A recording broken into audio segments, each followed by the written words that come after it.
Hey guys and gals.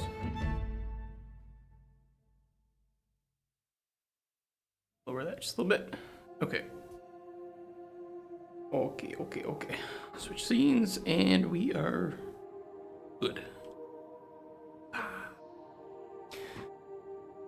Hey guys. How's your Wednesday? I got breakfast today. Unlike yesterday, and you know what? I think yesterday I learned that I feel much better when I get breakfast and I can do these streams a lot easier with energy. Oh boy.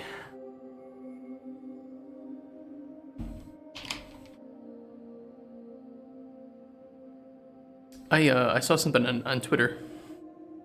I don't know if I want to show it on screen because it does have a slur that is unblurred. Okay, I'll put it this way. There's some composer, right? And she apparently just joined like some game dev studios Discord. And they were just slinging out the N-word like it was nothing. And she's like, if I join your server and this is the first thing I see, I'm out. Like, yeah, that's pretty fucked up. Thankfully, I don't think they're a part of our community, but yeah, not the greatest.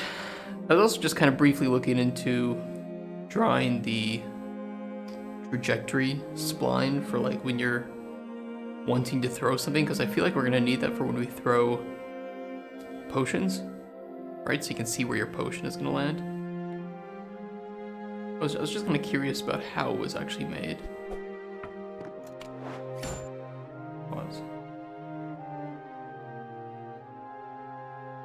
I wanted to flip through and just see what it kind of looked like. Is there a demonstration of it?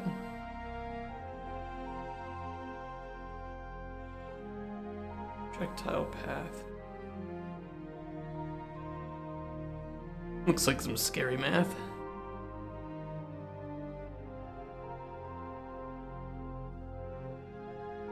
I'm really curious how they do the... I'm just curious how they do it. I've never done like a parabola projectile arch or anything. And for trace, get arrow spawn, location, or rotation. I want to see what it looks like.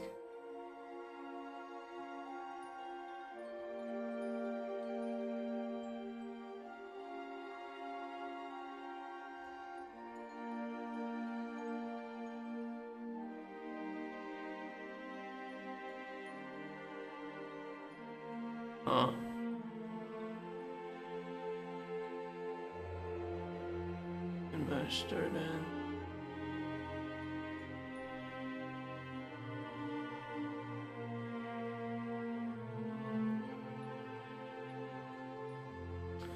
Yeah, I was thinking, okay, interesting.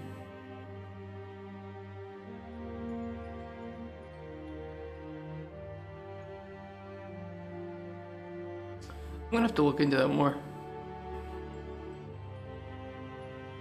There was one here too. Overview, okay. And I really like when they actually put overviews in the start so I can just kind of see what it's going to look like.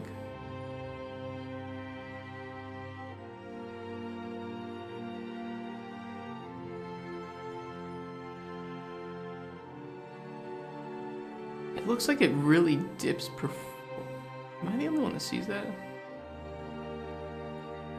Oh my, wait, okay, wait. I think they're slowing down time. It's really hard to see, but watch the grenade movement.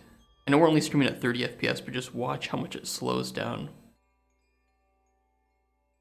Like, it's really laggy.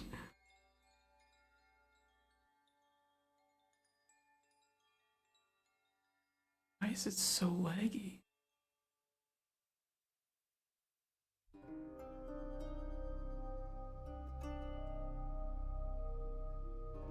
There's no way.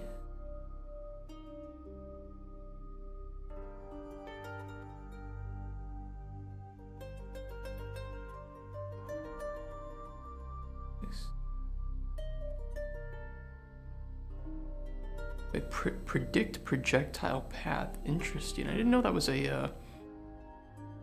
I didn't know that was a node.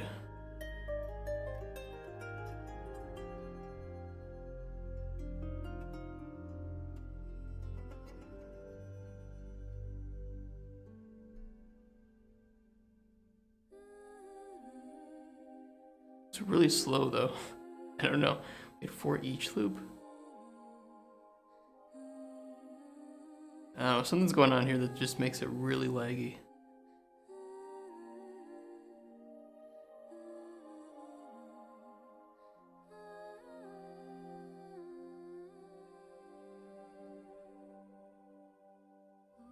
It's probably this. Hey, say Unicorn Kitty. How you doing?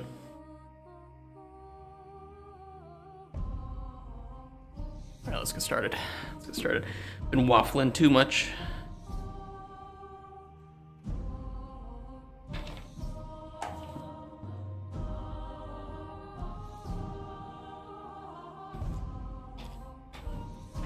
You're good today? That's good. That's a good thing. Wednesdays are always a toss-up. So you're either halfway through the week or you have half of the week left to go. Depending on how you feel. Not the greatest.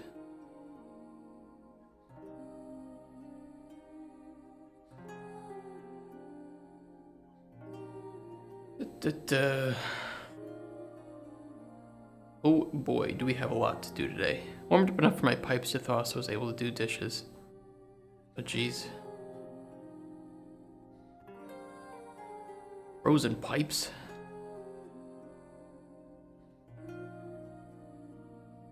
Didn't you say you live in Canada? You're like super North Canada or just in a part of Canada that gets pretty cold? Unless you're not, unless I'm mistaken. I forget a lot of things.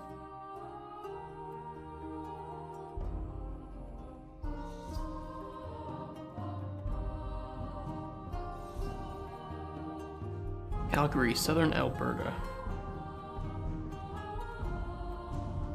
Let me see what that is. Forgive me for not knowing. Okay, it's a bit north of like Montana and Glacier National Park. I imagine that might be why it gets pretty fucking cold. Fuck, dude, you live next to these though? God, I bet that's so pretty. Oh my god, I bet that's so pretty. Can you see the mountains from you'd have to look west. Where's west? West, isn't it?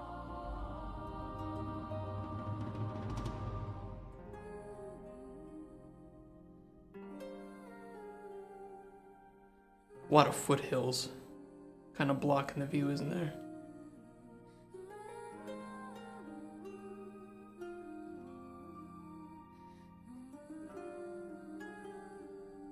East Flatlands. I mean, this just must be so damn pretty, though. Oh my god. Yeah, I want that. I want that. Oh, that's so good.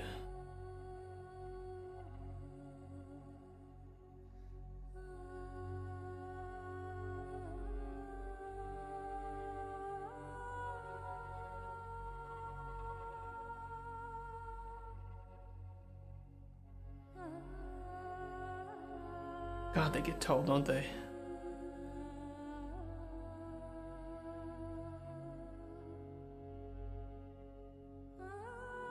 And this one might be a little too extreme for me. It's pretty, but I don't think I would go up there. I'm gonna stay closer to like,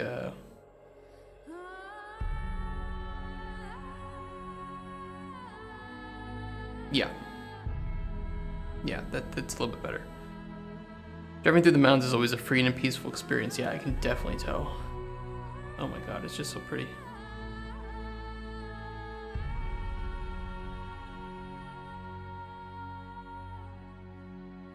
Oh, that's so pretty. Oh fuck. Hey guys, I'm gonna end the stream and I'm just gonna go to the mountains. So see ya. See ya. We're outie 5000G.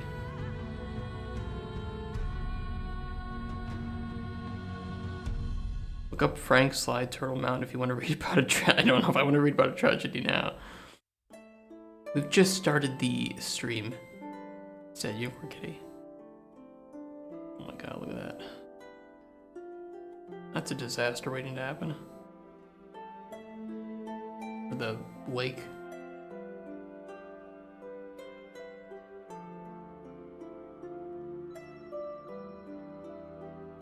God, this is really pretty though. Watch out for the bears. I love. Okay, so you guys, it looks like in Canada, you have very similar hilarious names for places that we do in the US, right? Just likely. Blackwater. We can't go to Blackwater. All our money's there. Okay, it's not as bad as the US though. I'll tell you that.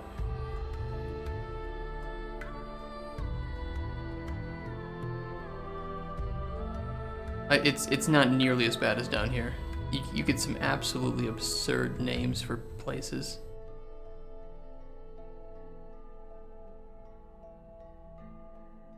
Lick Skillet, okay? You want to live in Lick Skillet?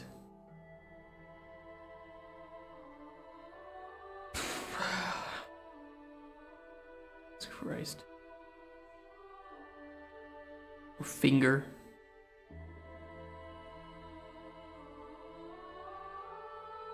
Or Denmark. Look, we can go to Denmark.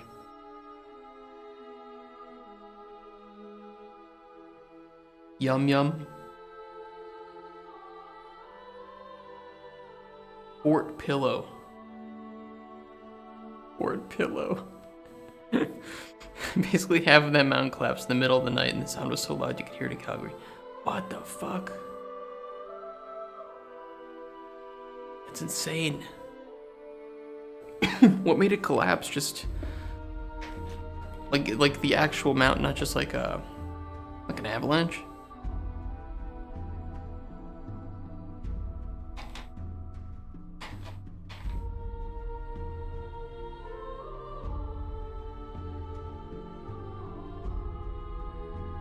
I don't really think you have any big tectonic plate movement in Canada, right? Many people died. They mined too deep in the mountain. Oh shit, it just collapsed. Just made the mountain too unstable. Holy fuck. That is really sad.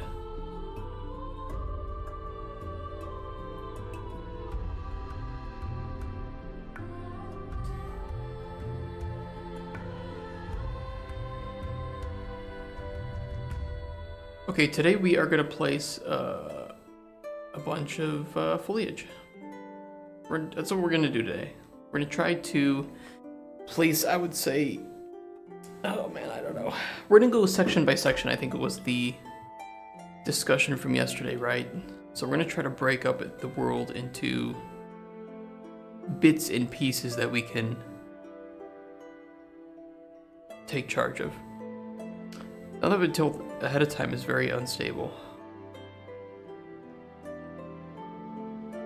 Do you watch any disaster channels on YouTube? Like ones that talk about disasters, some, you know, like maybe that you haven't really heard of or anything? I forget the channel, but there's one that's really nice on YouTube. And every single time, it's like almost every single disaster is caused by people just ignoring the fact that somebody told them that it wasn't safe. Like, fuck it. Nah, save money. Don't put that safety mechanism in. Nah, don't update the safety of that. Too expensive. And then a disaster happens. Surprise, surprise.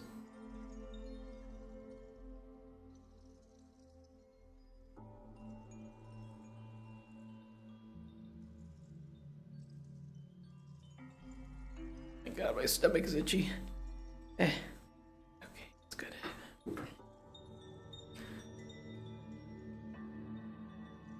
One streak, toads.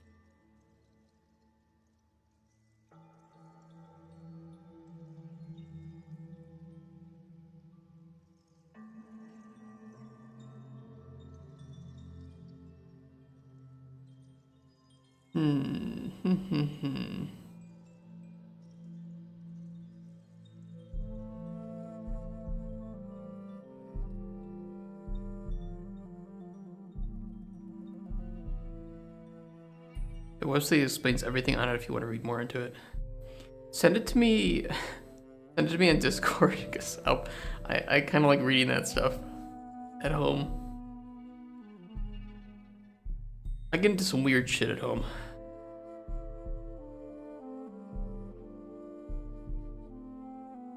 I watch a lot of people getting arrested for like DUI and stuff. Or just getting any arrest videos are pretty funny to me, but the DUI ones, just because the people are drunk, are really great.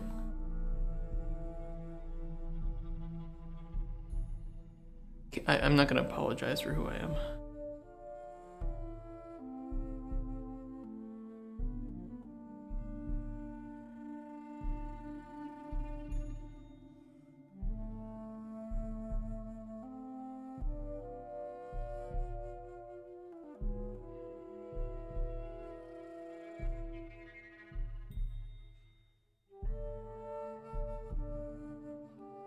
Wheat.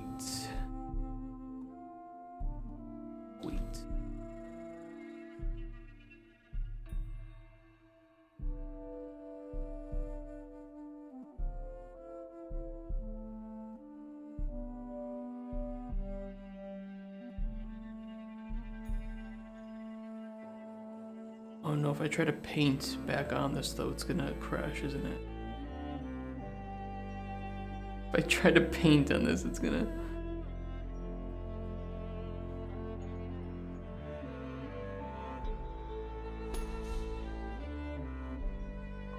Be really careful not to hit any of the locations.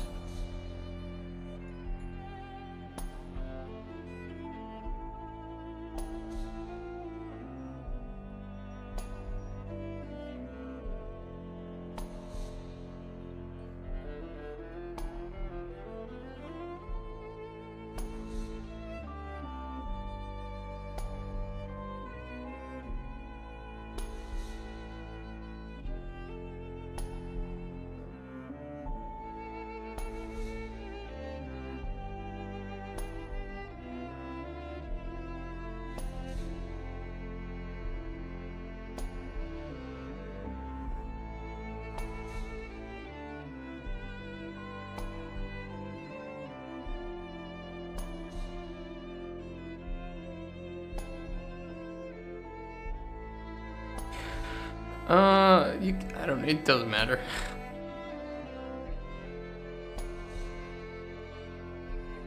I've never really banned anyone for putting shit in the wrong channel, unless it's like really pervasive.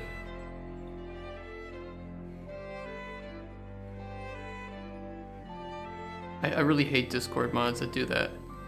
Yeah, it doesn't go in this channel. You've been warned. Bitch, shut the fuck up.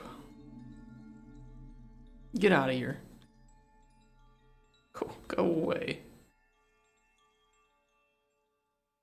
Put an end. Okay, nice, perfect. I love it.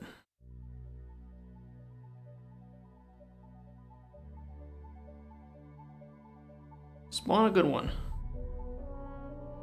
Okay, that's acceptable. Kind of. No, it's not. I don't like it. Okay, that's acceptable.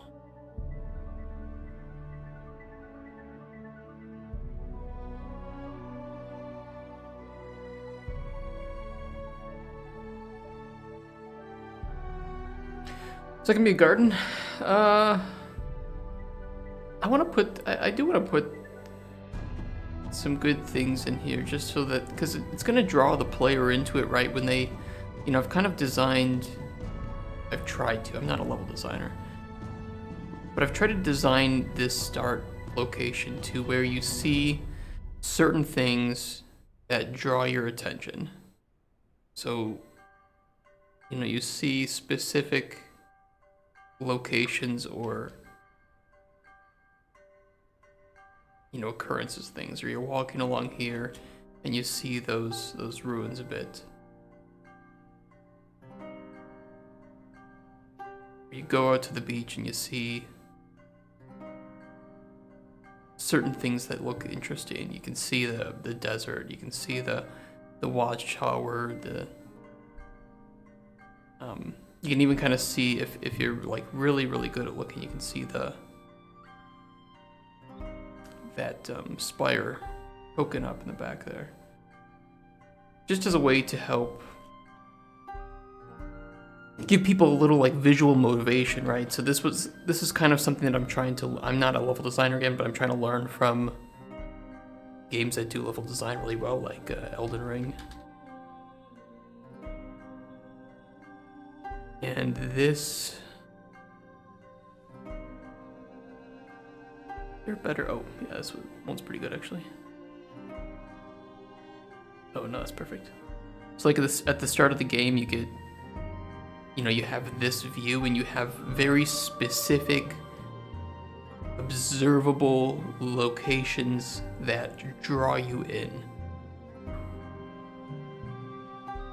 And when you go there, there's something interesting there, right? You have the church. It's kind of, you can't really see it here, but you have the church, you have the castle. If you go towards the tree, that's actually the location that you'll hit that camp and the bridge that you need to go to reach the castle.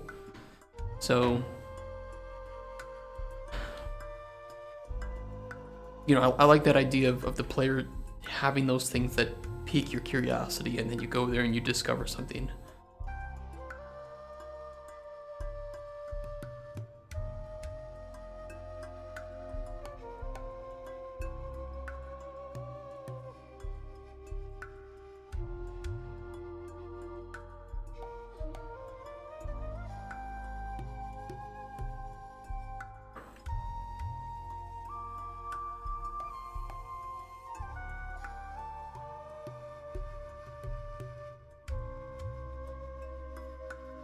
I agree with that. Well, thank you. If you had disagreed, I would have banned you, so.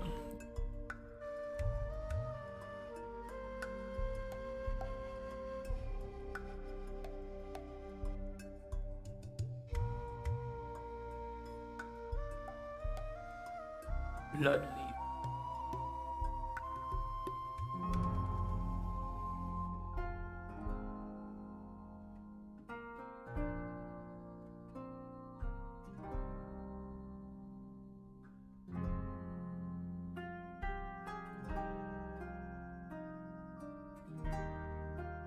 I'm just gonna like let my impulses take cow tree. It kind of does. Admittedly, it doesn't look the greatest, but it is what it is. It is what it is. I don't know. I'm a little. I'll be honest. I'm a little scared that getting funding this year is gonna be difficult. Yeah, it is more like a birch tree. Although I've never seen like the bottom. I've never seen a birch tree look like that on the bottom. I don't know, maybe I haven't been looking at the bottom of birch trees that often. But it probably looks like cow, yeah, it does. Really weird.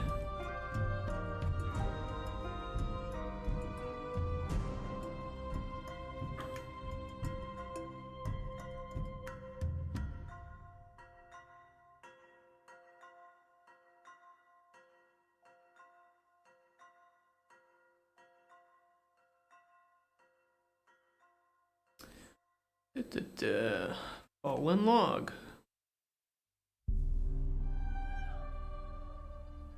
This Chantrelli? I thought this was the... Oh no, that's the right one.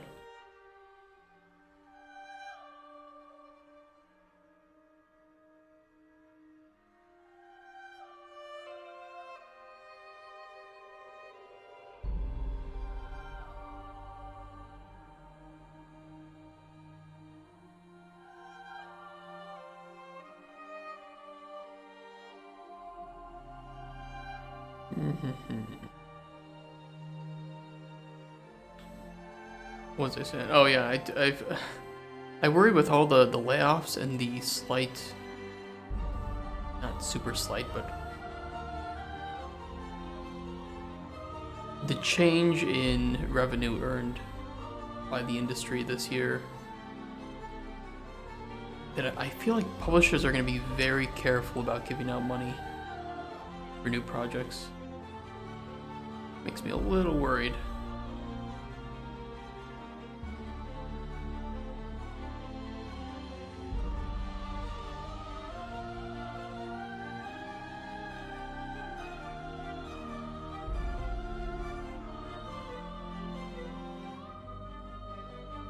I'm gonna say some birch trees have black patches, but not enough to look like cow. Well, this is a very unrealistic game then, and immersion ruined.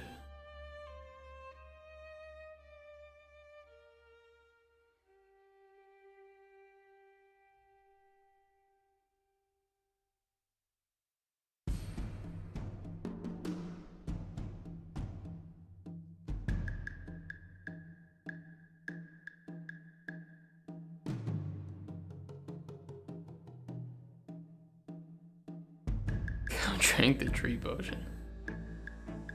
Oh man.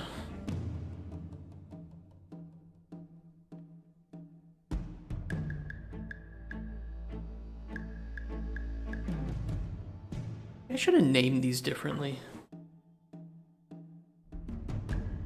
Ugh. I'm getting worried about things.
I'll tell you what, this is certainly easier than yesterday.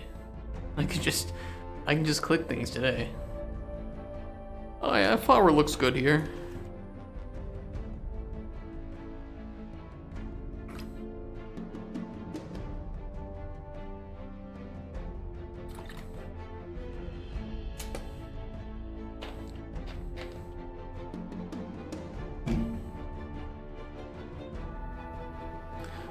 No redoing shit needed?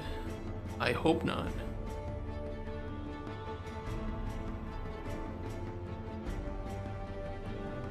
Yeah, it's kind of a bad surface to put it on. Looks a bit better there.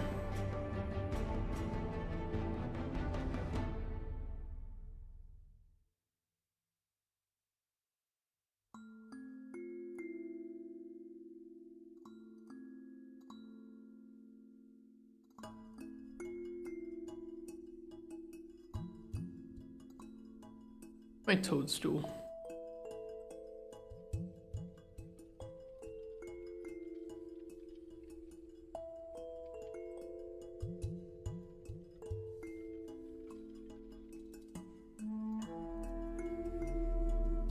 That doesn't make sense. I don't know why that would be there.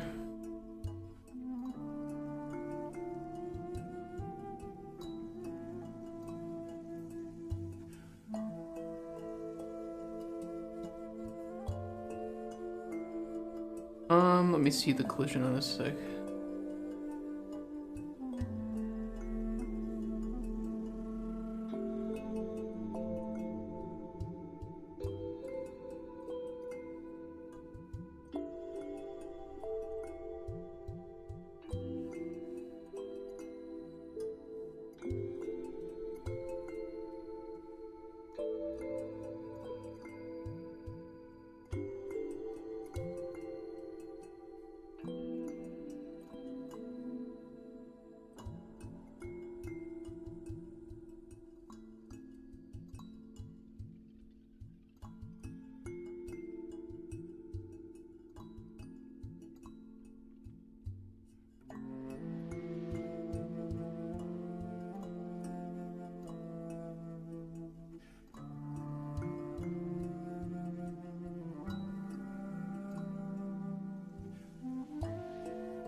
kind of string players along, right, with the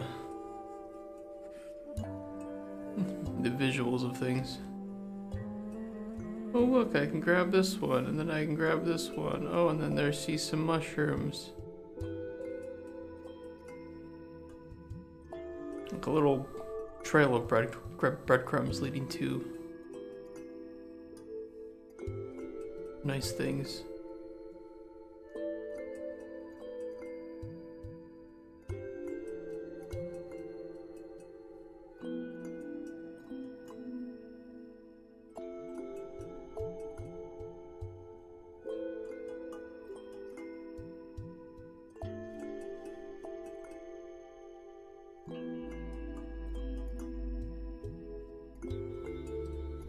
Yeah, definitely the best way for player to figure things out. I hope. I mean, I don't mind if my level design or my I don't mind if it's shit here. Because I would hire a level designer to come in here and apply all of their specialization, all their knowledge, and you know, be like, yeah, you shouldn't have placed that there. I would have done this, this, and this to make it look better. And I'd be like, you do your thing. You do your thing. I'm gonna go do my thing. Let's make this game good.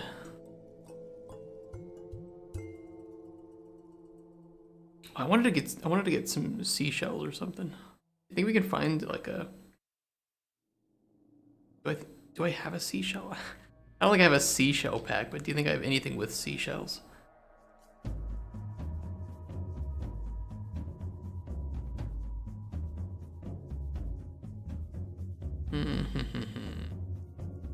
Props.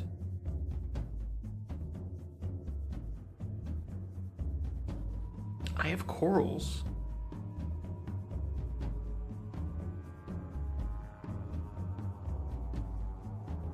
That's a fucking lot of corals, man.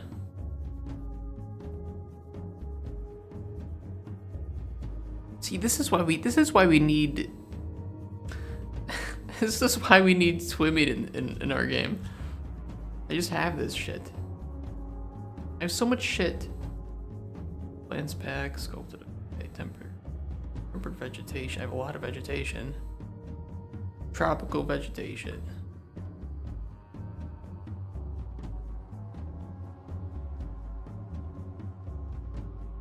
Ancient treasures. I got some booty. Ooh boy, look at that booty.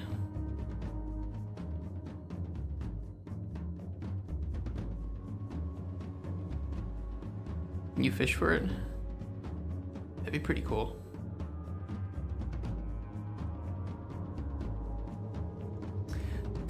Okay, so I saw this grocery store I don't know when I got this. Interesting. I actually had a pretty old idea for a game. It was a supermarket building and management game, but it was set in like the 50s, right? And you had a lot of the, oh man, I don't know if I could find, actually I might be able to find it.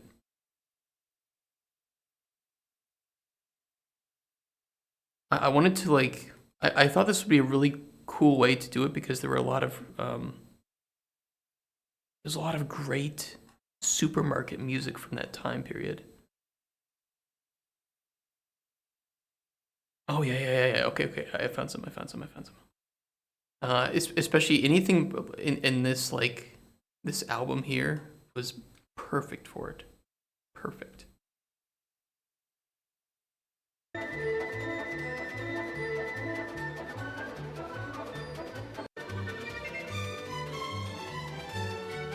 I thought just if you could build up your own 50s supermarket with all of the like just like the colors, the vibe. Why does this sound so magical? I don't know, it's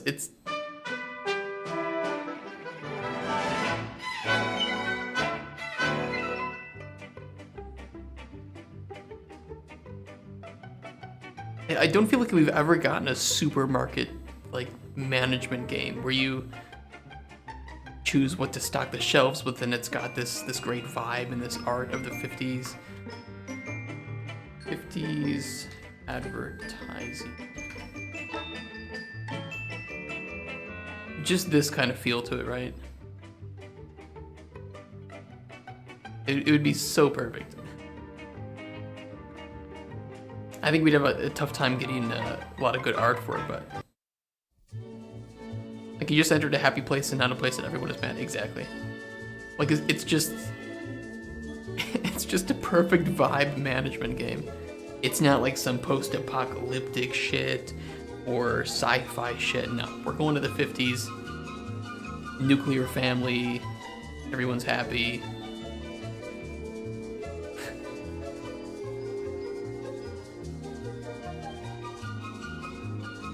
Yeah. So I've always wanted to do something like that.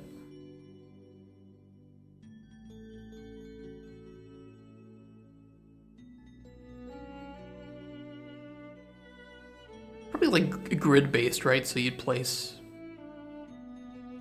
shit on the grid. You'd like make a meat section or a bakery. Gonna buy things for your wife and kids, exactly.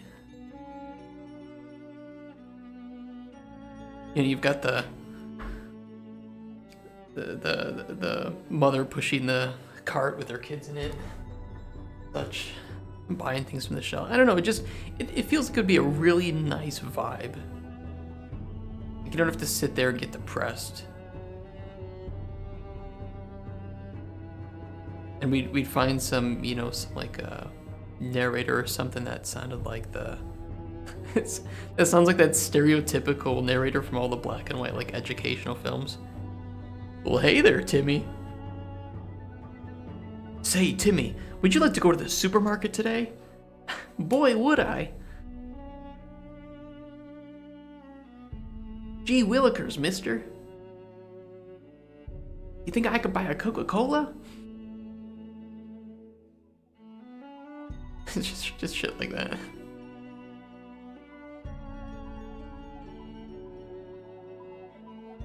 Yeah, I don't know if I have any brutalist architecture office. No, please, no.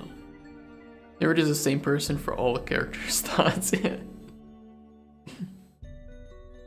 Actually, thoughts could be pretty funny. Like if you know how like in like Roller Coaster Tycoon, right, or games of this similar style, you could click on the individuals and see their thoughts of like your park. It'd be really funny if you could click on individuals and get a little narration of their thoughts, like, I think Betty is cheating on Jim. Should I tell her? Or should I tell him? It's just shit like this. Just the like, just kind of lean into the stereotypical housewife thoughts of that time, or of the working man thoughts of that time. I don't know, it could get kind of funny, I think. Ooh, wait, Edith Finch Beach Wedding. Hold on. Beach Wedding, does this have props for shells? Ooh, I see starfish.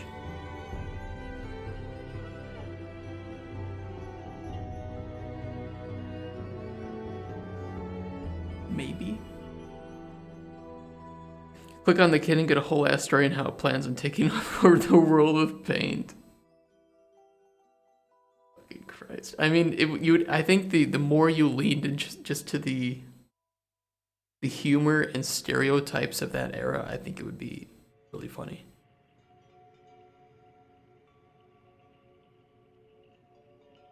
Big Island? What the fuck? Since when did I own stuff like this? What? I own this? Since when?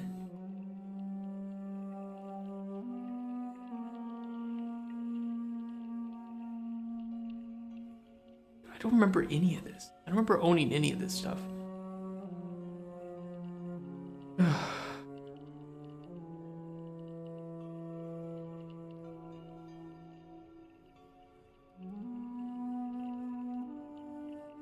tropical environment. Stylized low poly. Do we have... It does say beach.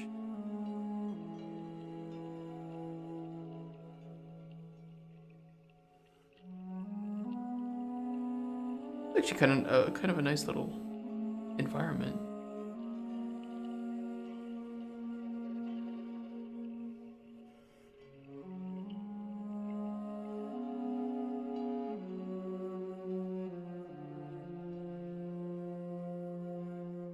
Don't see shells.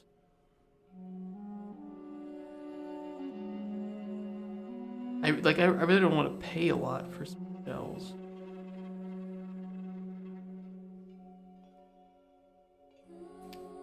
Asia, I mean, maybe. Is water? No. Where did I get all these low poly environments from?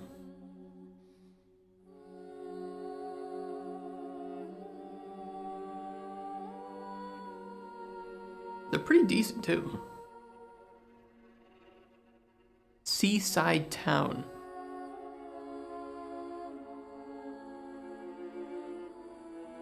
Is realistic. No, I don't see any shells on this. Ocean floor environment, maybe. You bought it while sleeping or half asleep. Man, I don't fucking know what happened. Yeah, let's get some corals.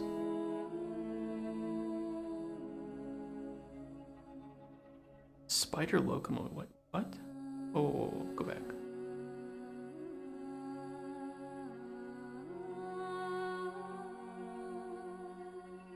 Man, I saw spider locomotion. Where was the spider? I want a spider.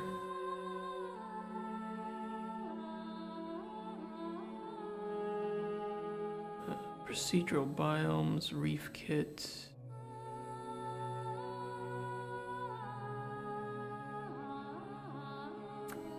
I have so much stuff. So much stuff. Look, I have a supermarket. Why am I not making this idea realistic though?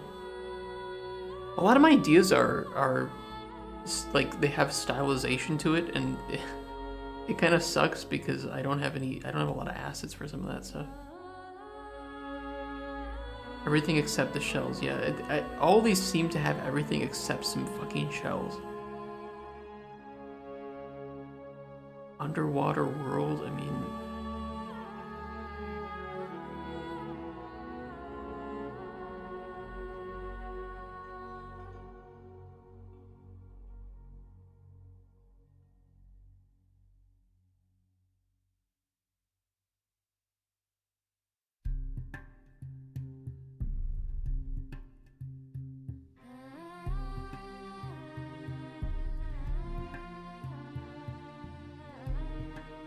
Man, I'll tell you what though, I have a lot of good stuff. I have a lot of good stuff. I just wish I had the time to utilize all of it. Low poly alchemist's house.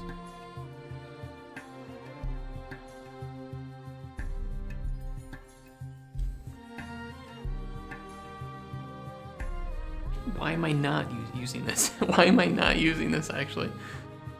It is cozy. It's so good. I don't really see what the alchemy part of it is, but it's nice.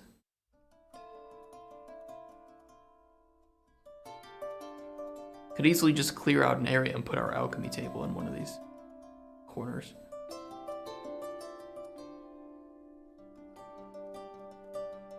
All right, let's see if there is any. If there are any shells. I'm gonna check the orbital market. Shells. Seashells. 5.3.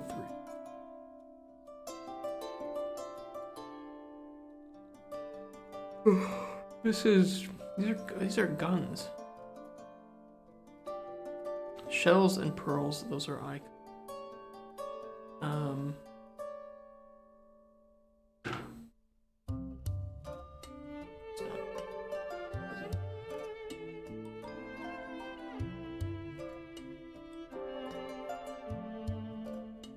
Okay, I'll tell you something weird. I get... Don't I know this guy? I get a lot of artists liking the...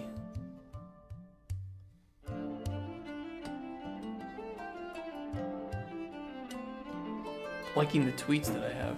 I don't know why. They have to exist. They have to. There has to be something. Beach bundle. Boys and girls. What if I just want the boys? Oh, here we go. Beach Boys. You guys a big Beach Boys fan? I like them a lot. Surfing USA. Dude, that was my jam back in the day.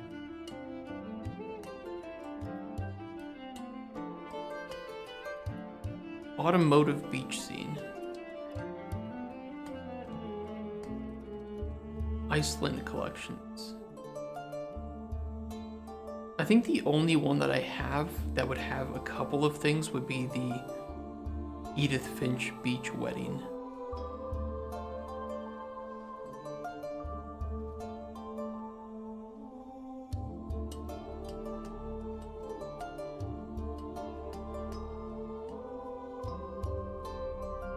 I can't tell.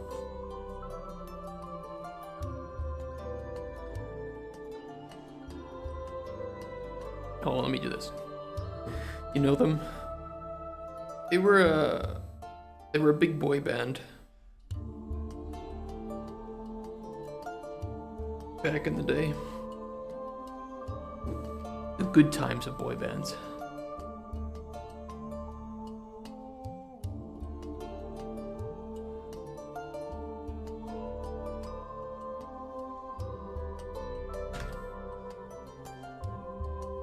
Does this thing know what a seashell is? Man, I don't know. I don't even know if I know what a seashell is anymore. I'm just gonna make a test project and I'm gonna add that Edith Finch beach wedding to it. And I'm gonna migrate the seashells.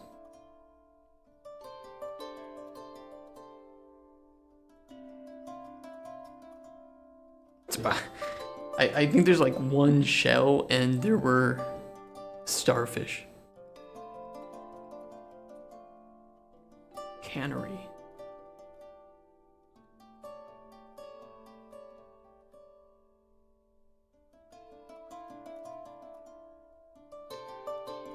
Could add dead fish.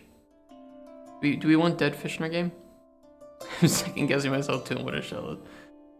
I don't fucking know anymore. I don't know shit.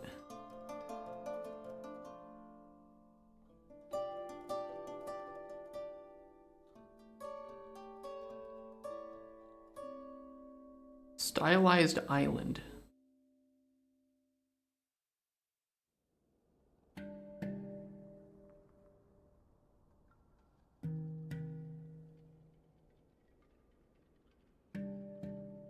Okay.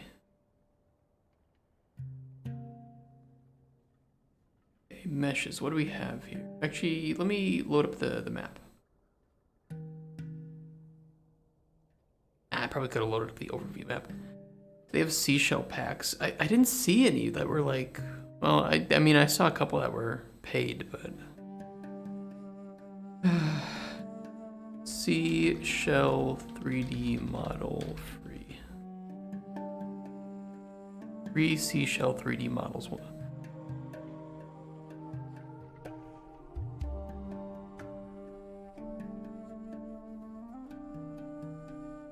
Yeah, the gramophone, that's what I'm looking for.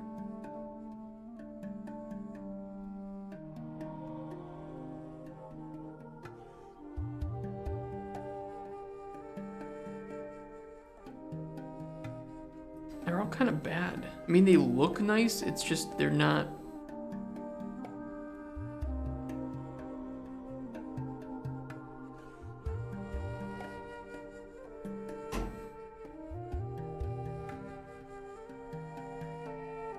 I'd like something a bit more stylized, you know? Maybe, am I logged into my Humble Bundle here?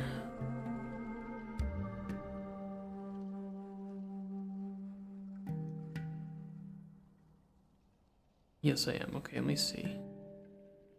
Let me see what I got.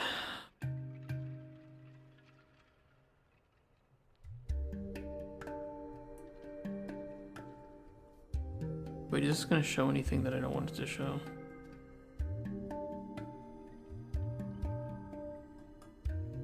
I think we're... I'm pretty sure I claimed all these.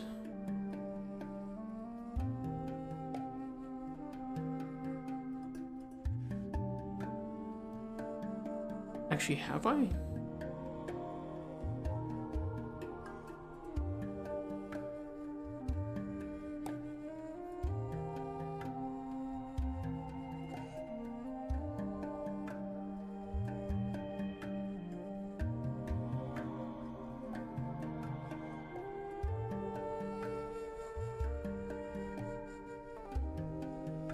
Actually, I don't think I have.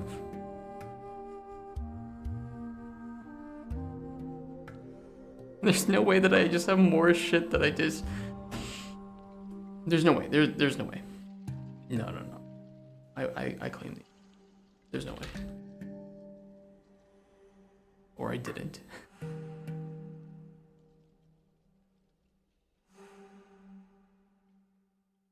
I guess I have more shit than... Okay.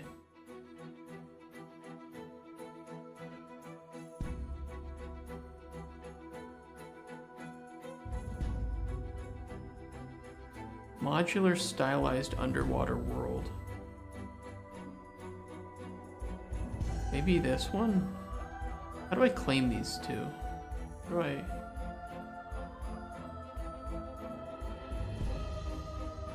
Modular stylized underwater world. How do I claim code?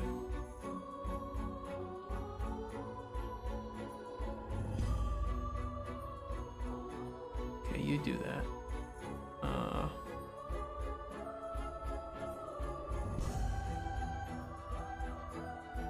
Epic Games code redeem. Redeem code. The code has expired. Okay.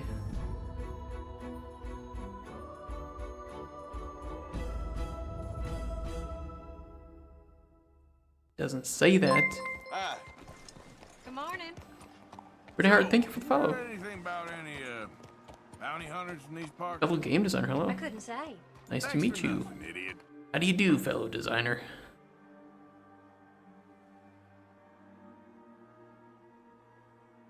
We're trying to find seashells. I just need some seashells. I just need like 2. Okay, I'd be happy with 2 seashells.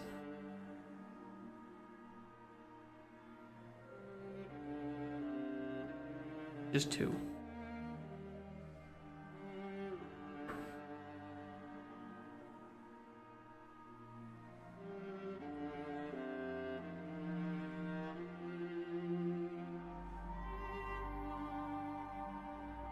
Working, making another battle pass? You're making a battle pass?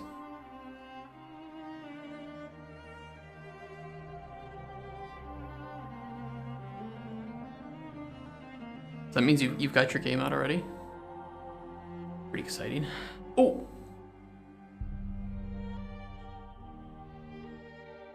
I might have seashells. I see what looks like a shell. I need to download this.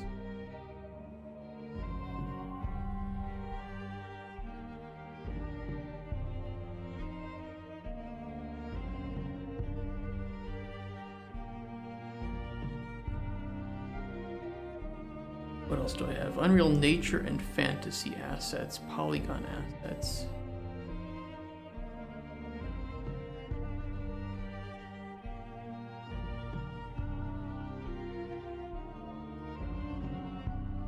Not mine, work at studio, of course. Where do you work?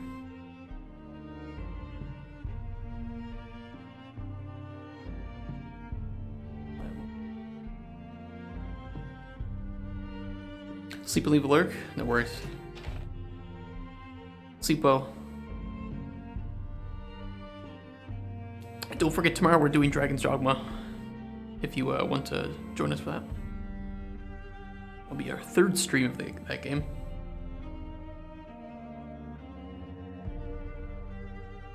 Okay, let me throw you some love back. Where is it? Chat. Emotes. Love. There we go.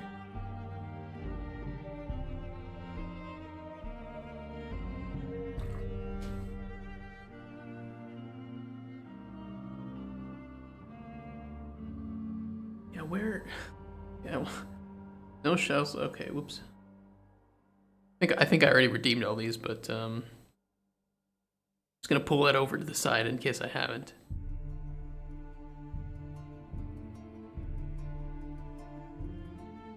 Actually, I'm gonna check. Unreal. Epic Games code redeem. I had to have redeemed these already, right? It says the code is expired. What the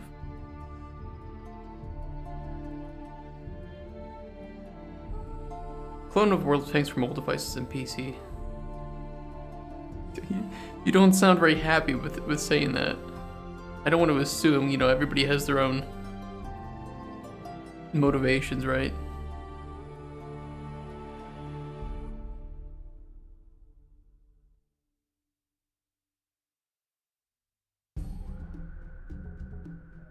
Just these codes were expired.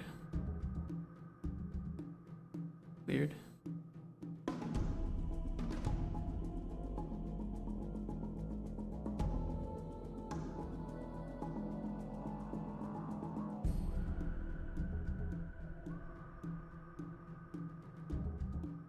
I should have just opened the overview level. Okay, we're gonna go to the overview level. I just want to see what the shells are here. And we can migrate them to our project.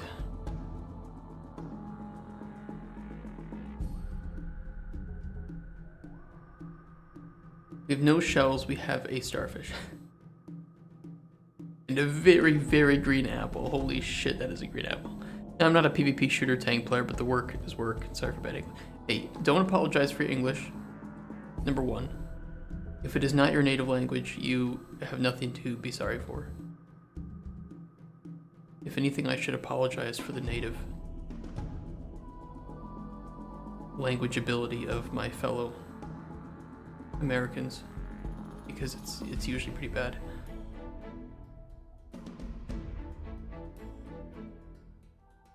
Anybody learning or who has learned a second language is automatically pretty incredible. I live in Poland, and I'll tell you what, Polish is very difficult. I have a very difficult time learning Polish. I want this star.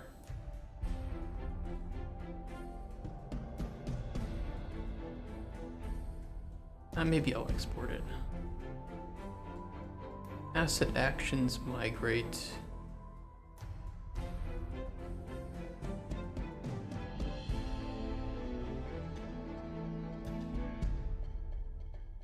Okay, migrate then.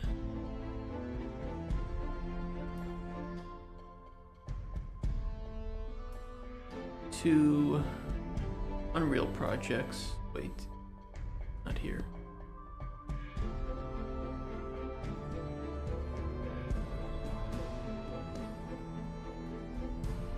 Workspaces, Cauldron, Chronicles, content.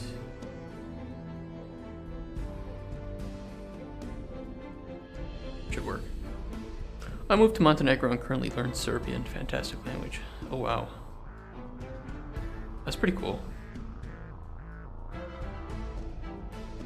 So if you're not a PvP shooter tank player, what kind of games do you like?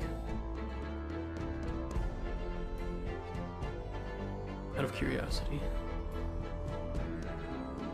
I'm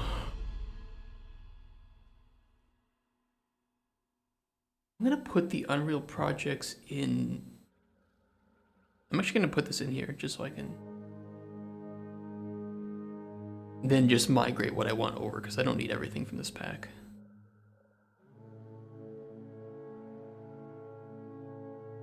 Content. Let me import them.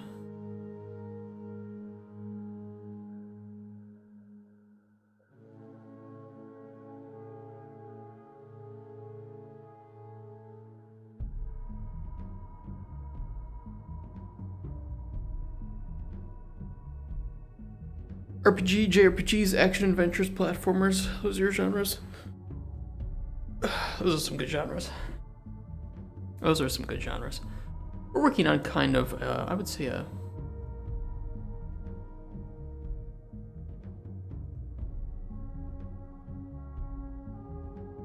are some inspirations from JRPGs in our game.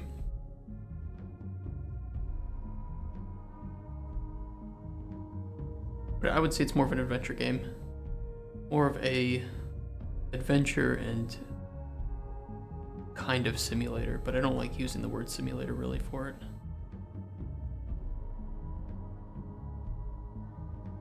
Wait, where's the content?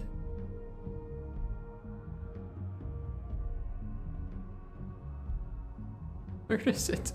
I'm really interested in what you're working at. So we're working on a game called Cauldron Chronicles, and it is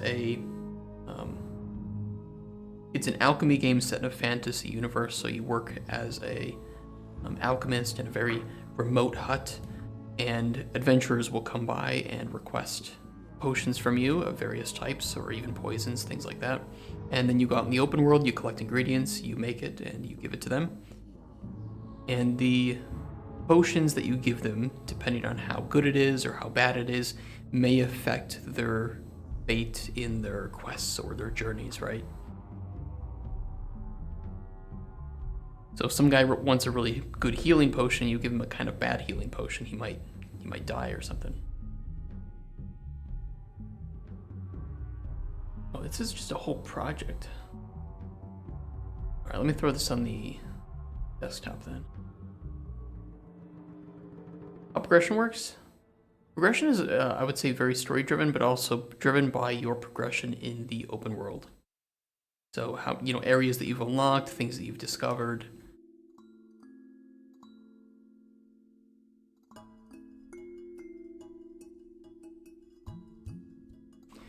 But you also, you can earn gold from your commissions that you get, and you can upgrade your hut, things of that nature.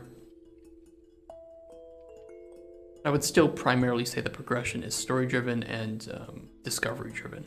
You would witness your planet falling apart while you were making some. Alright, I've got 3,000 shaders to compile, so I'm just going to let that compile shaders in the background. When it opens, it opens. I'm going to keep placing foliage while we do that. We were working on this area. You don't code? I don't traditional code. I do blueprints primarily. Though I do know how to do a little bit of scripting and coding. Maiden finger. What do these look like again? Oh, this was the fern. Okay, I like the fern.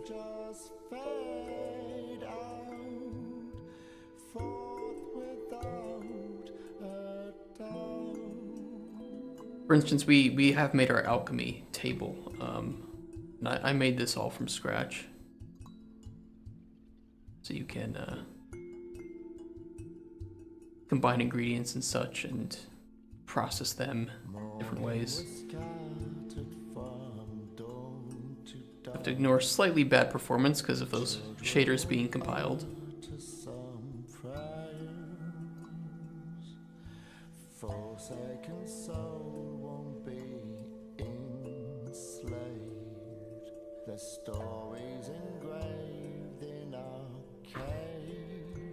Layout seems similar to Breath of the Wild.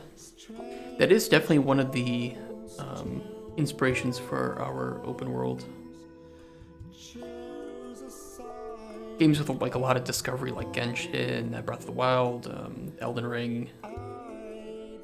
I really like how these games prioritize discovery over pure exploration. Exploration is a means to discover, and if you don't have that discovery, then you don't have an open world that is really that interesting to explore. You don't have any motivation.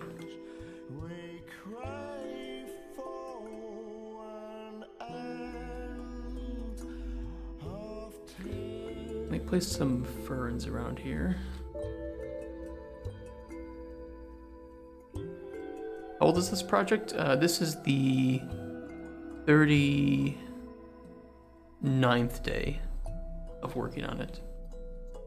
We've streamed more than 39 days, but we do other things too. We play some games, or we do Kickstarter reviews.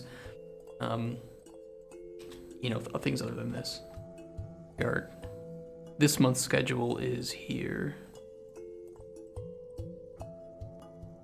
And we are here today. Tomorrow we have Dragon's Dogma 1, and then we do half day on Friday of development, and we're trying to finish up Talos Principle 2.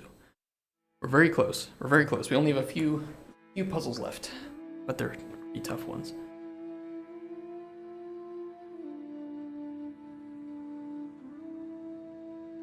I like that Moobot. Moobot coming in clutch with the schedule. I didn't even notice that. It's pretty funny.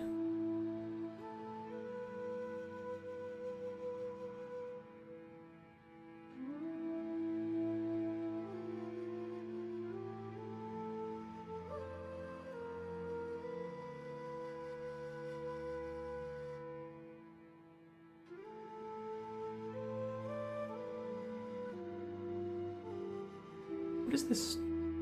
What? Grass, are you okay?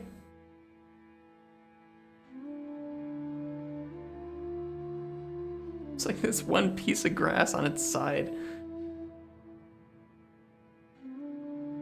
I don't know why. You okay, buddy? You wanna talk about it? We'll just get rid of some grass there. It's a dry patch. Actually, we should sprinkle dry patches around here more. I don't do that enough. But it's a prototype. It's a prototype. We're not going to get super in detail with it.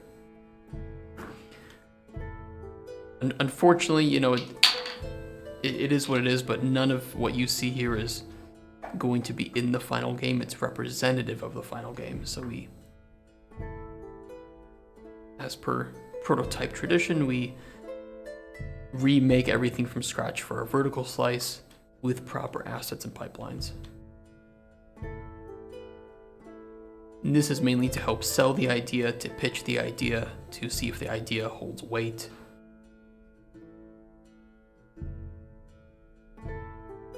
Or holds value, I guess would be a better way to put it.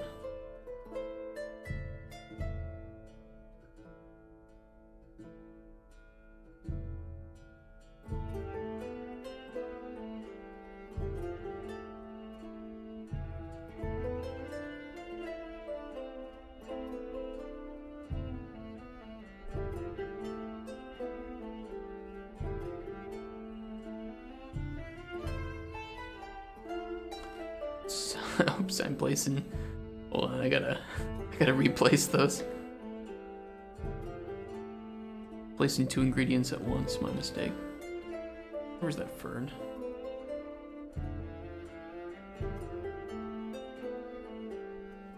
Yeah, that's okay.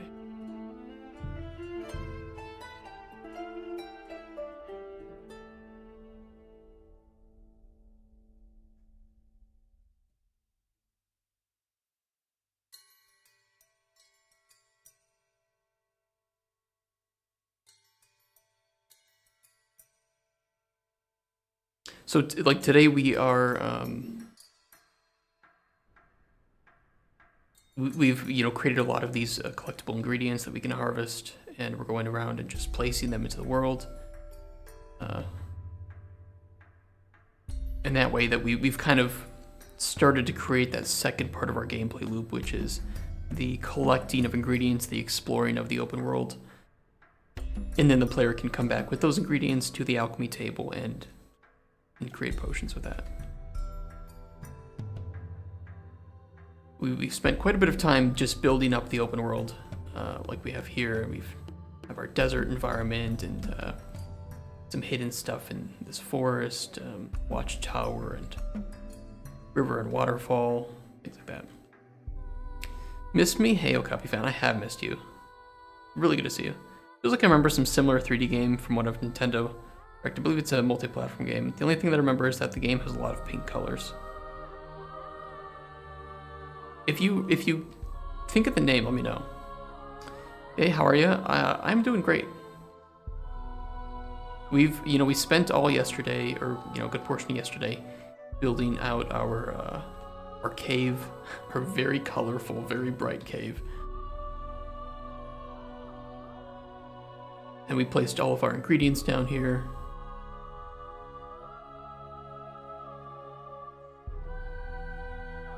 But it is working. We have all of our cute little mushrooms, glowing mushrooms. You can harvest the crystals.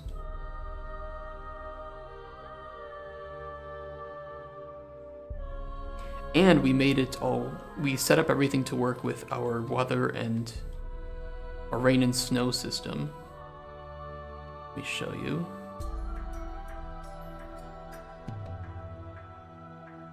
So if we enable snow, we have snow covering everything properly. I think it looks pretty damn good, especially for a prototype. It's also it gets occluded here in the cave, so we don't have any snow in the cave.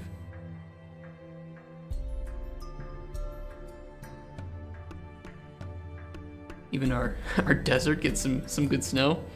It's gonna be first person camera. I'm thinking of allowing first person or third person. I don't see why we couldn't do both, but there might be some like mini games, for instance, that I kind of consider it, like the alchemy is kind of a mini game of its own that will be in first person. At least for the way that it's designed right now, right, where you manipulate ingredients directly on the table itself.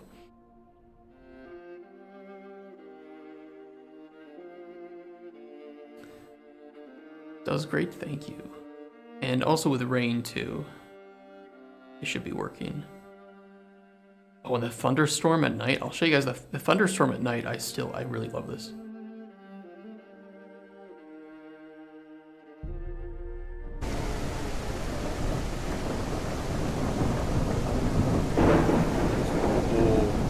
Is it the built-in system in Unreal, the weather? It is a very cheap pack.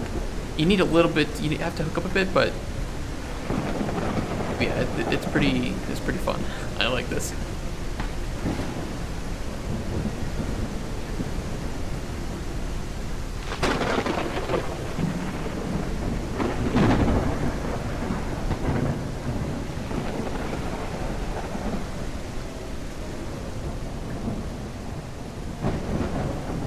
It's so moody, and the sound gets correctly occluded down here in the cave.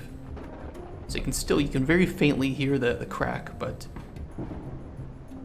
otherwise it's nice and silent. And you don't have textures getting wet down here from the rain. We added some drips too, coming in when it's raining. That's pretty nice.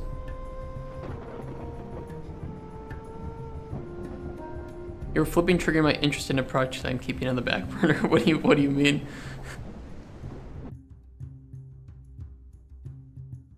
Do you have a game idea or something? Is it possible to find some ingredients during specific type of weather? I would really like that. I don't think it's going to be in our prototype, but I think I will put that in our GDD. We're going to have seasons, right? And we're going to have different weather. And I would really like if certain things only bloomed and were only able to be picked during like rain, for instance. Obviously certain things won't grow in certain biomes or weather, biomes or seasons. So you are gonna have to make the most of your seasons and such. There's this game I've been willing to make, and well, the vibe of the storm, it triggers that feel I want for the game. If you ever do that, like if you ever need help setting this up, but I will tell you the weather and sky system here is so easy to set up, even for me, and I don't know how to do any of it.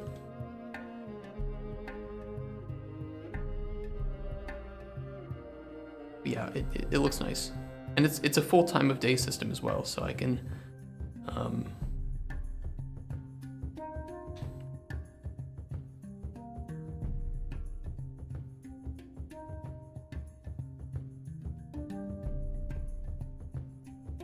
full moving of the sun and all that. Honestly, your game is pretty similar to begin with, like a slice.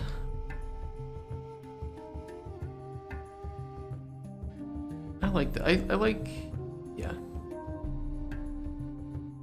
Hopefully it motivates you. I like the idea of motivating other people to work on things that they want to do.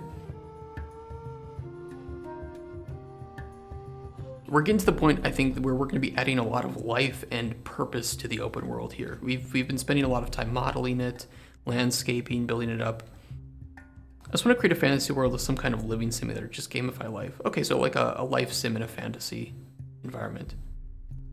Absolutely. And if you ever need any assets, I have a lot of fantasy and like fantasy village assets that I can always give.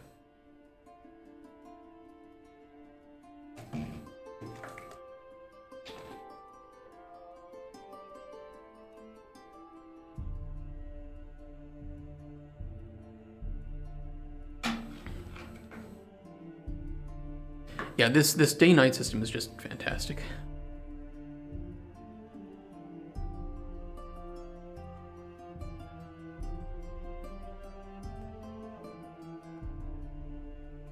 Oh, and all the lanterns too, I made into I tied it into the day-night system so they turn on during the night and off during the day.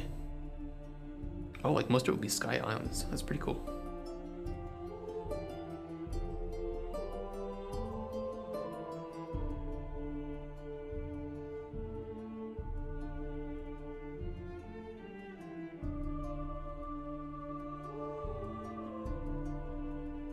So I'd be at a cliff just hanging, looking at the sun going down while watching packs of flying animals travel. That sounds really cozy. We need more cozy games.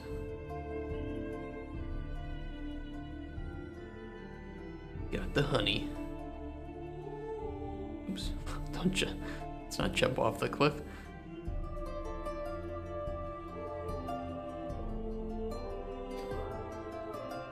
I like these crows too. they're pretty obviously just flying in a circle, but I don't know, it's kind of sells the vibe.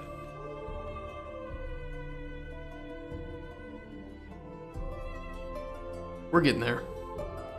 This prototype is starting to take shape.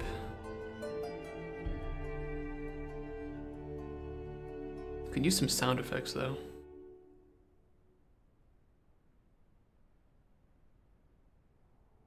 Not sure, but I kind of feel like I enjoy it more to make nice environments to hang out with friends than actual games. You could just become an environment artist. Let other people do the modeling and the designing of systems, and you can just make pretty environments.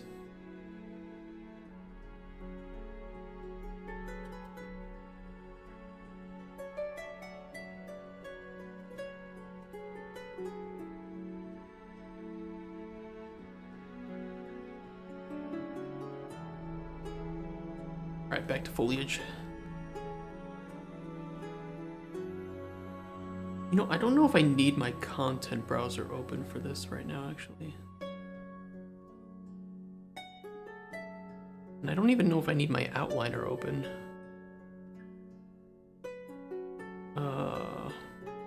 Yeah, I can just... We're gonna go big screen. We're just placing foliage anyway, so, whatever.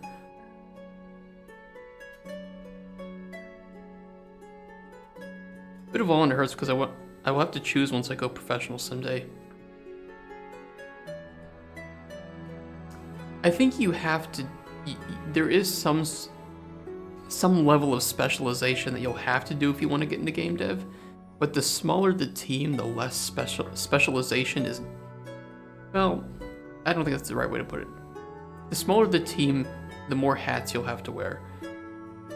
The more knowledge that you have will be useful. But if you work on a larger team, maybe 100 people, 200 people, you can hyper specialize. It doesn't mean that you won't benefit from knowing more knowledge, especially if you're like a game designer.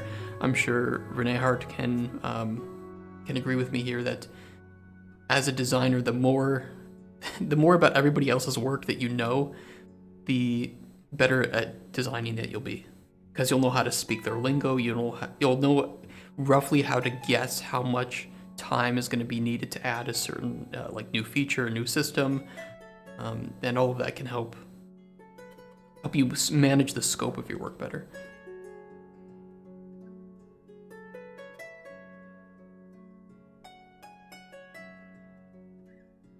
Wish I could see just...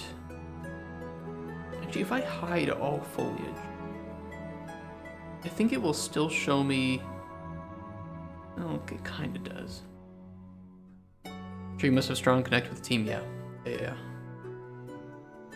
I think that's one of the biggest things that differentiates like a junior designer from like a senior designer is junior designers often just have like theory of design and they can do some basic design, but they don't have a lot of widespread knowledge. So a lot of their ideas are really good, but they aren't able to properly think of the scope or think of how they fit really well with the game pillars or in the gameplay loop. And as they learn more and more, I think that as that knowledge grows of how to talk to programmers, how to talk to the art team, it makes them better. So you said you were missing ambient. It's a sign the game is moving along. Yeah, that's true. I have one issue though, I don't know how to shut my mouth. Okay, I think as a designer you don't need to shut your mouth. I'm gonna be honest. Although this is a personal opinion of how to design, right? I think that for me, a good designer is the first person to call their own work shit. A lot of people are very afraid of going up against game designers because there are a lot of game designers with massive egos and who don't take criticism well, because they're attracted to game design because they get to design the idea of the game. And that's not really what the job is about, but there are companies, there are individuals who think that's what the job is about, is what I meant. So I think a good designer is the first one to say, yeah, honestly, my design is shit. It's really bad. And I think that can help get people to open up to you more and to share their ideas with you. There's a lot of diplomacy that goes into that, and I'm not very good at it, but I'm getting better. Don't really put a lot back here, do we? I mean, we still haven't really blocked off the play area for this game yet, so I need to be a bit careful of where we place things.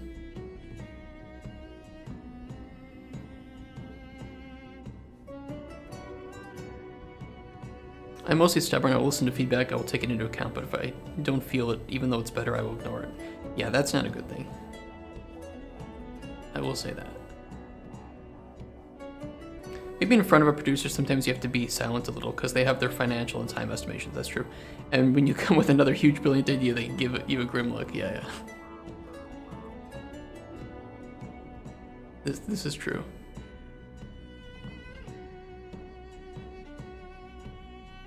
I mean, this okay, this looks mostly okay. It's a little hard to see, but this area is okay, but we need to kind of put some more things here and here-ish.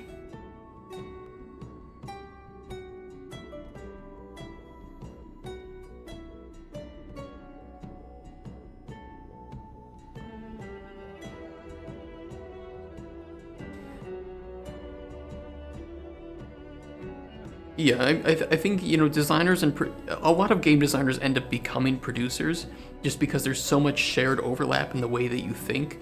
And, if you ever become like a lead designer, which I have a couple years of experience with, you're going to have to be thinking like that. You're going to have to be thinking, okay, I love your ideas, other people on my design team or other people on the team, but we have 2 weeks until our next milestone. We got to get this done, this done, this done. The only thing that once my stubbornness flops, I'm also first to acknowledge it was my bad. I mean, that is good. And yeah, that's one of the ways you can just destroy your ego, right? Which is a good thing, destroying your ego. Like that, yep. Oops. My bad. Ghostweed. Oh yeah, we didn't place any Ghostweed, did we? That's why indie's such a good world for game design. It can be. I have my qualms with some indie devs sometimes, and the issue is not that I don't like indie developers or something. But I think that a lot of indie developers make the mistake of trying to create art, and they forget that if they want money, they're gonna have to make their game into a product. And that doesn't mean that you should think one way or the other. There's not the extreme, but there is a middle road, right? Where you can acknowledge that you're trying to make something that is artistically challenging or meaningful, but at the end of the day, it still needs to find a market, and it still needs to be marketed to that audience.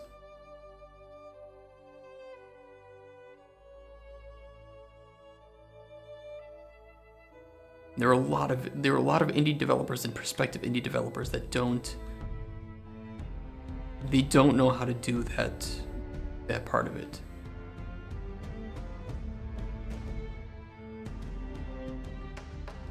Just sometimes want to make my stupid idea work. At least give it a go.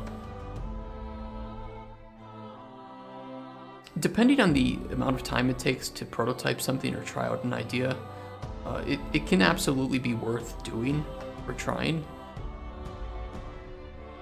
But I think one of the things that will be most beneficial to your team and to the people who will want to share their ideas with you is if you just say, oh yeah, your idea is so much better than mine. Like, fuck my idea. I know what I was thinking, but yours is way better. How long have you been in game design? I've been in game design, I would say, professionally for about 10 years.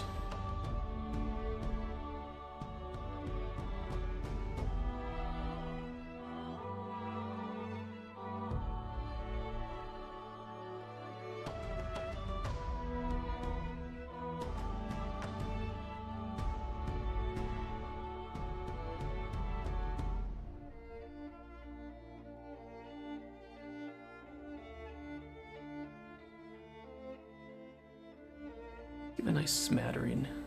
Again, it's a prototype. We don't have to be really careful about where we place things.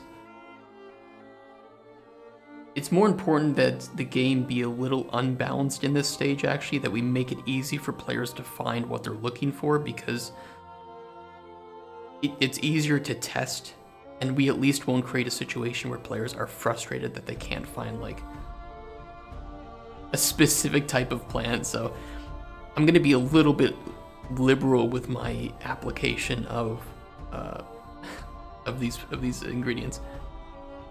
Yeah, I currently don't have time limits. Once I set deadlines for next version, though, my partners instantly get lined up and I will clean it. If you're an indie dev, I don't think you need to have crazy time limits, but I would say you need to just you need to manage your scope to a good point, right? I'm 8 months only, mostly mobile shit. I think starting on mobile is fine. I mean, there's a lot of money in it, right? I think it's easier to get a job in mobile games. I think that to some extent, the limitations of mobile devices make it easier to just understand some of the basics. Even if you're making a clone of another game, I mean, that's fine, right? You can shit on the idea of a clone, but to learn, making a clone of a game is a good way to analyze what made it successful. So learn what you can and just keep applying to things outside of mobile, and one day you'll hit it. One day you'll find a junior position that'll fit perfectly for you.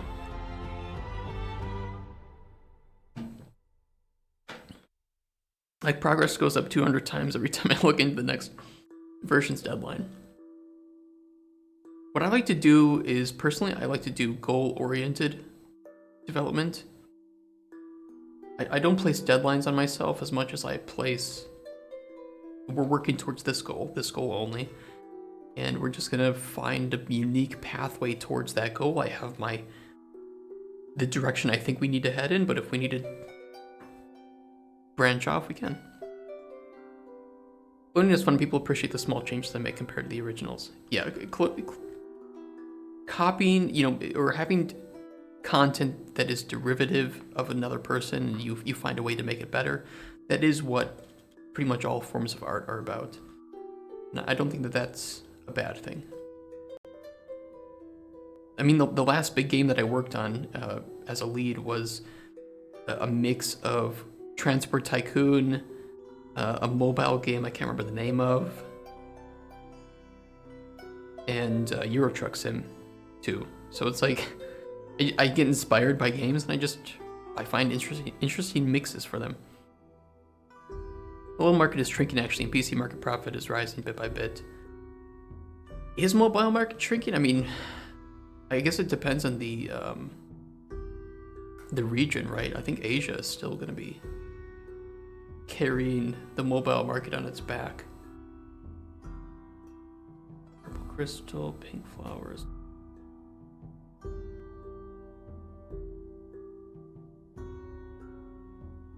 Sunstreak.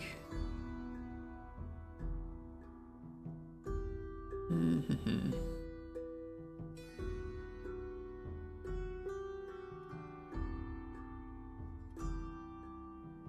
I personally like both. Like, have a creative phase where I can do whatever, then product finish once I set eye on a deadline. Yeah, that's fair. I think that's a good way too.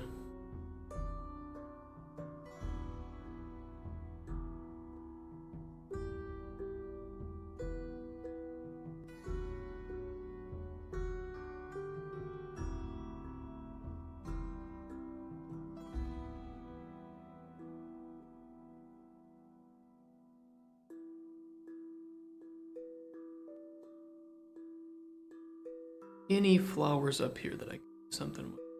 That's the blood leaf, maybe.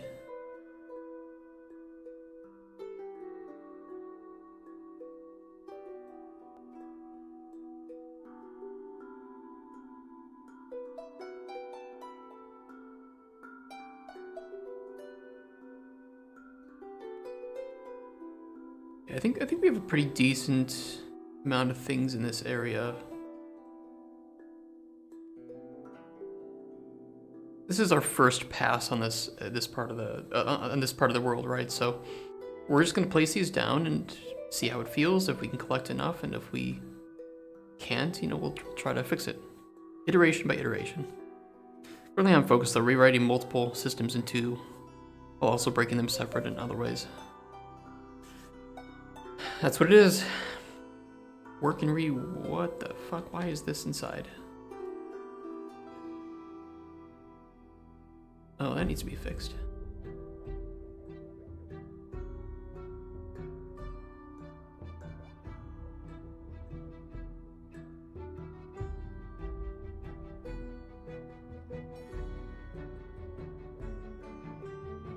Are there what? Okay.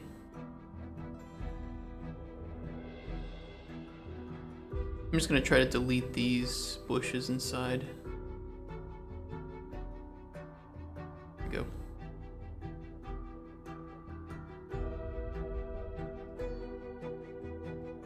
That's better. Big time investment at the moment, but should increase performance a lot after. Also improve dev time.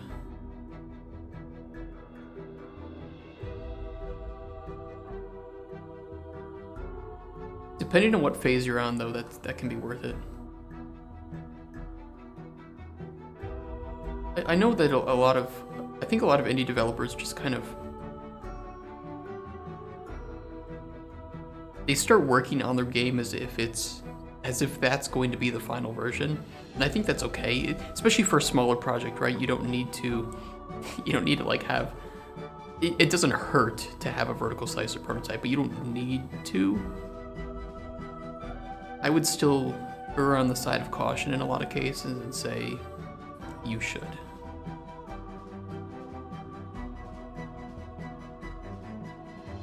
Is this still... Okay, it's almost done.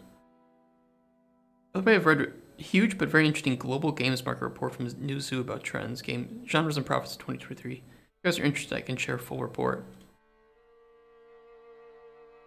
Yeah, how is it going to be like a big text wall, or I would definitely take a look at that though, personally. I'm always curious. currently in phase somewhere. Like I'm planning to start working on systems with lots of data, which I'll use those systems. I love data-driven systems. Love them. Text wall. Give us a summary, maybe. Hey, Floopy Dragons. Hello, everybody. Man, everybody's coming in now. Great to see you guys.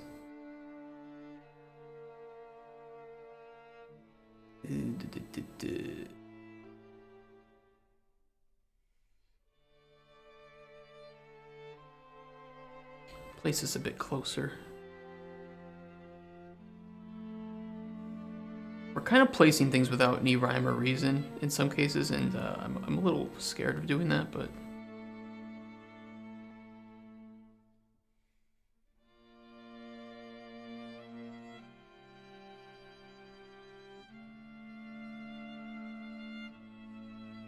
It's good to know. It's good to know that when we do... that my thought or my assumption that the world needs to have reason and the ingredient placement needs to have purpose, that this is an important aspect of the game that will need to be correctly worked on in our vertical slice and done properly, very carefully.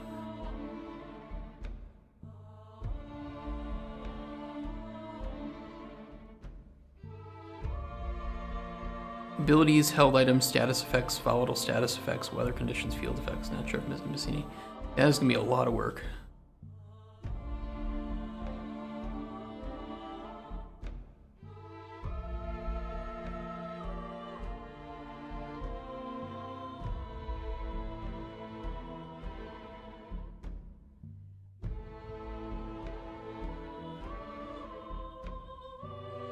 All right, let's see. Hide all.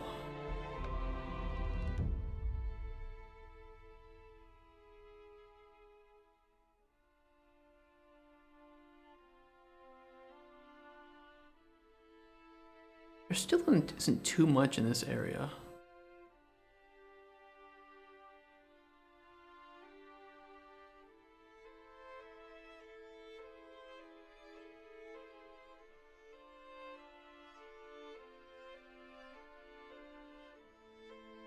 Lots of work and they all use the same trigger, so it's weird they all use their own.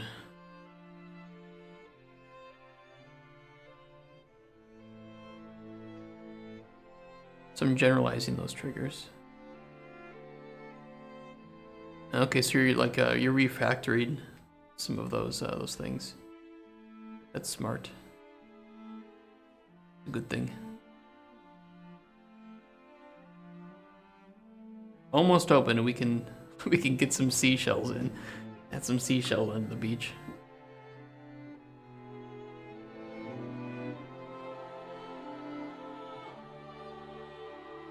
Where is... Do over starfish. Look at this. Look at this cute little thing. Boop.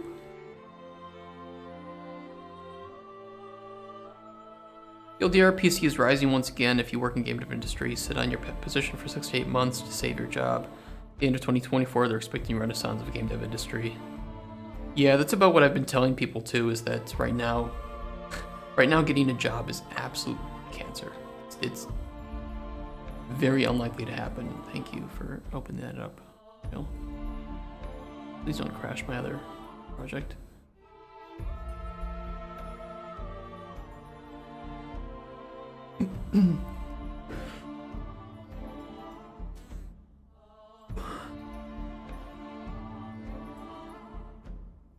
But it's good to know that if that's true, that PC is going to be getting a bigger boost. That speaks very positively of the future of Cauldron Chronicles.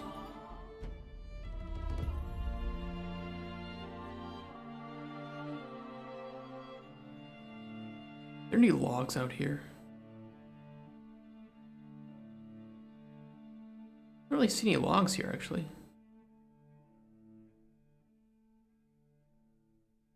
Well, that makes me sad. Rip.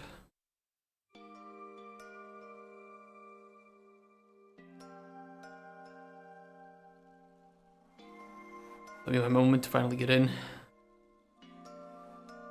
I would say the biggest thing that can help you get a job in game dev is connections. It really is connections. You need to go to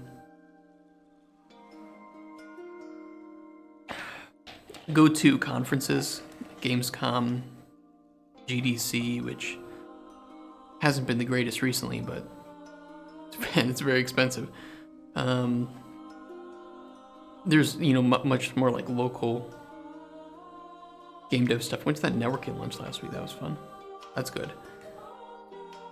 And, you know, just add recruiters on LinkedIn, keep in touch, and share what you're working on. Share progress. Show that you are not just sitting waiting for a job to come to you, but that you're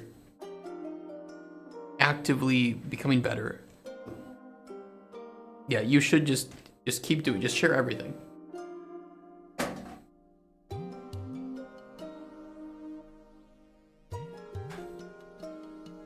It doesn't have to look good. It doesn't even have to be perfect, because I think I touched on this yesterday, but you're going to be working in a team. You don't have to be godly at everything. You just need to share what you're doing and show that you're passionate about it.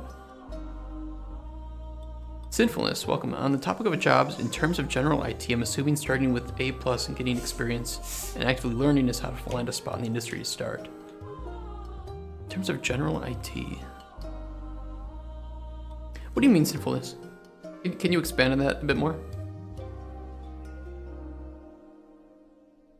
Only share with kind streamers, don't want to share with nice. Oh yeah, because you're working on that Pokemon game.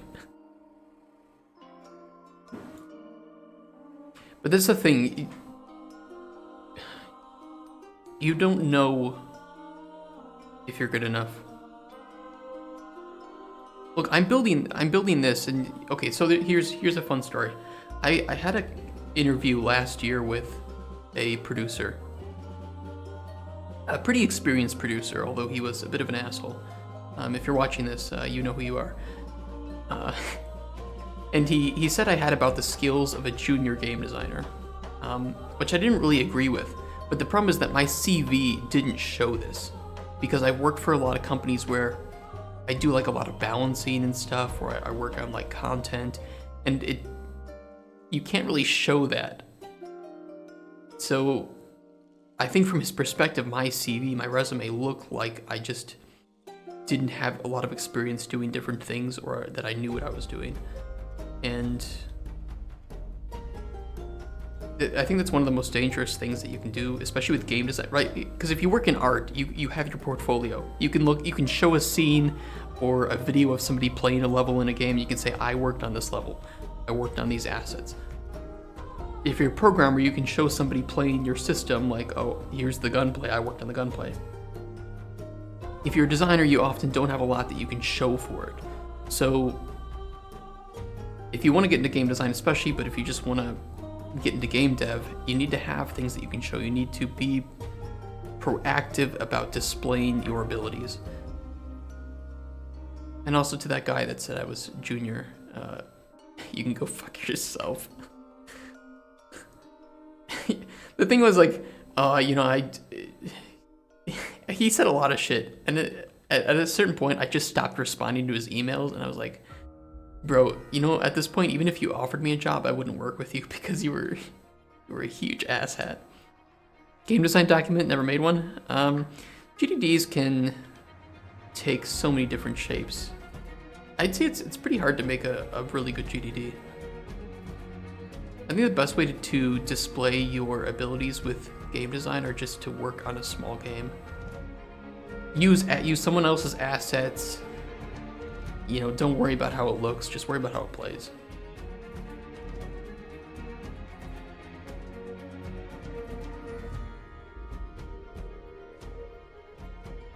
That's just my opinion, though. Purple crystal, pink flowers. We could add some more pink flowers around here.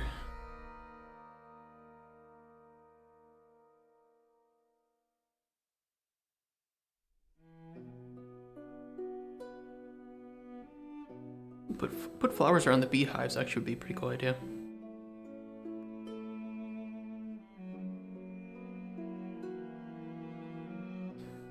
Yeah, I mean, look, anybody in chat, if you are in game dev or you just need some help, we have a Discord, and you know we're full of other game devs, and you know we're trying to help people.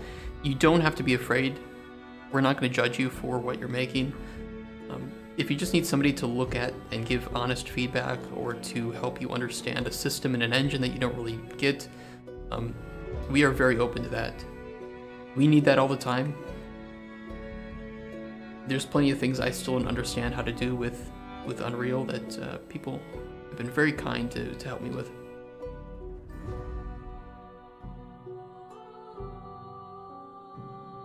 Morning Glory, yeah, I wanted to put some vines on here. Put some Morning Glories on. I might do that. Maybe I can steal some from this. Can I poach? Oh, it's all part of a group, damn it. Yeah, I'll figure it out. We'll get to it later. So I want to find a role in the tech industry along the lines of cyber defense, but I know that without a BS in computer science, I'm limited to what entry-level jobs I can obtain. I realize this is a game dev stream, but do you have any knowledge into the certs that CompTIA offers? It seems most IT jobs have those listed.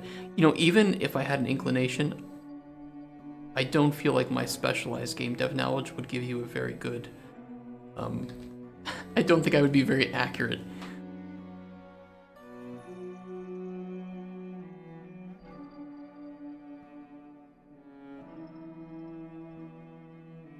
Cyber defense. Oh man, I don't think I can give any help for that. I really apologize. But that's just way out of my wheelhouse. I don't want to give you any false information or false leads. It's perfectly fine. The game looked good in the previous. I clicked on. Well, thank you. I hope it looks good. I hope it plays good too. That's the more important part, right?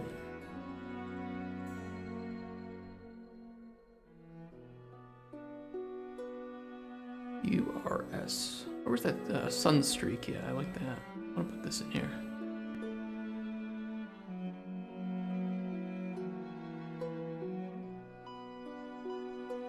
So I'm okay with sharing everything. There are just two things I'm scared of. My ideas being taken before I can ever start on them myself, Nintendo lawyers.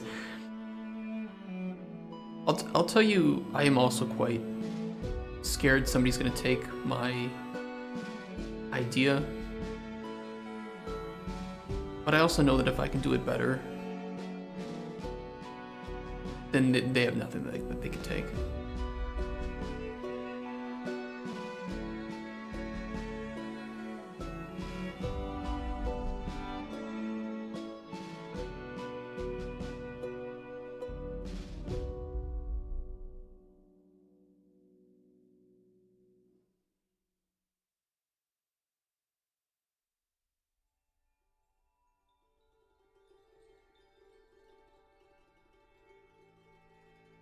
Where's my wheat? Wheat. Oop, oop, oop. Decompose Zelda game in text document, Nintendo lawyers won't do anything. Music and the way the world looks, I mean, almost 3D RuneScape vibes, dude. I fucking love RuneScape. And I do mean that in a good way. Hope it does not come off wrong. I play a lot of OSRS, let's put it that way. Working on base 92 currently, so. No, I would say, you know, RuneScape and its world are really awesome. Very inspirational. I like the idea of the mushrooms growing on this side where they get less sunlight. I don't know, it's gonna be way too, like, 5-head level design, I think, for people to really care. Like, oh, look, mushrooms, mine.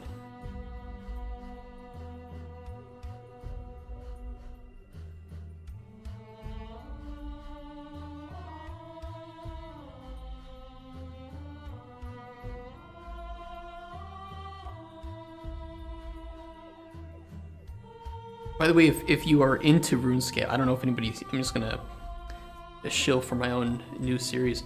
But I'm working on a new series called The Lone Mole Man. If you look up Lone Mole Man on YouTube, that's a new series that I'm making, and I'm currently writing the script for the first episode, and then I need to edit it. I have all the footage for the first episode. I have a couple songs I'm going to be throwing in there, and it should be pretty fun. The new Iron Man game mode. Yeah, but notice how many people out there do actually appreciate all the little things that game devs add to the game in terms of small details. You're right. You are right. But I also have to, like, this is just a prototype. Again, if you've seen my stream before, I apologize. I have to say it again.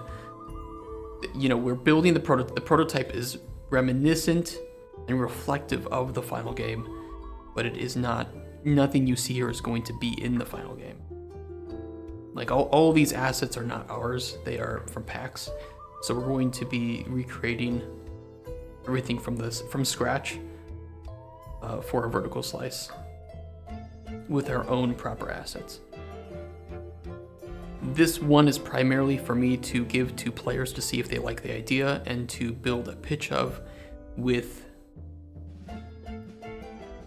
a GDD and some concept art or publishers. See if they're interested in funding a vertical slice. Yeah, it's like an appetizer, yeah. Like, what you see here is not our artwork, it's not our assets, but it is going to be what the gameplay is like. Just in a very rough and very dense view. Which is also why I've been hesitant to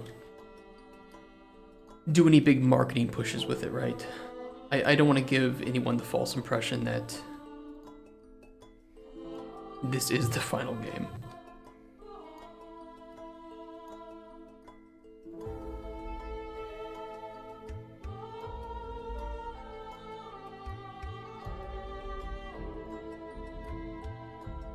Ooh, we got more bush.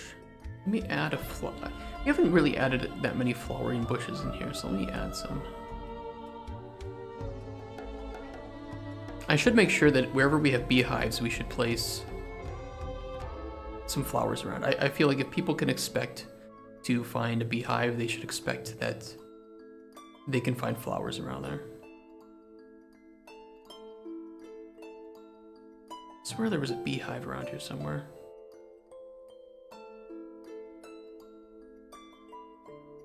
Ah, here's one. Yeah, see, there's no flowers around here.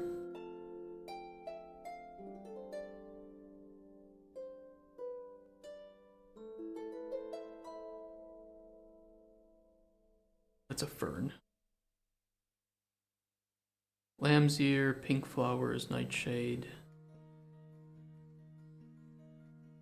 I'm gonna throw a little nightshade over here.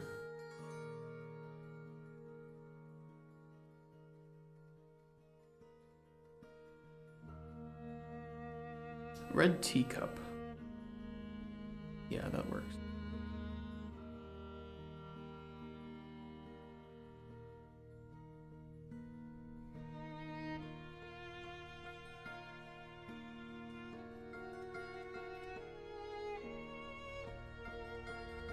In terms of overall look, as a baseline, it is quite attractive by design. It has me interested even without knowing what the gameplay will consist of.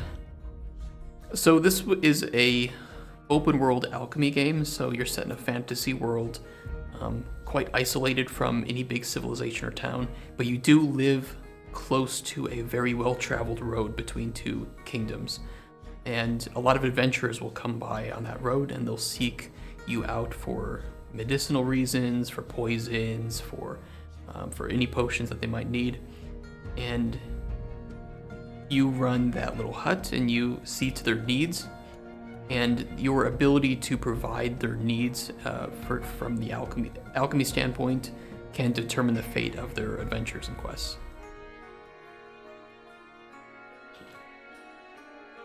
So you're like whenever you stop by an alchemy shop in a game to receive things, you are now the owner of that shop. So it's not a shopkeeping game though. It is more of a story-driven adventure game.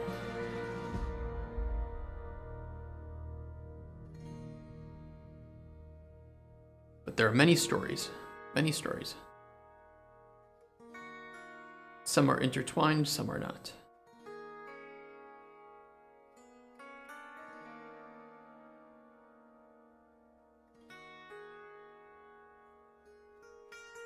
Oh, also, if you're looking to get into game dev, do game jams. You do not have to be good to do game jams, but you will learn a lot doing them. Yeah, it definitely has a market to sell to. Well, thank you. I really hope it does. You know, I'm gonna paint. I'm gonna fix up some of the grass around here.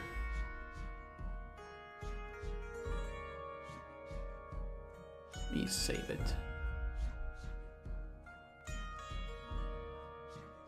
I'm gonna try to get rid of some of the grass on the edges here.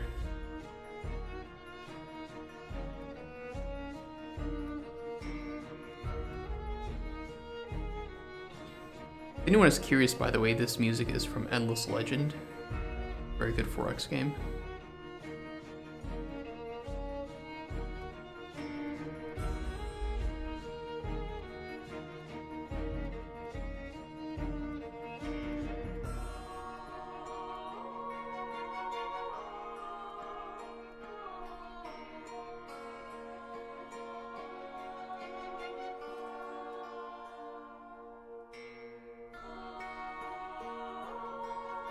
CEO Raptor.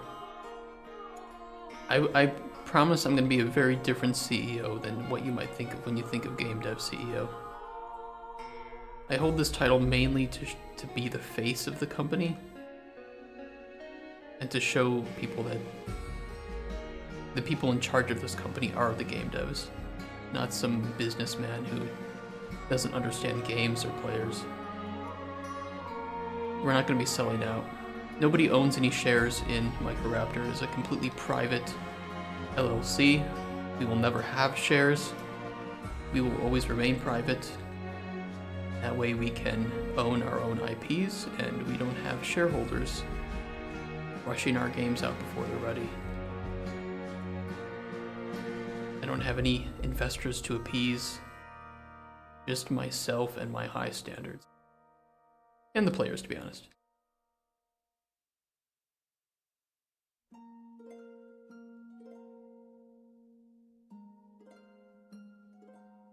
That's a very important part of this company to me, is ensuring that what you see is, you know, what you get, what you hear is what you get.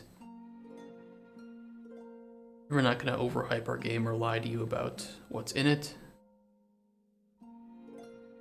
And if we have a delay, we are going to tell you the truth, because we don't have to lie in order to maintain investment.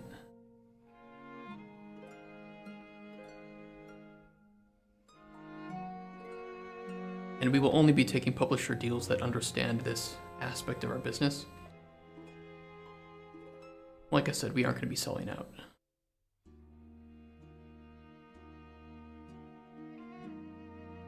Just a small thing. I haven't said that in a while, so I just want to make sure people know what they can expect with our company.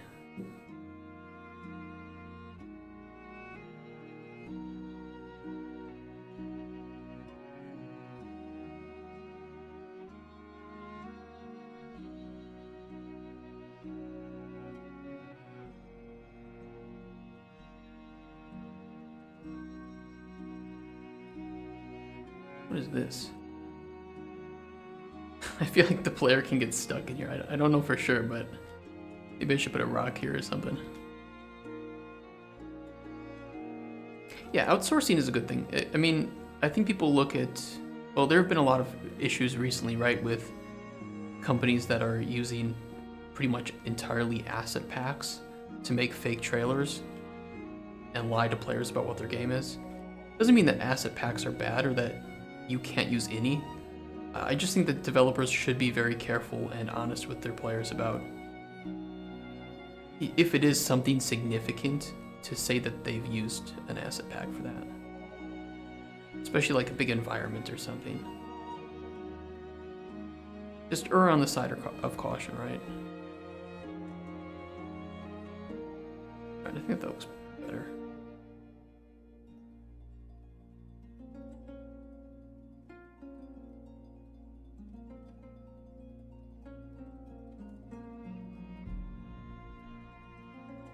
See, asset packs and outsourcing, they are a bit different, right? Because outsourcing is still going to be your own. It's still going to be unique content that's for your game, right? It's just that you don't have enough money to pay. You don't have enough money to pay somebody full time, right? And for a lot of indie developers, they don't have enough money to pay, or enough need to pay somebody full time. Is I think what I should be saying. If I need, I don't know, sound effects made for this scene, I don't need to pay somebody full time for this. I just need somebody to work for maybe a month or half a month to make some sound effects for me. That will be outsourced, right?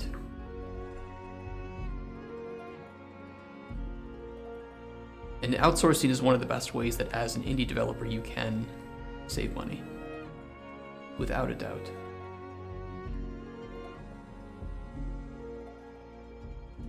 Let me delete this one.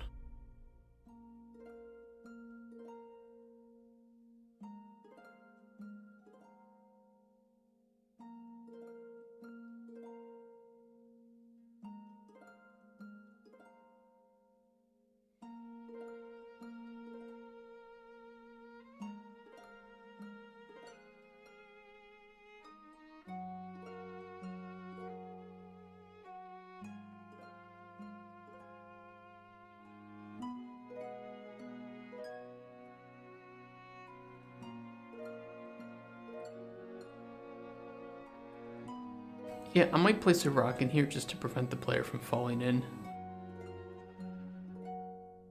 Or I can just try to fall in. Maybe I'll do that.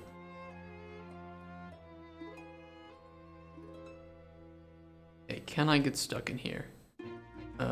Yes you can. Okay, let me throw a rock in there.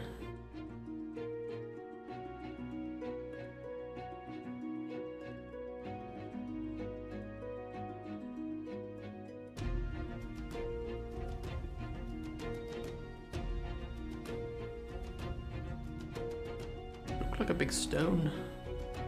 Okay, rock large. That'll work.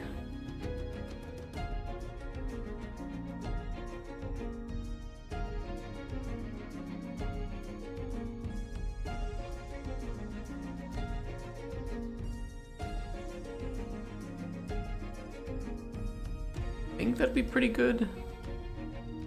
Can I bring the land up a little bit here? I could.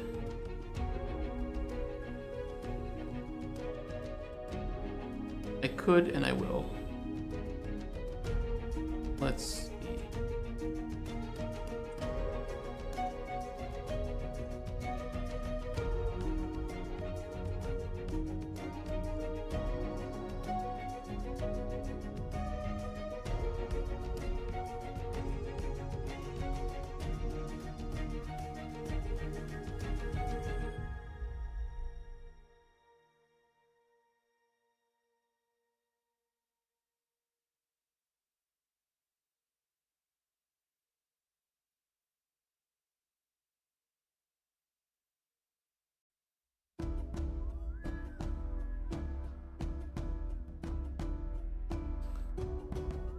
I can still get stuck down here, god damn it.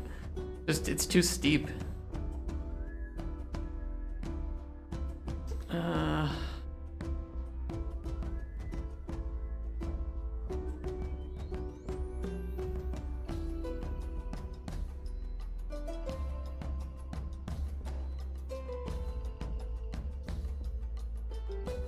need to delete this tree.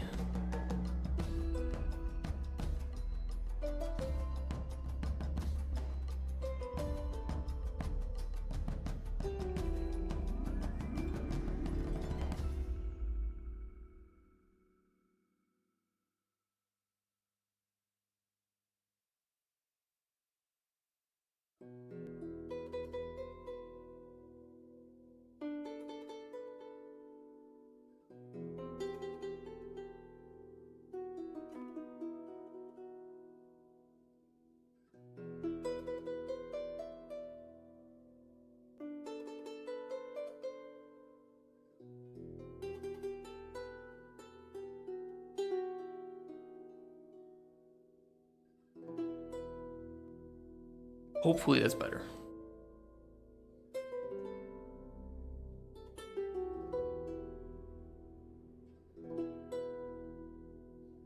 Yeah, that's better.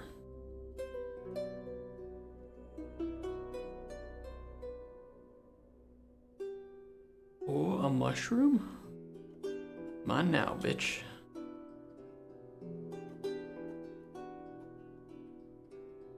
I don't think I'm gonna put anything on these rocks, to be honest. I think I'm just gonna leave them here. Their collision is really too weird anyway to really make use of it.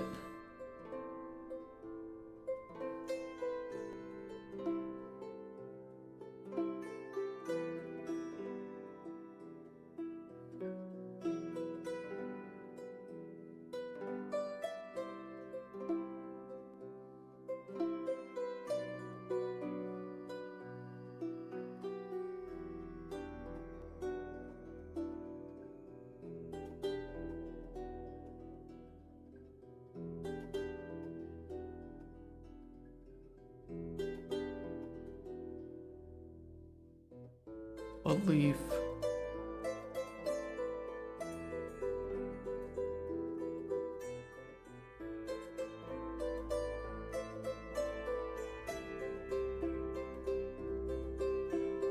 Maybe I should block off this level first. But I want to do one of those features where you don't see the edge of the world until you get close, and then it shows like you can't go past this kind of thing. That way it doesn't destroy your sight line necessarily. It just will block you from going too far. I mean, I could put invisible walls, but I really want to avoid completely invisible walls. You get what I mean? Maybe I could do a hotkey.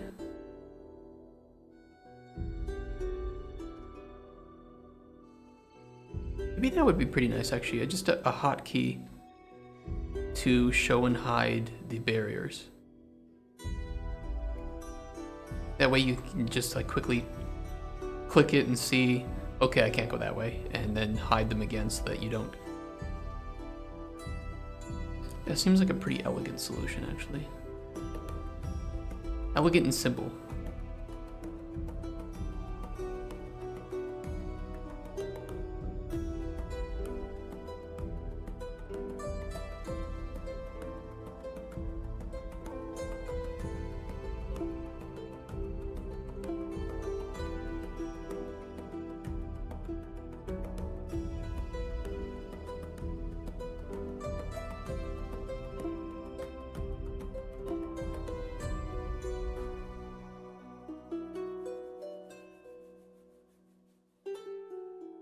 I have to fix that. Oh, hold on, guys. We've already reached affiliate. Hold on. Forgot we did that. I don't update the chat commands as much as I probably should. Please.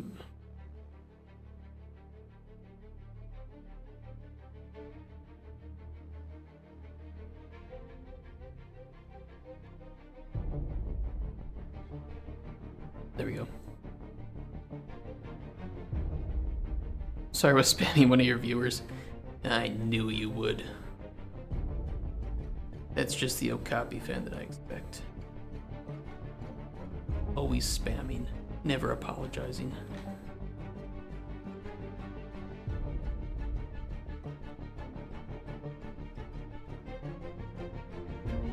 Wait.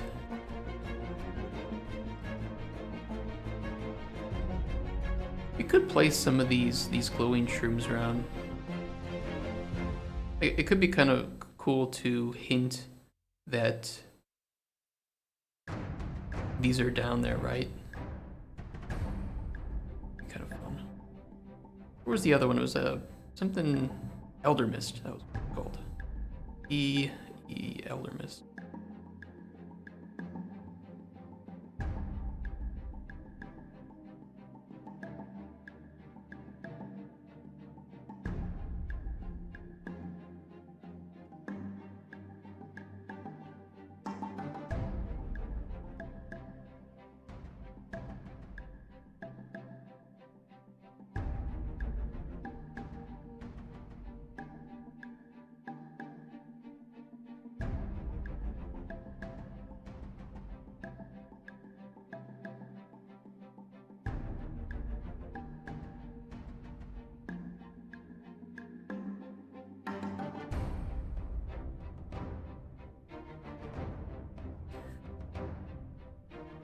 So maybe we will block out the map.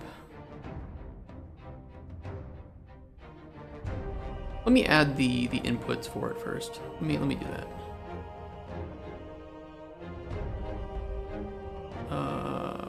Window, load layout, UE4 Classic.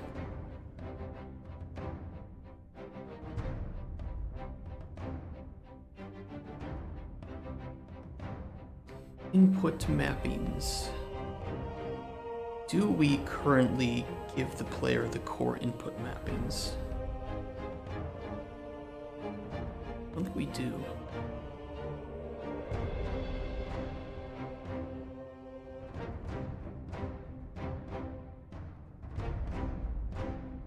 Open level BP.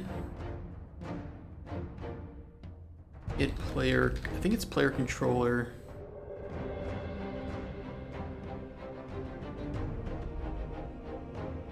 Enhanced input local player subsystem. Add mapping context. Core.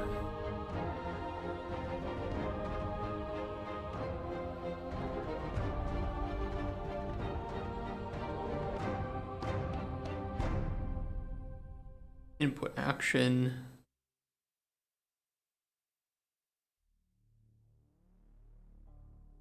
Toggle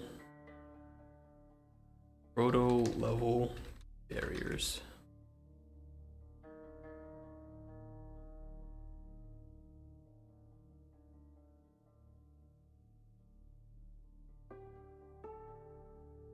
What do we want this to be?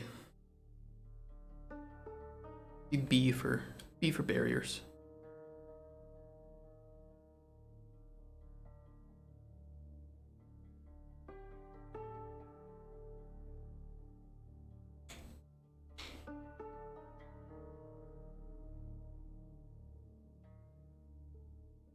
There was a bit of self-deprecation, yeah.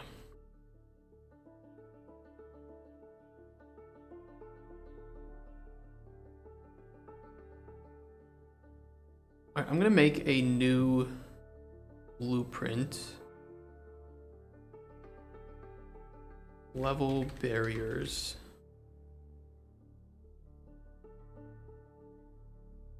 BP level barrier.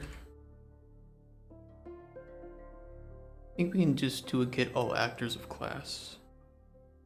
Yeah, so I'm not gonna do a BPI, I'm just gonna do a get all actors of class on this one. Add in a cube.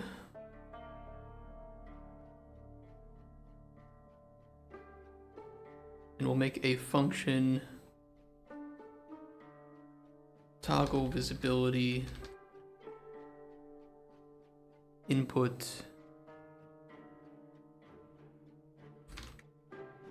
visibility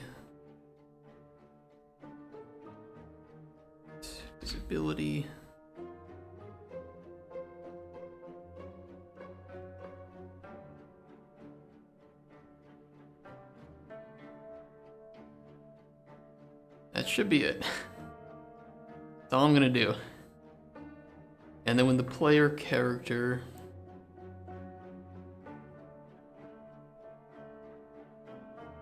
first person character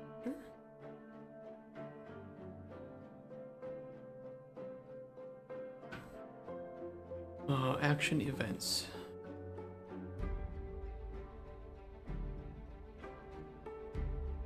Uncompleted, get all actors of class.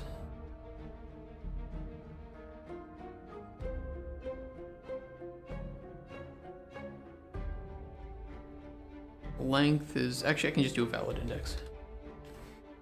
Is valid index. Branch.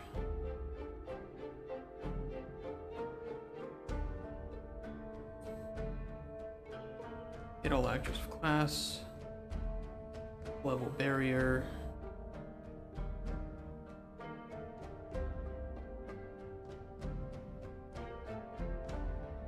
For each Thanks, Bartosz, for the fart. What the fuck is that? Fart noise. It's funny.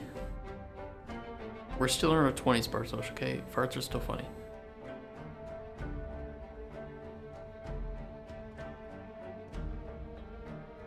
Actually, shouldn't I just do a flip-flop? Yeah, I'm just gonna do a flip-flop. If we want to new visibility, we will just...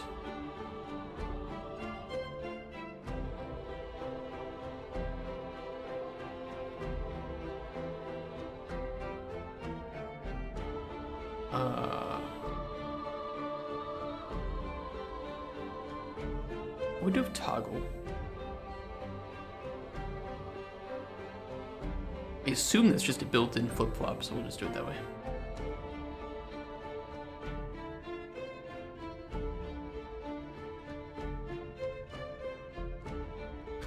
Toggle visibility, and that should be it. Now, if we place one of these down,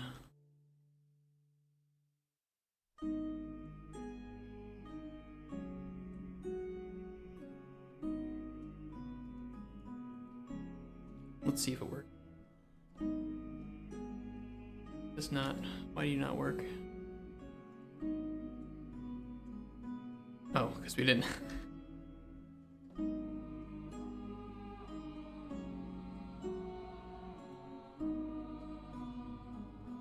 Perfect. And when visible, it should still have, yeah, it still has collision. Okay, perfect.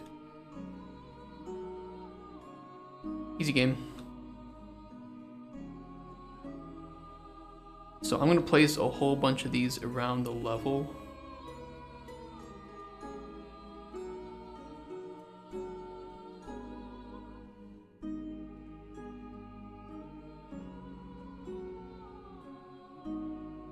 I don't think, yeah, they shouldn't cast shadow anymore once they are removed, so this is just gonna be a way for us to prevent the player going where we want them to. If I hide all, I should be able to see the ingredients that we place.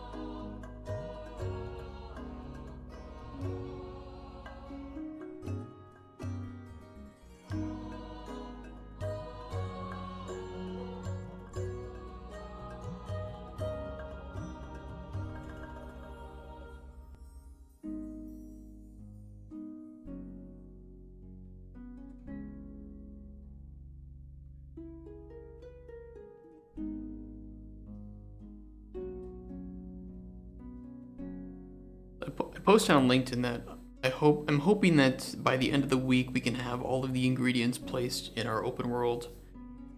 And then I'm gonna make like just a small montage of our open world and how it looks. Different times of day, different weather as well. I don't know, maybe a minute or two in length. That'll be our new status update of how this project is doing.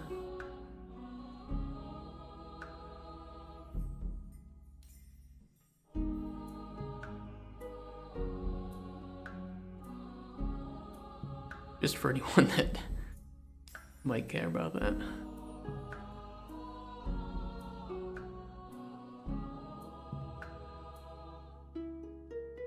And it'll be posted on Twitter and our Discord as well.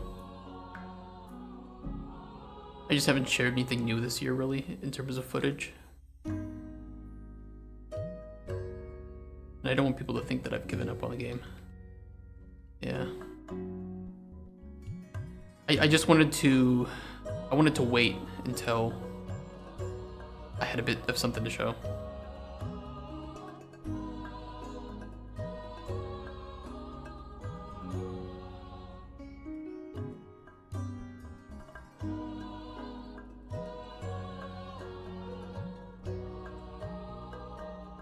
Okay, Okay, so remember guys, when I'm placing these, don't worry, the player won't see them.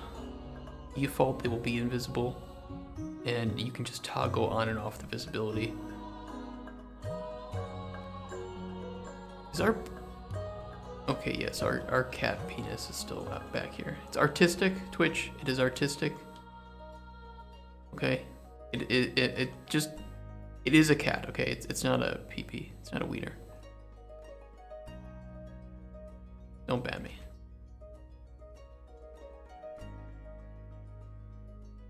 It is a cat. It is 100% a cat. We drew it as a cat. It was always meant to be a cat.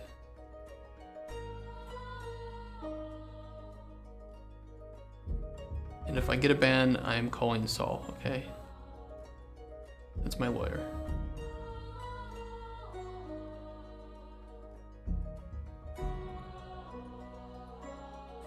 Your last update was, like, public showcase of it was half a year ago? Oh, jeez. You should make something new.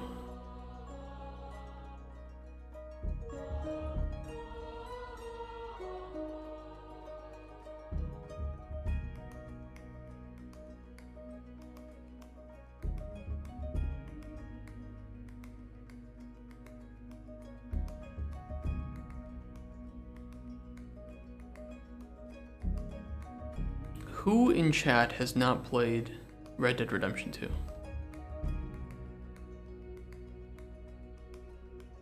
Let me ask this. You need to ask this question. Hey, Datu. Anyone who has not played it yet should play it. It is... I don't know why I don't simp for that game more, but I'll tell you what. It deserves it. It absolutely deserves to be simped for. It is so good.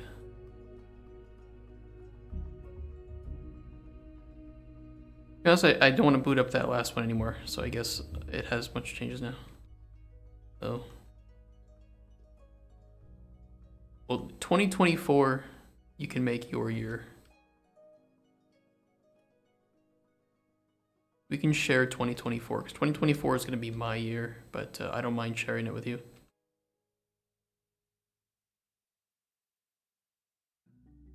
We can do some cool shit.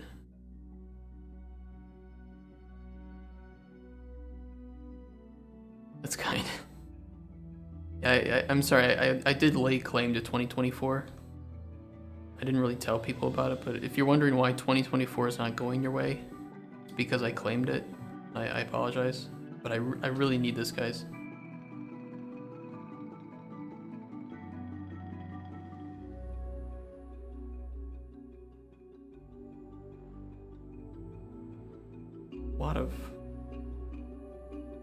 There's a lot of these blueprints. It'll work. It's a visibility set. 2024 is Year of the Dragon, though. Not if you watch my Mole Man series. I think I put a line in there that it was the year of the mole. What a fucking stupid series. But it's fun.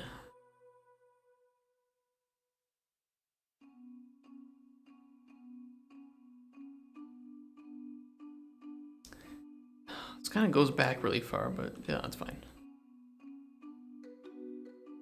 The world was never meant to be this this big.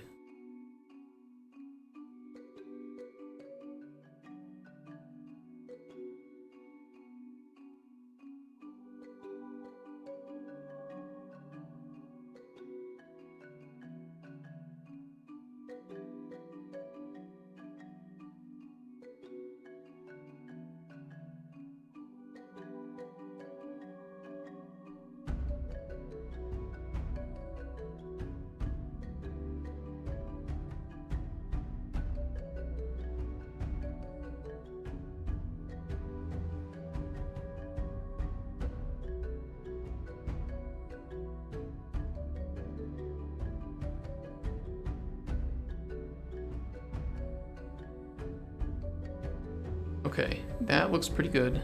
This is the playable area, and then default cube is not visible. Collision's still gonna be there though. So you're not gonna be able to see it, but if you press B, they will appear. So it's a way for you to, when you hit the barrier, if you want to know where the barriers are, this is where they are.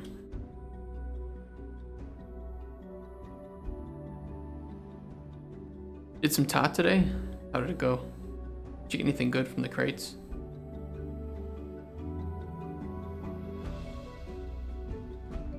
No, I don't care if things clip through it, right? Because you just turn it off, no clipping. At least now I can make sure that I am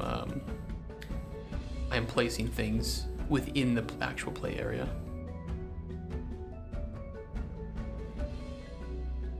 Let me out! Damn you!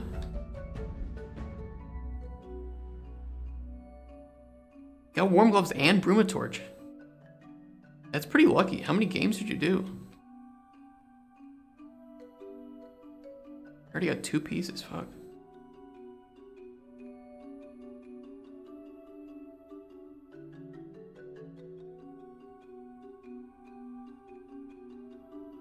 Oh, I forgot to turn the time of day back to normal.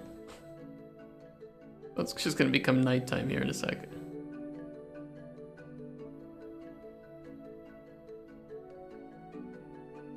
Very dark nighttime. Very dark. I don't think I want it this dark.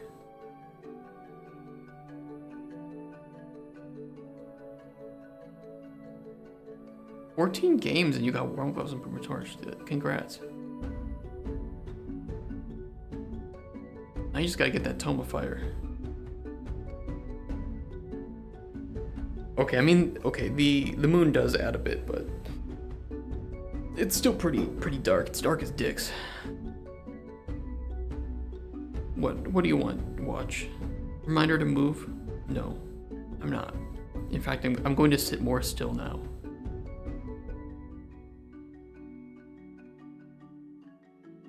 Okay. We showed it. We showed it, chat.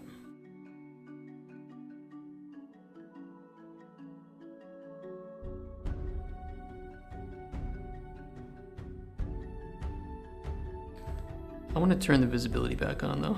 Just while I work, while I place foliage.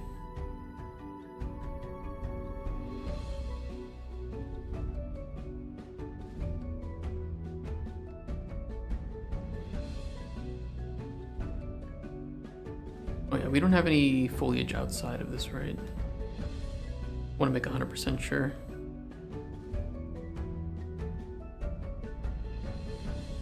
Doesn't look like it.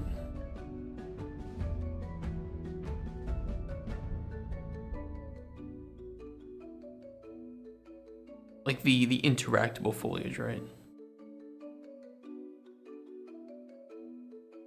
Okay, now we're good.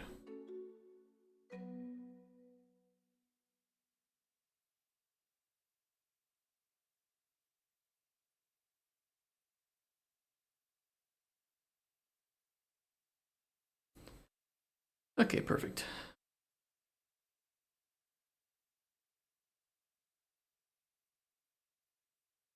Oh my god, slow down, camera. Relax.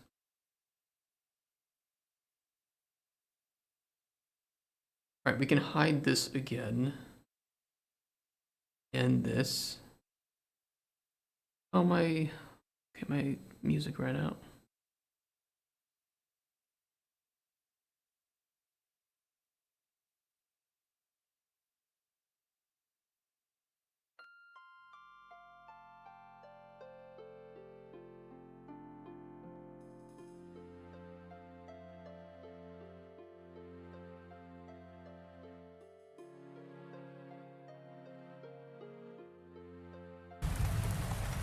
Too loud.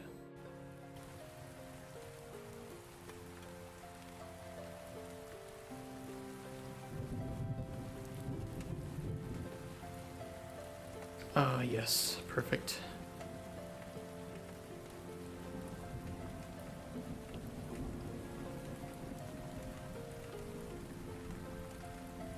Are you guys excited for the Dragon's Dogma stream tomorrow? I'm pretty excited for it.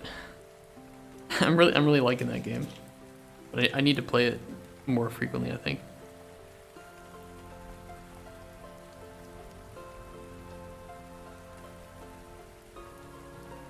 Oh.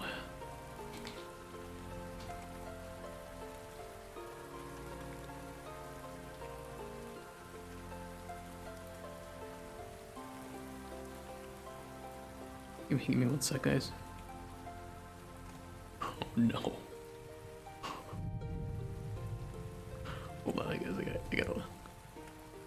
Quick break. 5-minute break. I have to sell something on OSRS.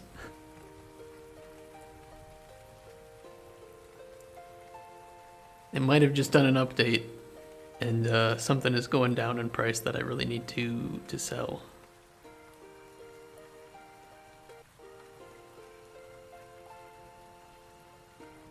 Let me close this temporarily.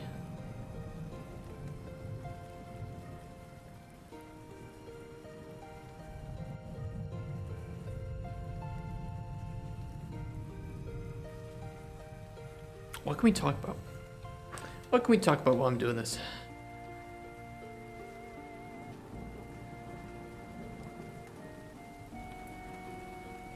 What is the one thing that you guys might have a question about or concern about with the game dev industry? Get me to say something really controversial. Those are the things that I love the most.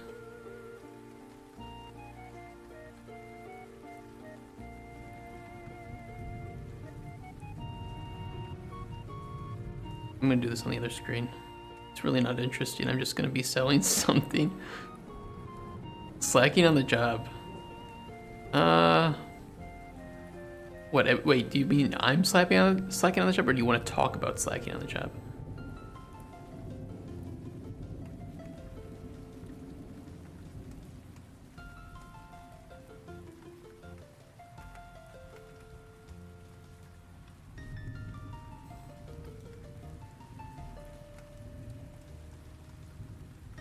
What the fuck?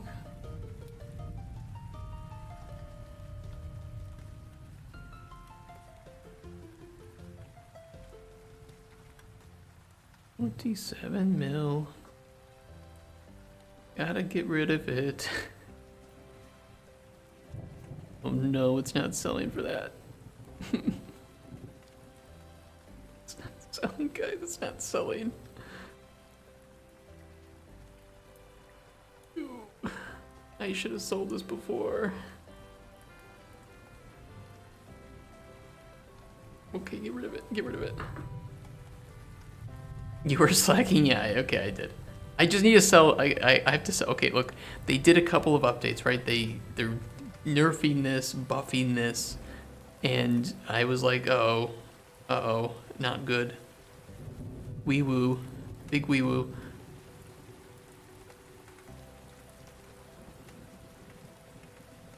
Holy shit. God, I should have. Dude, at one point I own this. Okay, I'll tell you. At one point I own this. I think it was way back here. I could have. I'm dumb. I'm so dumb. So dumb. I should have just held on to it. Okay, ignore. However, I can say my RuneScape board game is on its way. I'm pretty excited. I wonder how much this is selling for right now. This had to have gone up in price, right? The Krauzy. Yeah, that's it. All I wanted. We're done. I needed to get rid of that. I needed to offload that.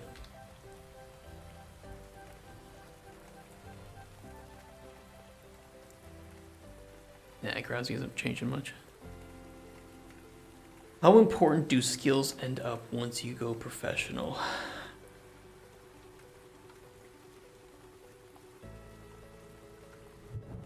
Depends on the skills. Hey, listen, if you don't go back to work real quick, I will tell the CEO. Yeah, I'm gonna get fired.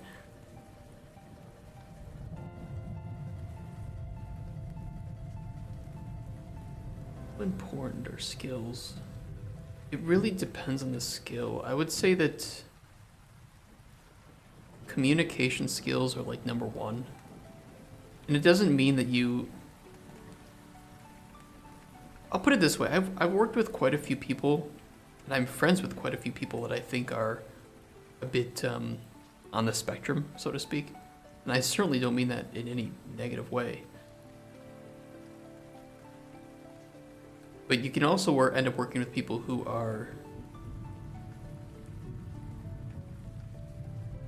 a bit more diplomatic about things. They're a bit on the business side. Personally, I prefer the people on this spectrum because usually they are a lot more blunt, I've noticed, or at least the ones that I've known. And I vastly prefer that. And there are also people that aren't going to judge you for being a little socially awkward sometimes, right? Just because they know what it's like.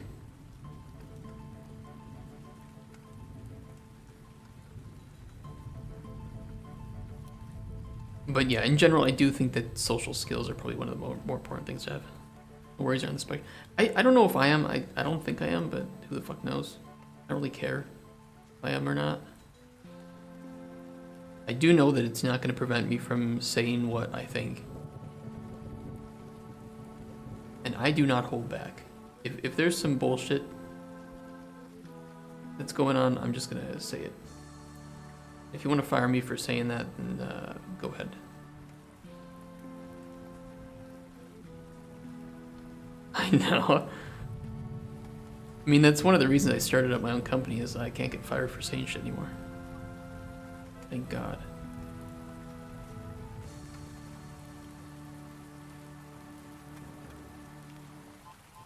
I think that my style of working is just not compatible with a lot of companies. Not all. Keep in mind, there are, quite a few people that I've worked with and companies that I've worked for that do things the right way. 100% do things the right way. Or the way that I do them. And there's never any issue. Never an issue.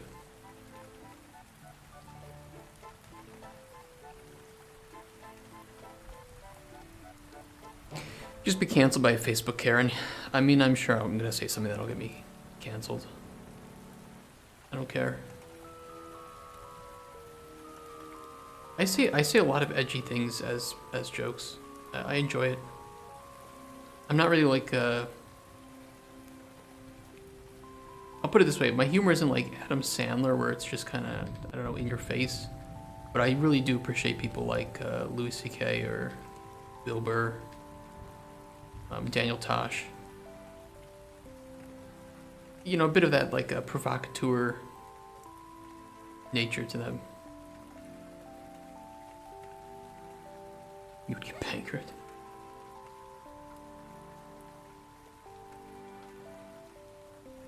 I feel like if I'm being honest, if I'm just trying to be like serious for a moment, I don't think I ever really say anything or believe in anything that would be considered controversial.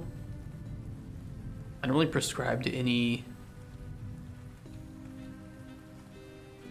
conspiracies. I don't know. You don't mind get canceled, I cancel you for that. I just don't think I can be canceled. I don't know. Maybe I shouldn't challenge those people.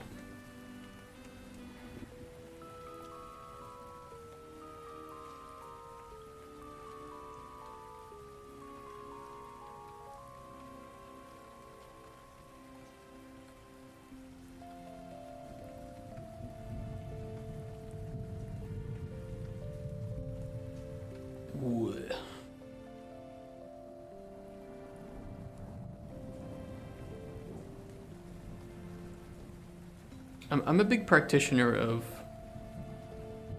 the golden rule, number one, and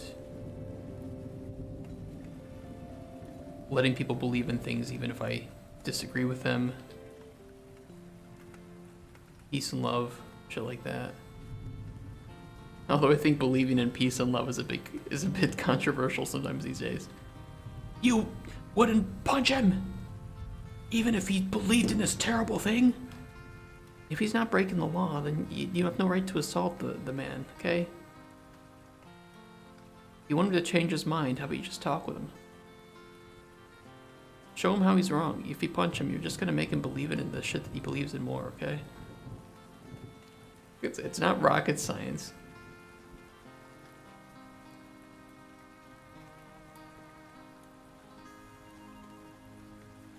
Also got 60 fire making. Nice. Might go for 66 for the fires. Worth it in my opinion. Very much worth it. And it's worth making those fires too. Especially in like Mole Cave and Mauritania if you do shit there. You're gonna think they can cancel everyone, but the fact is there are more people that don't agree with Karens than there are people that would help the Karens, yeah. I think the number of people that are gonna be pushing back against all this is just gonna increase as well. Like, it's cool to ride the bandwagon for a while, but then I imagine it just gets mentally exhausting. I don't know who said it, but I think there are a couple people that have pointed out that this kind of behavior and ideology are just going to, it's going to eat itself, right? It is self-destructive by nature. It doesn't follow any logistics. The rules are always changing, and because of that, even the people who might agree with some of it are going to find themselves on the defensive end at some point.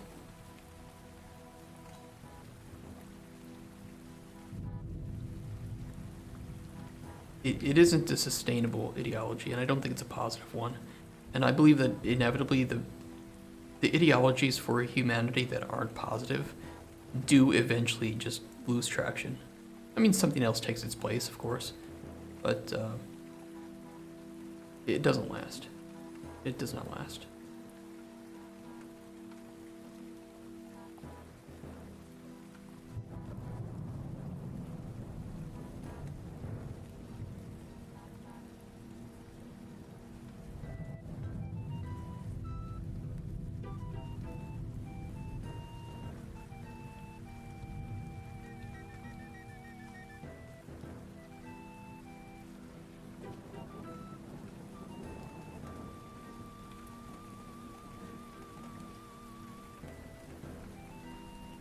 Okay, I think we filled out a little bit of this behind here.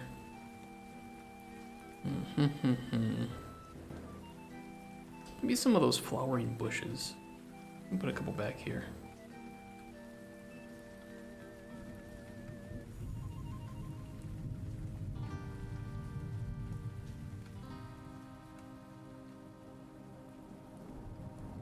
I don't think this world needs to be full to the brim of ingredients, but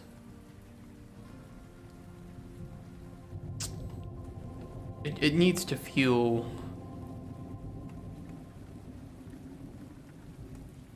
full. I don't know how to put it.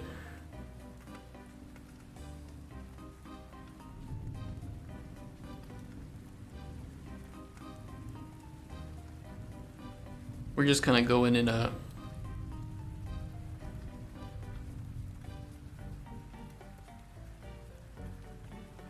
pattern, just kind of moving things.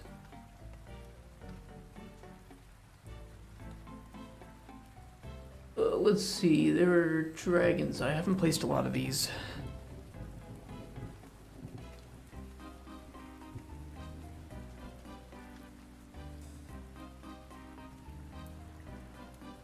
Sometimes Todd will really just decide to wreck your health. Yeah, it really does. The cold of the winter tide seeps into your bones. Okay, let me fletch this log. The cold of the winter tide. God damn it, just... I think it's kind of dumb that that winter tot is worse when your health is higher. I think that is just a really stupid mechanic of winter tot, personally. Lots of people yell at me, I will go to hell instead. Why? Honestly, they make their god sound like someone not worth following to begin with. I grew up in a Lutheran family, and at least for our church, I found it a lot more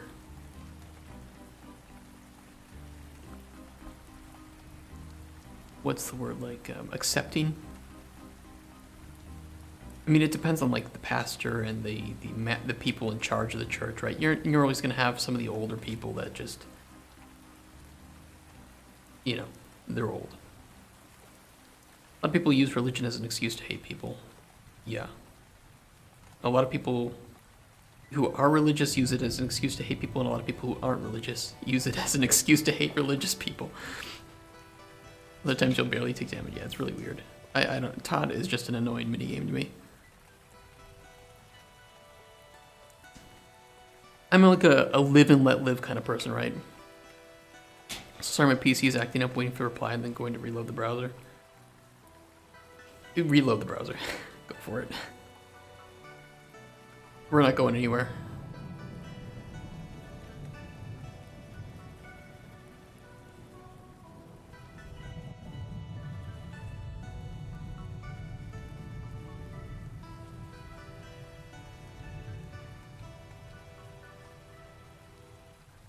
Yeah, I do. Maybe I should make the grass just a little bit shorter.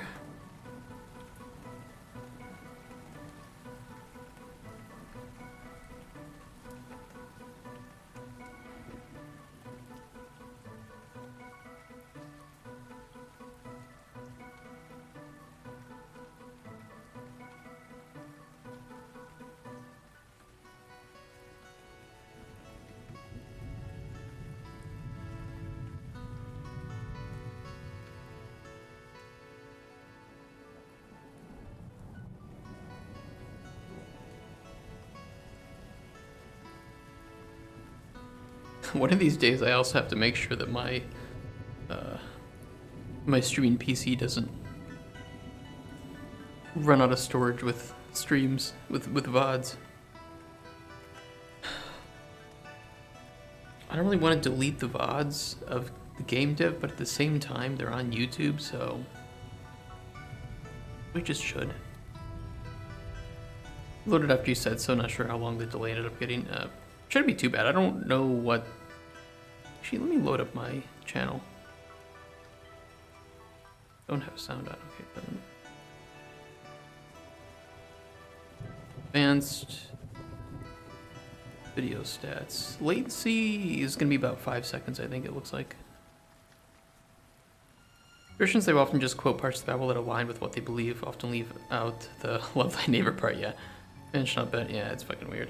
People misusing the Bible or treating it as a singular entity and not the collection of works from people with very different beliefs is very weird to me. It's like you are allowed to pick and choose the things in the Bible. If you want to believe in the things that the Bible says, I think you should be allowed to pick and choose the things that you believe in.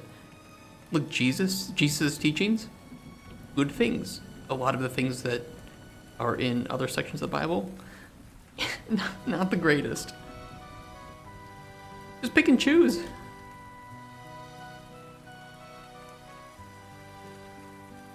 isn't difficult.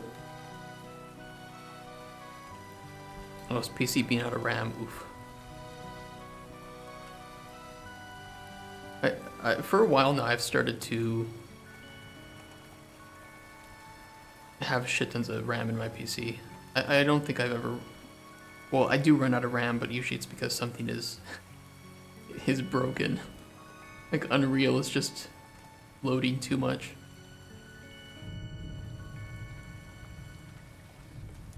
I mean, and I don't want to... I'm not attacking people who are religious here, but right. I'm just stating that having a shared set of values is good, but you try to make sure that the shared values are positive for you and the people around you. And if they're not, then I think you should try to find some other values or try to change them. I haven't take the don't fuck young people as don't be gay.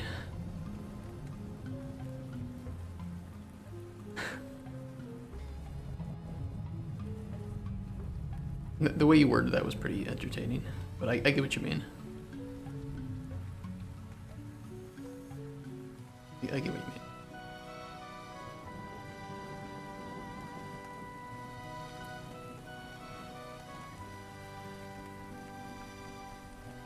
I really wish I knew exactly where these oh, here's one, okay.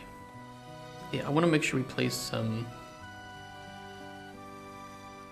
plants around here. It's a bit too close, I think. It can be a little further away.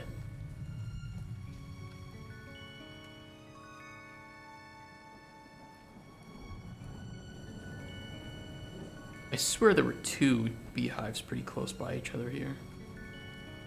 Just can't see the other one.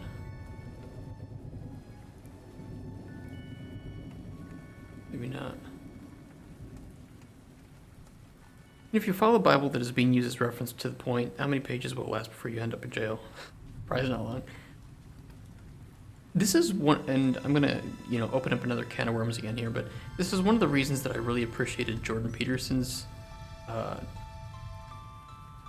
what's the word, lectures on the Bible stories and how, like, the psychology of each work and how the tales and the virtues that you can obtain from each of them, right? What they're trying to teach. And I think that a lot of people take these literally, when I would argue that, in fact, a lot of these older stories in the Bible are meant to be, they're meant to teach virtues. Just the same way that a book of, Grimm's fairy tales is, right? Or whatever the other one is, Mother something. Yeah, exactly, I agree. Using the Bible as teachings to be a better person every day is not bad. And that shared value, the shared values that you get from religion are very important for society, because a society built around those shared values is much stronger and more interconnected. And I don't think that you need religion to have that, but religion is a good way to reach that point.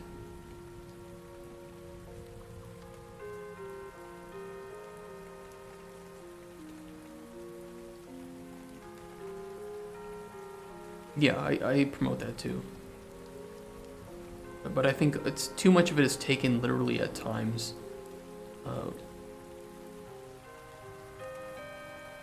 When I think a good portion of it is meant to be taken, was never meant to be taken literally. And I think maybe it just has, throughout time, it got a bit too idealized, maybe? I don't know if that's the right way to put it.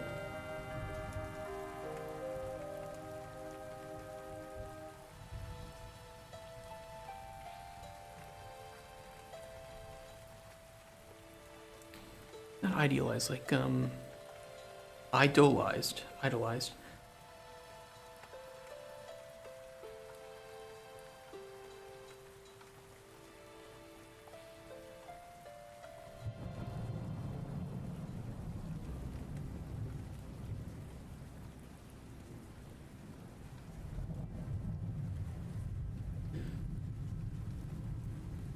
Like, I would even say that I'm not, I'm more like agnostic, I guess you could say. I just don't need that in my life. I don't need that to be positive spiritually. UE or Unity? I kind of see an answer right now, but well, I'm biased. But I will say that I think it depends on your... It depends on what you're trying to achieve and what you feel more comfortable doing. There are positives and to some extent better scalability options with Unity. It works much better, especially for like 2D games. However, Unreal, you have the benefit of having a lot of out-of-the-box working solutions that you would otherwise either have to pay for or deal with many bugs with in Unity. So I would say really depends on game, depends on your individual skills or your team's skills, and depends on how you want to monetize it.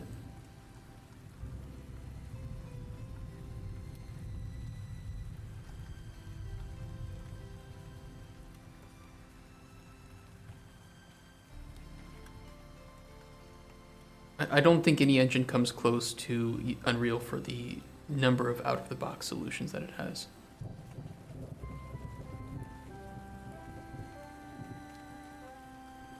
And the free assets every month, it's incredible. Absolutely crazy. What you get for free.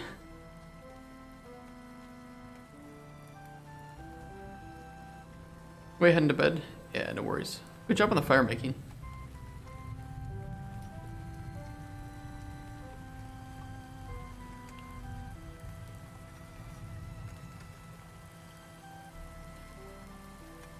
Yeah, Copyfan uses Unity. It's just dependent on what you're doing. Pros and cons to each. And in some cases, you know, I would say that other engines like Godot or Game Maker are also very, very solid options for certain types of games.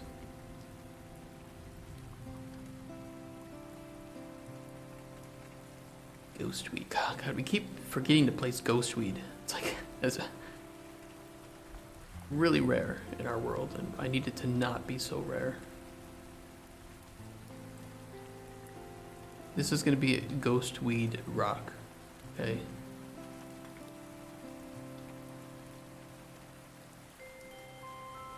guys are looking for Ghostweed in the game, that's where I put all of it.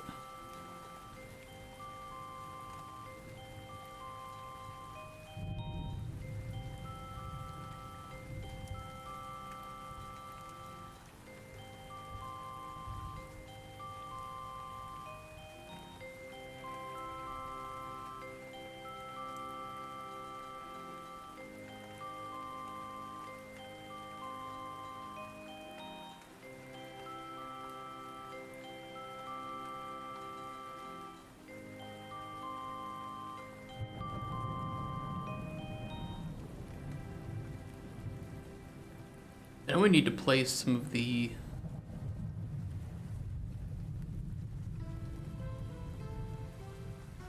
morning glories too, but I really want to do that as the vine. So you're gonna be able to find them on the here, the watchtower, and maybe if I put some vines on the wall here. At least those I can be pretty confident about placing in a specific location.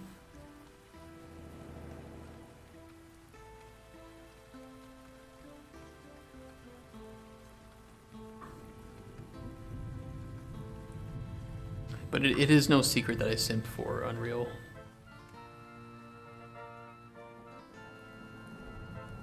It's primarily just because of the out-of-the-box solutions and the blueprints. It's very easy to prototype out. And you know what? You might even use multiple engines in your studio for... a lot of companies have their proprietary engine, but they prototype in other engines, like Unreal, just because it's so quick to get something working. I get why you simp for it, yeah. And I get why people use Unity. It's really easy to get a very small package, very small and efficient running package with Unity. And with Unreal, you have a lot of engine overhead that makes it really bad for some devices. Really bad for some devices.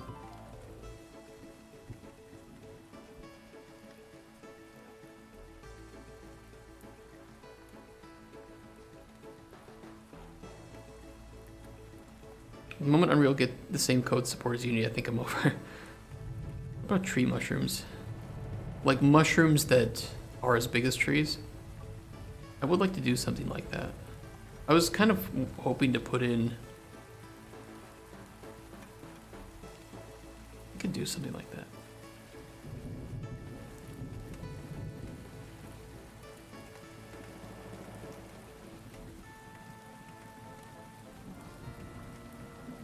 Be kind of fun.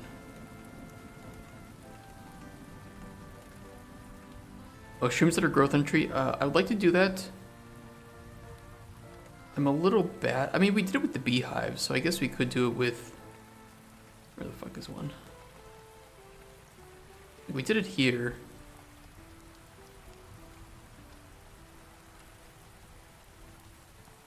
With the beehive, and I think it worked pretty well.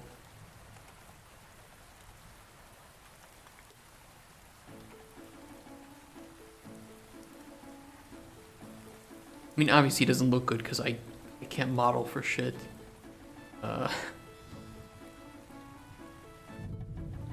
It could be done. I just feel like we have enough shrooms in this. In this scene already. Maybe that's just me, but I don't know. This is our first iteration, so we're gonna, we'll do the first iteration. If we feel like there's something missing, we can add it later. As long as the player can, for now, play and just see a smattering of ingredients that they can use to some interesting extent, I'll be pretty happy with that. I think so far you have a pretty good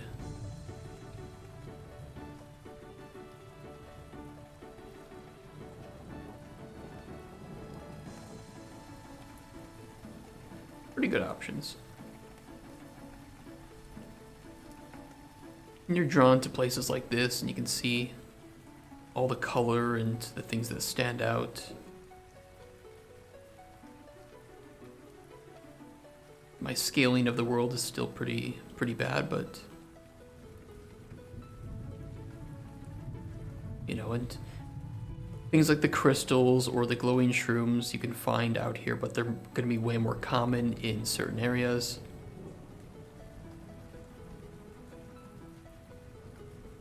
And then once we get them into the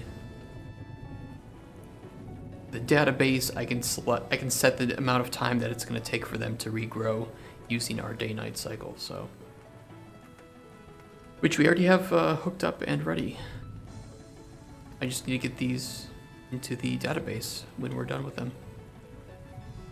And then technically, we have the second part of our core gameplay loop finished. Well, we have the very basic aspect of that open world finished.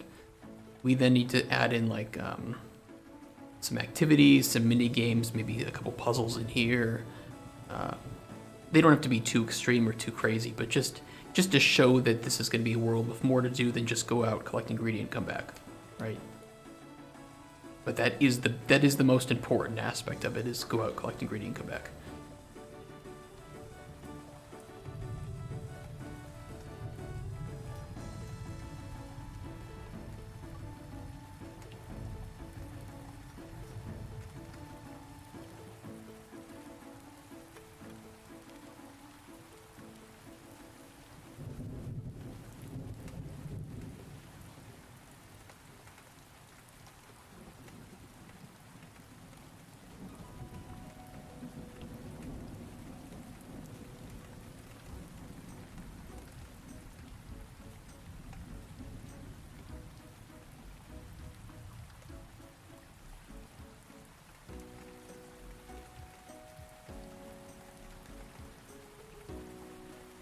How's the music sound for you guys? Is it okay? Bit too quiet, bit too loud? I know a lot of you guys play your own music too, so I don't want to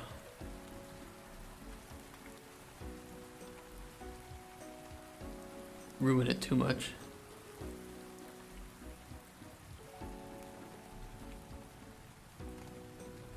Is it good? Okay.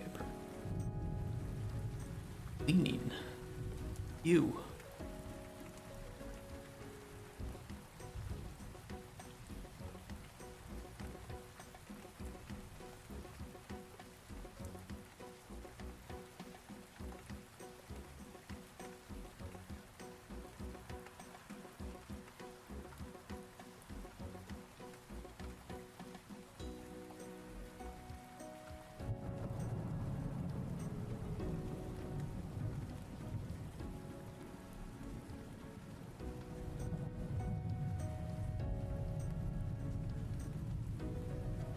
Oh yeah, let me check the those seashells.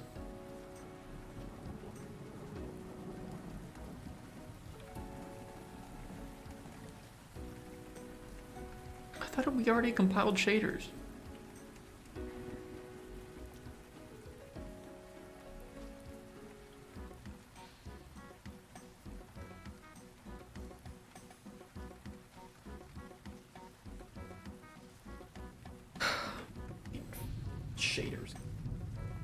these nuts.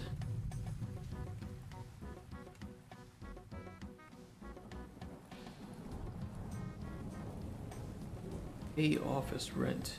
Did I pay my office rent this month? I sure hope so.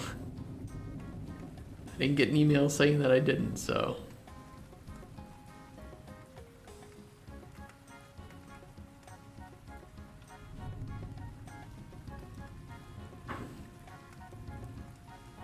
I have a reminder on my phone to tell me, but I didn't actually set the reminder as completed, so now I don't remember if I did or not. Which is kind of like the Remember All from Harry Potter that Neville had.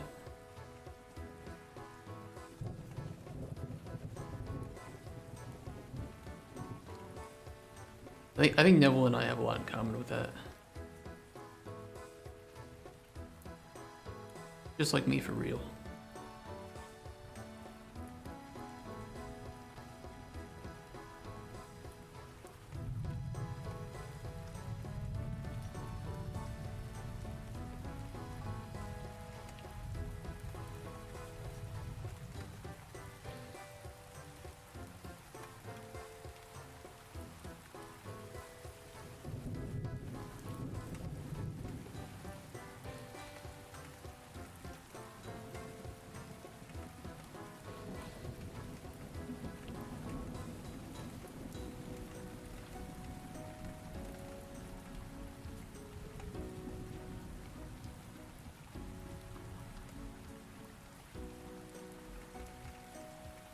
Let's see. I don't want this map though. This is a terrible map.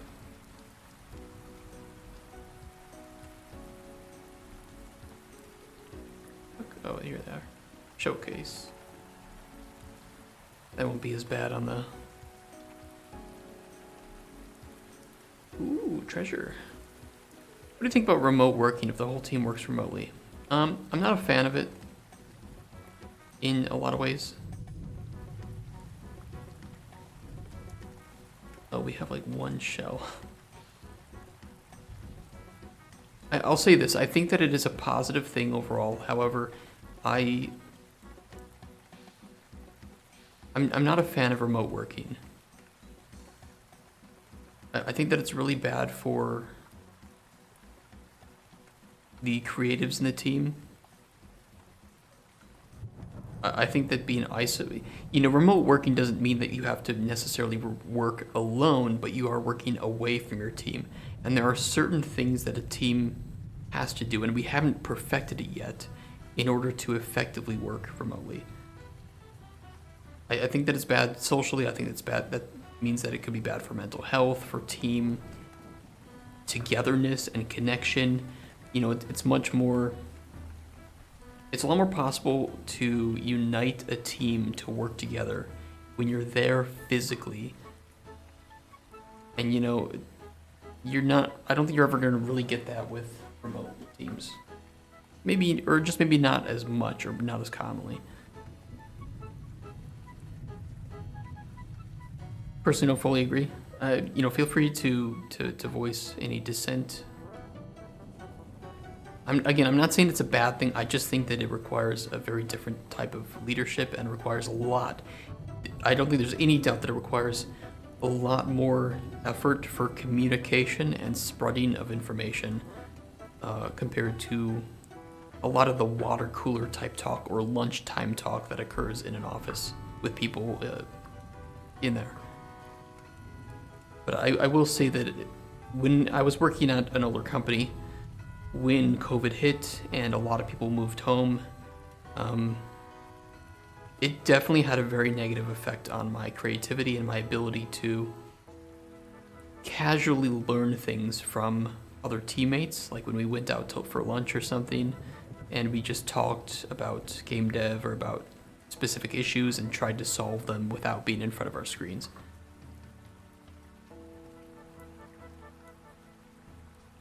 And I haven't seen perfect solutions to this that reach the same level of convenience and positive social levels that we had before working remotely.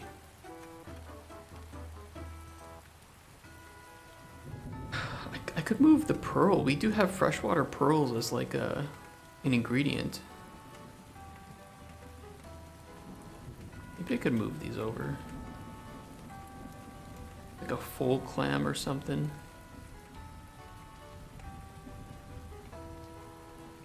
BP shell. BP. What does it do?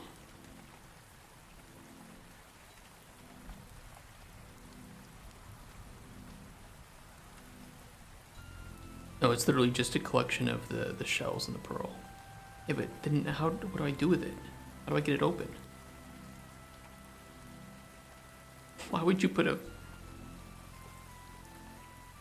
why would you make a BP like this but not have it do anything?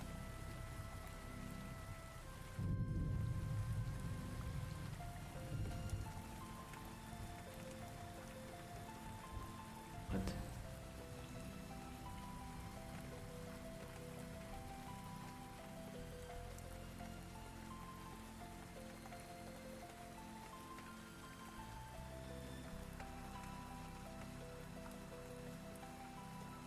They literally put a pearl inside of this.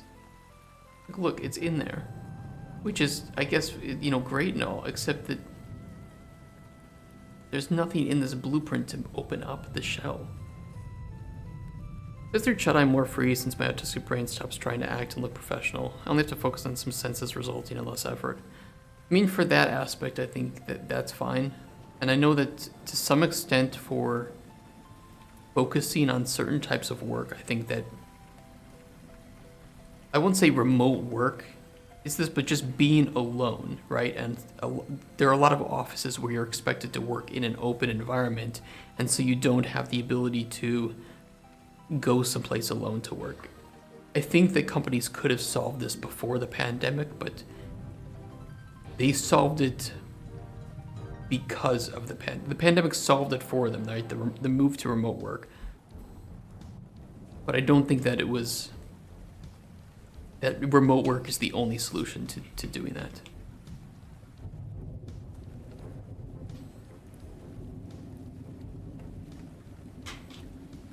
I enjoy the flexibility that hybrid work offers. If given the choice, I would still prefer to work in an office environment with other people.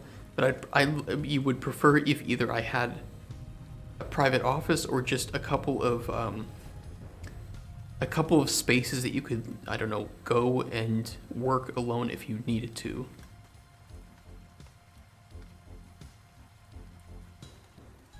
But I warned a lot of my colleagues who were very excited about the prospect of working remotely. I warned them that, okay, it's going to be great for a few months, and then it's going to hit you. You might be introverted, I'm introverted too, but I promise you, I did, like 3 years of remote work for Darkest Dungeon.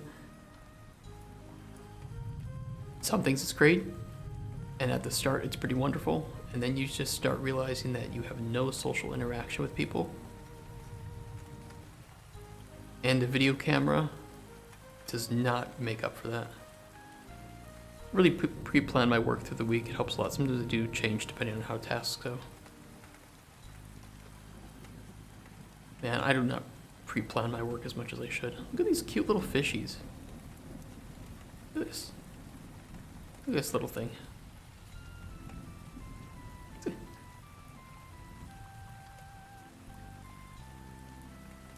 Yeah, I think hybrid is the best way to go. But for me, hybrid only works if other people are choosing hybrid as well. I'm not going to go into an office alone, although I do appreciate the separation of work and personal life, which I think is why I say remote work, not necessarily work from home. I think work from home is terrible. I will gladly speak out against that. Even if you have kids, I get it, but guess what? Your kids are now going to be dependent on you being there.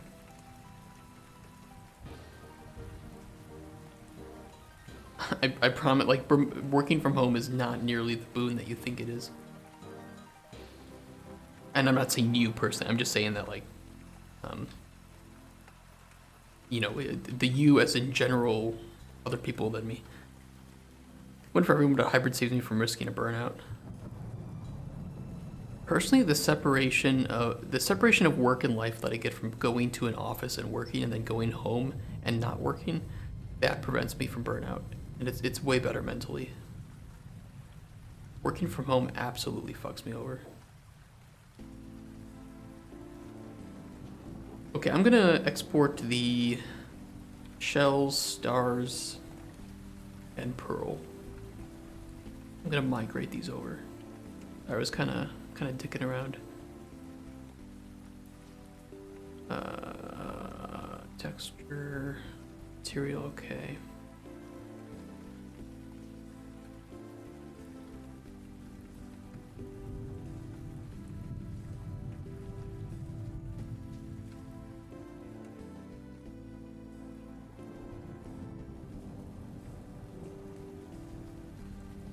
Let's see if they're in here. Underwater ruins, mesh, coral, here we go. Perfect. Yeah, different people, different workings, yeah. Yeah, it really is. I don't rub it in the faces of my colleagues, but I'll tell you that a lot of the people who scoffed at me saying that it was gonna hurt their mental health after a good bit of time, they were the ones begging to get out of their house and meet us for a drink. Like, yeah, it's like,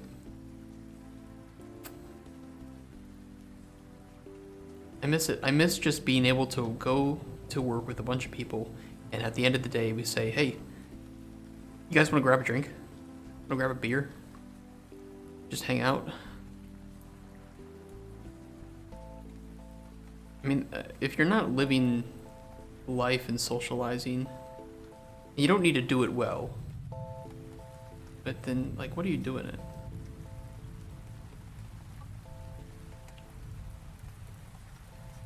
Savin being home was permanent. I knew that was gonna happen.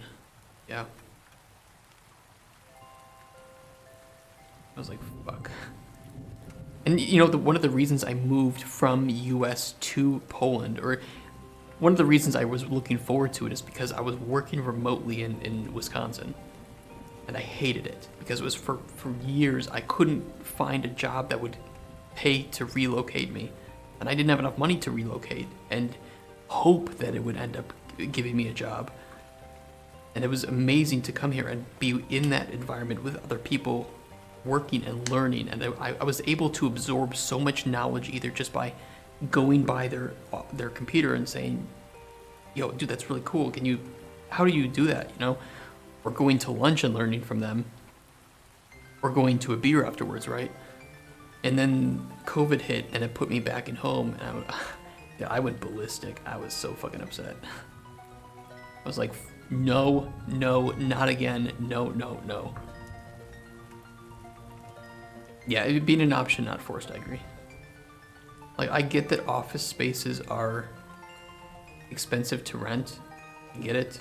Am I stupid keyboard work? Stop it! Ah! Sorry. Okay, it's better. You have to threaten us sometimes.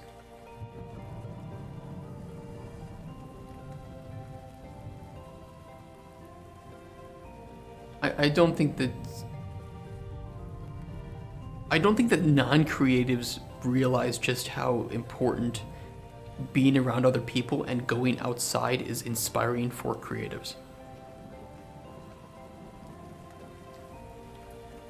Yeah, we tend to have an issue when everyone is at work for once. Pretty squeamish question, salary. What average salary for junior GD in US? I'm not going to beat around the bush. Number one, because I don't believe in it. And I need to warn you, game designers make some of the worst salaries in game dev. Around the same as QA. Especially juniors. It really isn't great. I love my job, I love what I do, but we make shit money. I don't know what it would be nowadays with the, with inflation and all that shit. But it's not great. You'd probably have, depending where you live too, because if you are working remotely, you can live someplace cheaper. Certain states are cheaper, right? It's very variable, of course.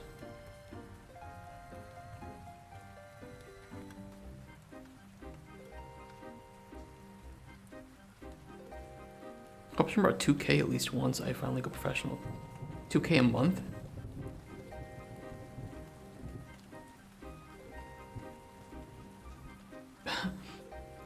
I was making about 1.5K US dollars a month here in Poland, and that's barely enough to survive in this city. Like, it depends, like I said, it depends where you live, right?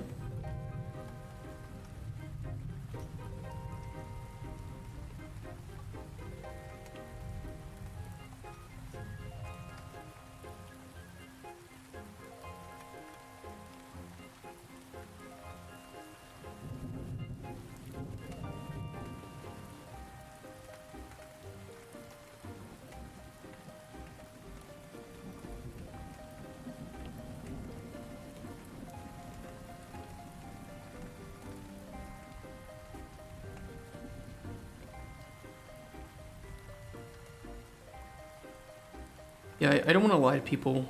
If you want to make money, be a programmer. Be a programmer or be an artist. Especially programmers. It's as simple as that. It really sucks to say, but game designers don't make dick. We don't make dick. Unless you are really good at what you do and you're in a high position. Just want to do everything. I think it's going to be very difficult to find a job if you can do everything, I will admit. Usually people are looking for somebody who is specialized, and you're going to be competing with people who are specialized.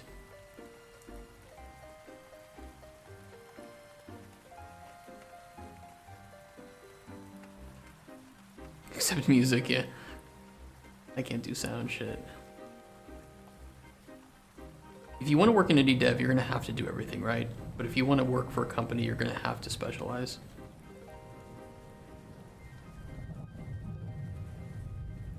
Or become master of all. I mean, I guess. It's going to take a long time, though.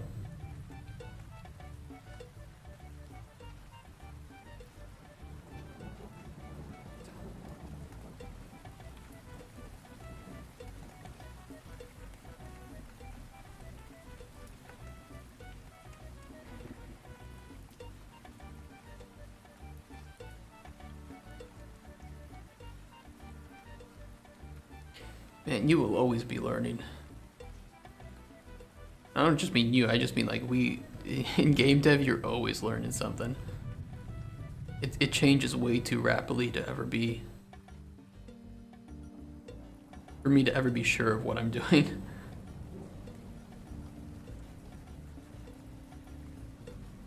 Even I'm not good enough. I can't compete with a lot of the people who unfortunately lost their jobs and are on the market too. And with all the layoffs, often I'm competing with hundreds of other people for the same job. And as good as I might be, I don't have the greatest CV. And even if you have a really good CV, you're probably competing with people who have more than you.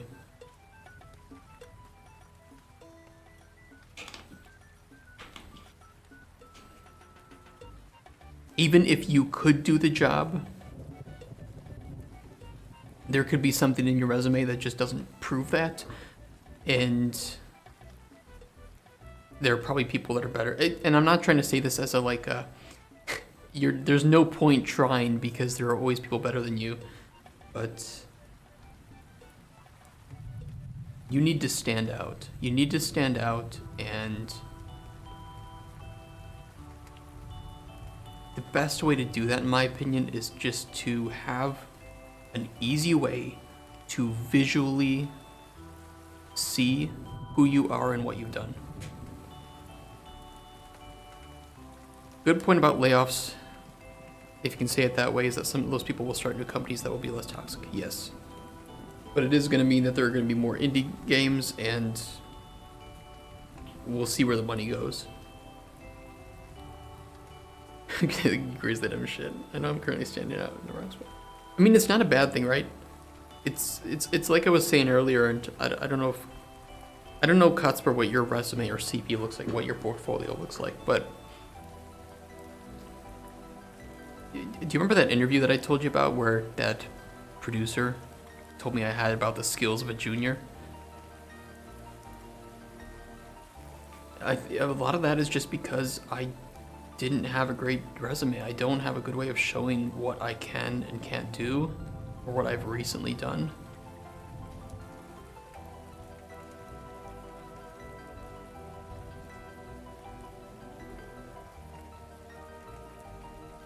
And any gaps in your CV are scary for recruiters. They're gonna wonder why is there a gap? What were you doing? You need to show constant growth. It doesn't matter if your early stuff was shit. If your stuff after your early stuff gets better, it shows how fast you can grow, right? People will look at your early thing and say, oh, this is kind of dumb. But then they'll see, oh, next year he worked on something that's a little bit better. Next year was better. I don't know you say that, but I have had so many recruiters say that the gaps are really bad. Because even if you can prove why a gap is bad, maybe you had like sickness or mental health or whatever, if you don't put that, people will look at that and just kind of discard you.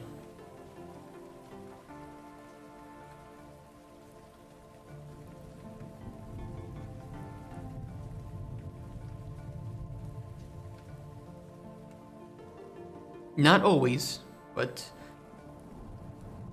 they're not gonna call you. If they have hundreds of applicants, they're not gonna contact you and ask you for a reason why there's a gap.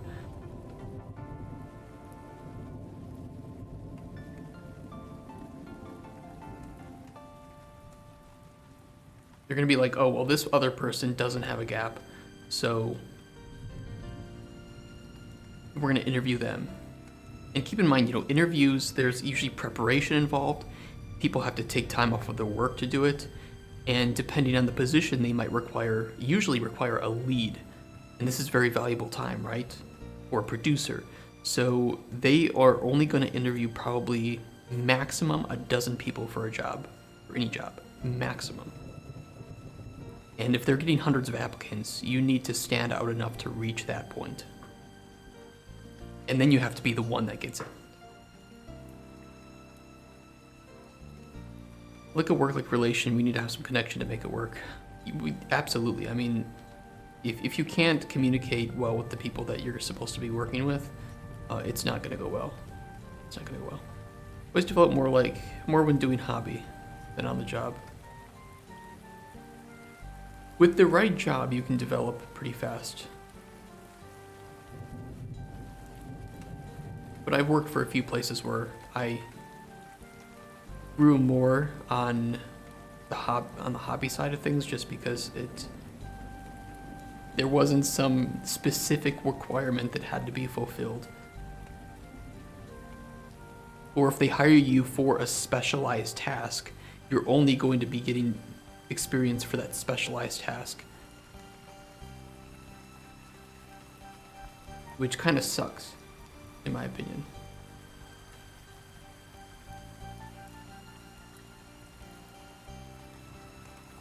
I think there's a lot that can be gained from learning multiple points of knowledge. And if your company doesn't ever give you the chance to do that,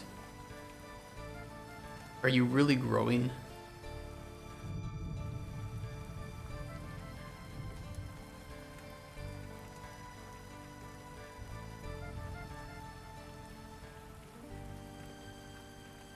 I mean, maybe you are. That's just something I think about quite a bit.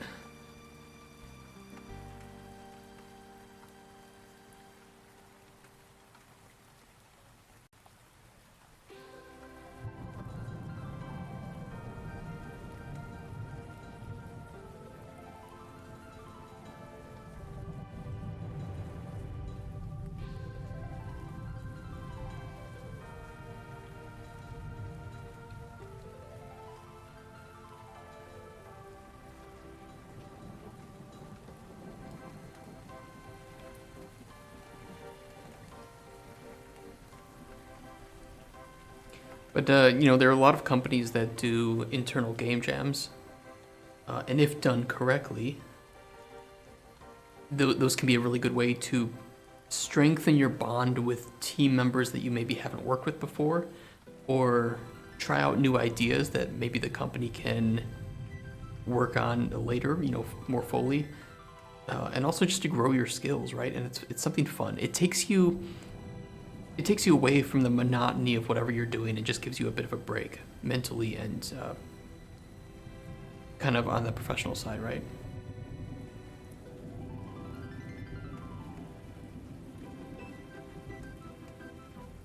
However, I do have a story of I know a company that did a game jam. The first one that they tried. And it was terrible. What? No, Casper, you know, you might know what I'm talking about. It was so bad.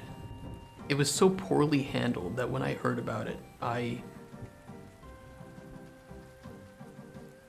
let me game one. It wasn't terrible. No, This is a little bit different. I have to keep it different for legal purposes.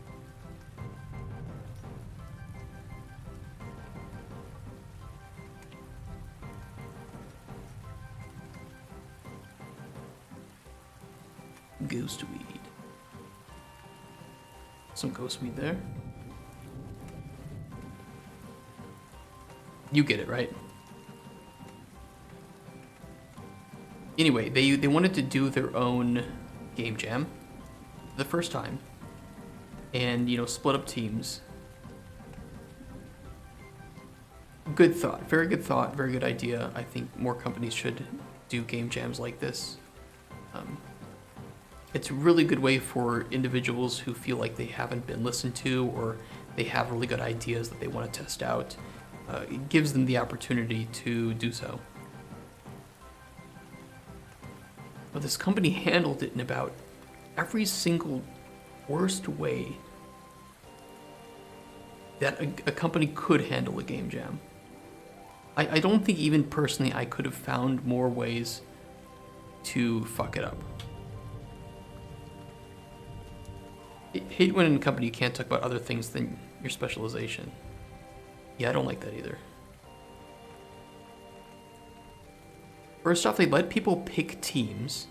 Okay, oh no, even before that, they had individuals submit the idea of the game they wanted to make, and it had to be approved. Which is already killing the idea of a game jam. This is before teams were even decided. So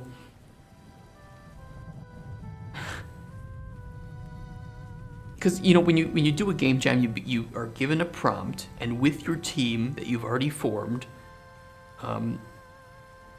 you come up with an idea to suit that theme usually. Or a theme gets announced and you form a team and then you think of an idea. But it's supposed to be the team that comes up with the idea, not one person who submits an idea, which is then maybe being given to the game jam. Okay, so that was weird thing number one. Weird thing number two is they let people pick the teams that they wanted to work on, and there wasn't any limit. So of course people gravitate towards the ideas that sound really good, and now you have like a dozen people on idea number one, and idea number two has like two or three people. And it may not even be people that are able to create this idea. Right? You don't want all of your 3D artists, for example, going to one project. And now your other three game jam ideas don't have anyone that can help make any assets, right? Or make any models. Hydrate? Okay, I'll hydrate. And stretch. Oh, fuck, okay. God damn it. Back when I'm also going outside, I had a work call. Okay, no worries. No worries. Ooh, that feels good, actually. Stretch can. Ooh.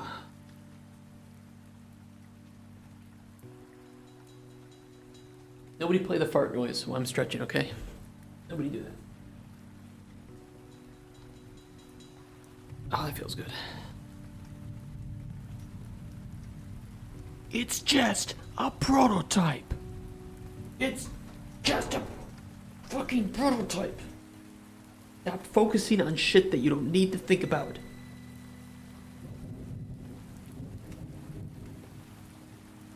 Okay.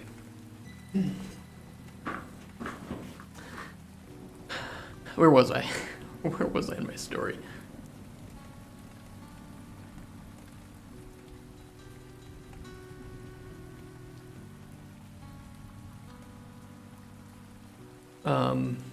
Okay, so they let people pick the teams they wanted to work with, right? Which it's already fucked up. In my opinion, for a game jam, the moment you do this, you've already lost. You've lost the idea. Now it's like some people will feel like they have a great team that they can work with and make their idea, and others will feel resentful that they didn't get people who could actually help them achieve their, in some cases, their dream, right? In some cases, this might have been a dream idea of theirs. I have to try to recollect some of the memories of this. Keep in mind I wasn't there, right?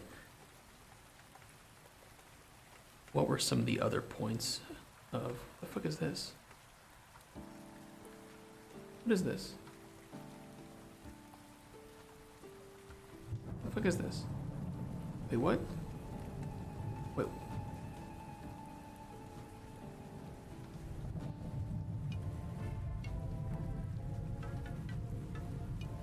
Why is there a player start here?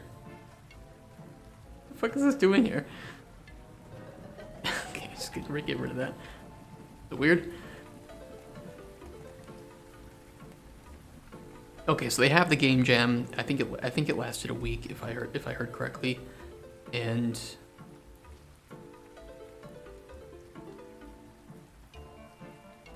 people, created this shit, and some of it was good, some of it was not very good. They then had individuals in the company vote on which ones they liked best. Ooh. Thank you for the ooh.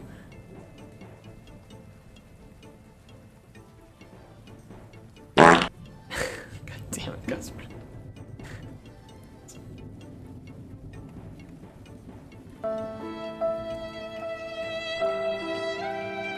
Are you just testing them? That's a good one. You guys are gonna have to play that a lot when things go badly.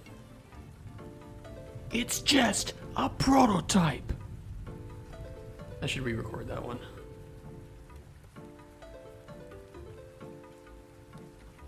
I told you I'd add the one for prototype.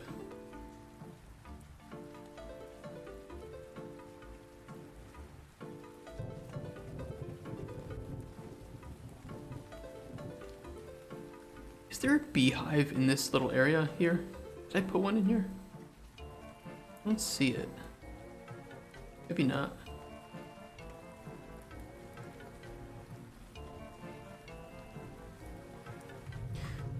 Cutsper, I think you heard the story of this this game jam too. What were some of the other absolutely stupid aspects of this? Because if we heard it from the same person, right? Wink, wink, nudge, nudge.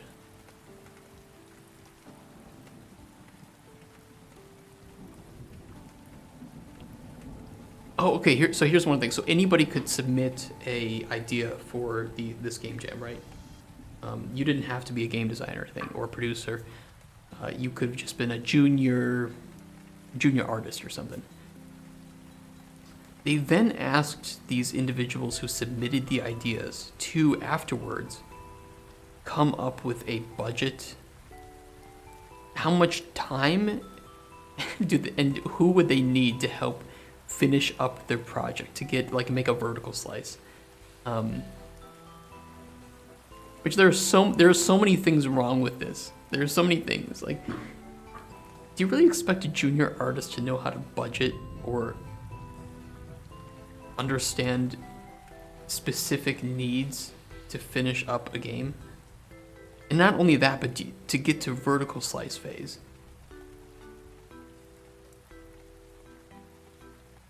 It's one of the stupidest things I've ever heard.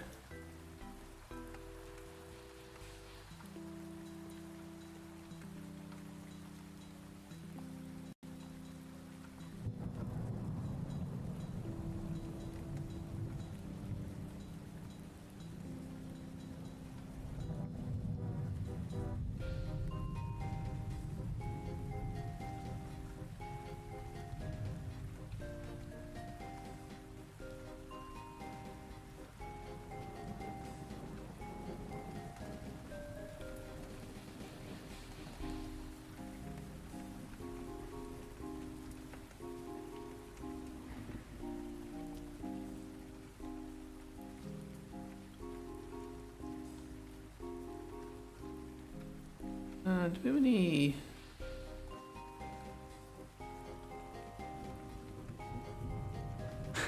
Some sections of this that I build, I look at and I feel like they're not very good.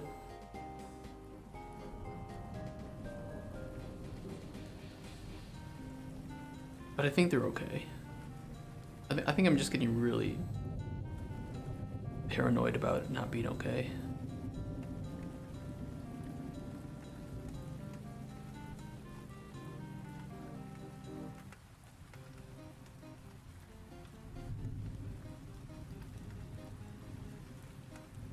But because I can't delete these, blueprint foliage actors, or I can't erase them, I actually have to click on them one by one. If we ever need to change, if we ever want to redo it or reiterate upon the whole world, we have to delete them one by one. It's gonna be terrible. Oh, it's gonna be so bad. I mean, maybe I could mass select them.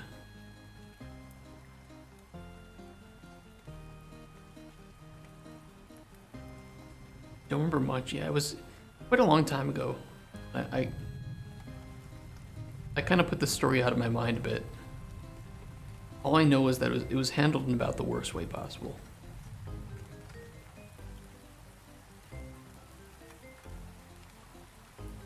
So they made these individuals jump through all these hoops, only to have a potentially subpar product because of not product as in things you buy, but a product as in the end result of the actions. And then they basically said, oh, well, we didn't gain anything from this.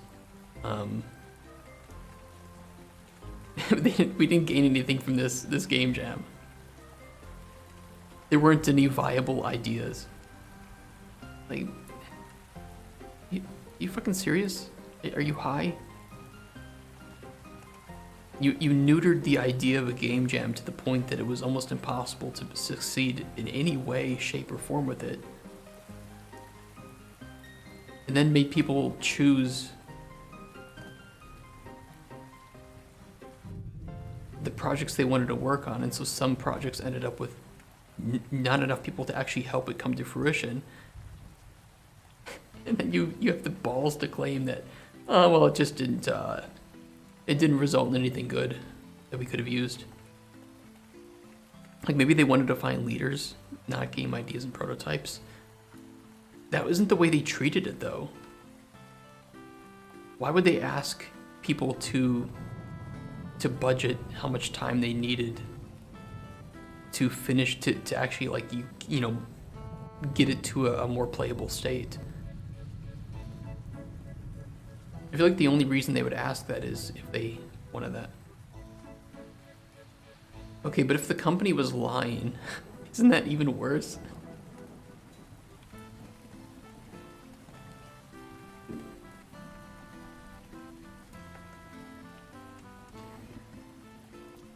I remember something, Casper. They said, from what I heard from this story, this person told me, they said that the reason they did the the game jam was to find game ideas that they could work on as a company, like to find their next project.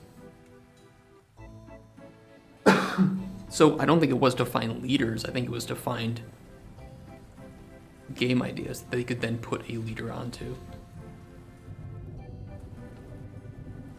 Look at this.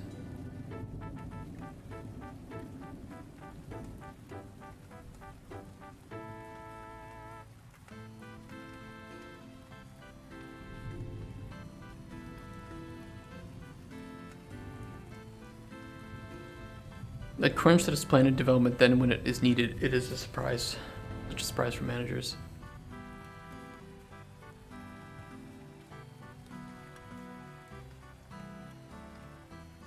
I think that if you have to lie to your employees in order to find good leadership, I think that implies that the leadership currently in charge is absolutely shit at leading.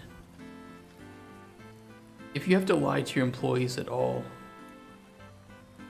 and you can't trust them with the truth, I don't know why you're trusting them to work for you.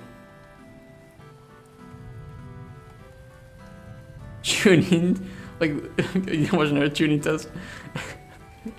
Holy shit.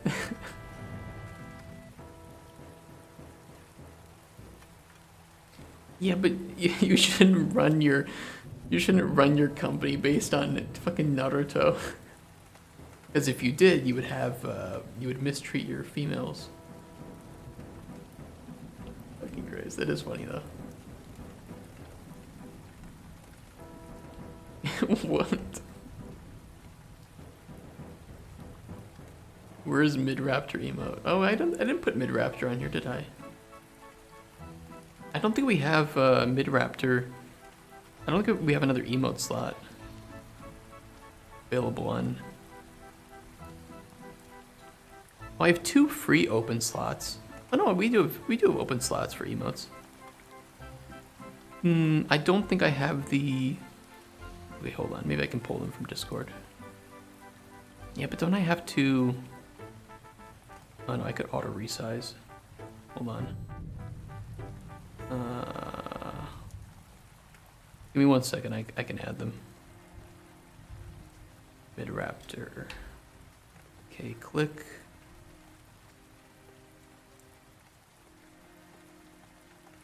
Oh no, I have to do it back at home. How do you plan to run company if not as Naruto Ninja School?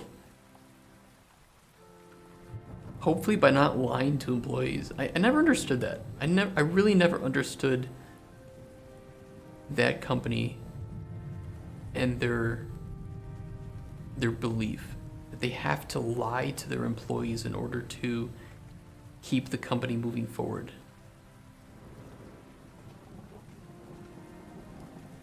It's like, bitch, you hire me to make you money. I'm an adult. Some of these people have kids. And you can't trust them enough with the truth? What? Apparently I need to eat breakfast. Yeah, breakfast is important.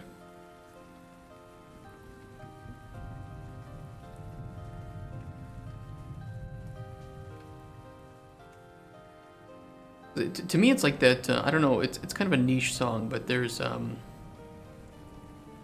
there used to be. I mean, the main rapper for it is not alive anymore, but a group called Gang Starr, and a great song, very very good song if you're interested, called "Moment of Truth." And you know, to me, it feels like that, where you can fake it, you can lie.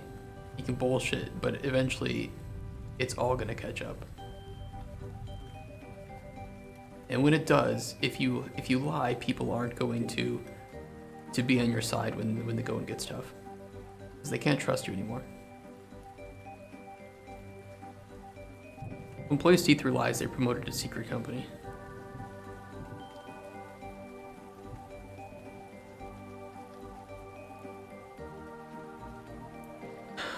So you are essentially filtering industrial espionage. Well, I mean, if people want to do, I don't know, To me, it still doesn't make sense. I don't know. I have very different values, I think, from the corporate business world.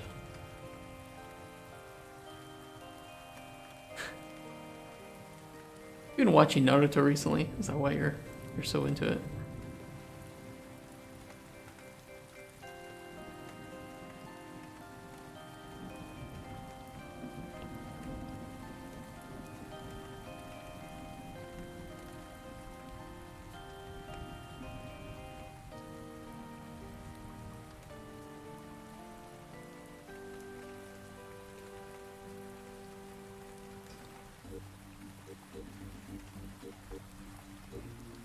Well, I agree with like the idea that a company shouldn't be a family. A company is not a family, and it's not a replacement for family. And it can be a red flag if you. I think some people use it as a way just to show that they are understanding. Okay, I do think the idea of work wife and work husband are quite real. I think it was you that told me about that, about the work spouse. A very interesting concept. Alright, let me hide all the foliage again.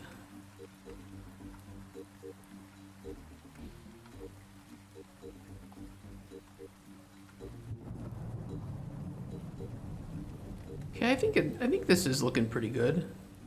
We have a pretty good smattering of ingredients around here.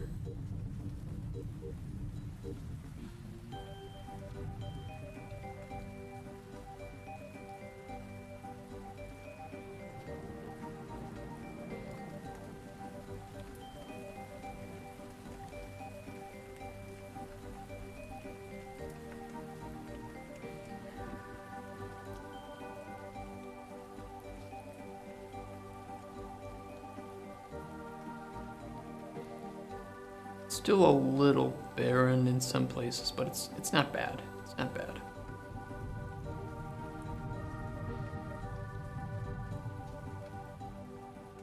And we've gotten pretty much, I would say, all of this section done,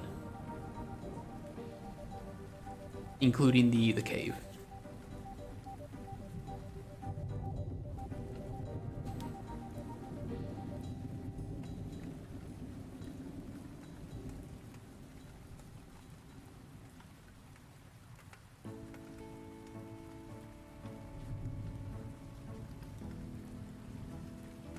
Moment when you employ a microraptor and find out the whole company is a lie and the real company was all time a mid-raptor.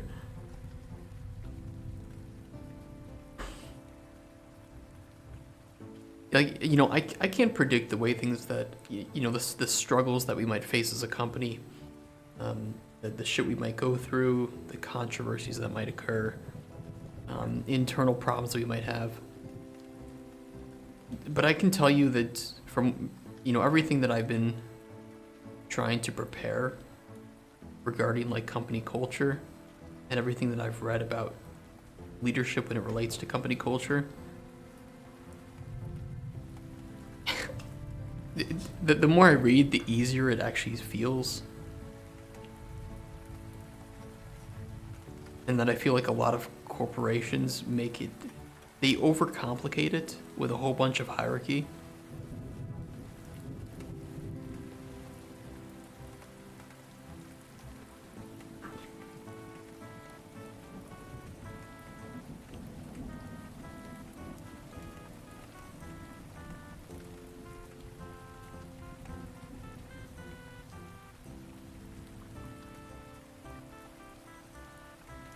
I think if you did some research, all things are kind of easy. Or, you know, at least it seems easy, right?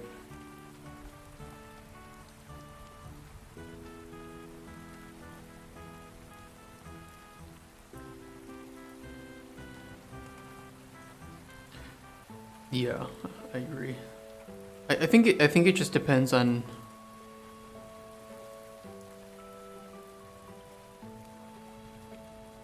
Well, you know, you and I, we're prepared for this, right? So if we start hiring for Microraptor, we're going to be putting a lot of emphasis on hiring people who even if their skills aren't as good as another candidate, if they are a better match culturally, skills can be learned. Skills can be learned. But the moment that your culture is compromised, it can spiral out of control. I worked at a place that was it was split between two cultures, and it was very easy to see once you kind of thought about it, and it was pulling the company in different directions. And what ended up happening is that a lot of people who were part of, like, let's say culture B, which I would say was the non-dominant culture, especially with management, ended up leaving the company, including me.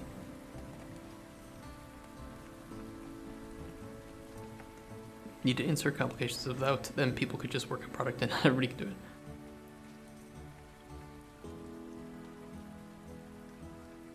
All right, let me make. Hold on, let me window load layout UV4 classic. Let me close this. I don't need this.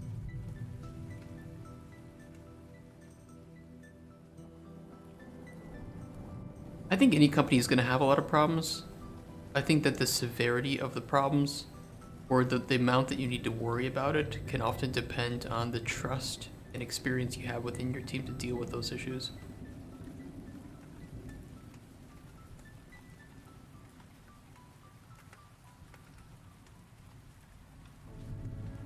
We have three. We could do 3-star. We have 3 stars here. We could do shell, pearl. I think I might make.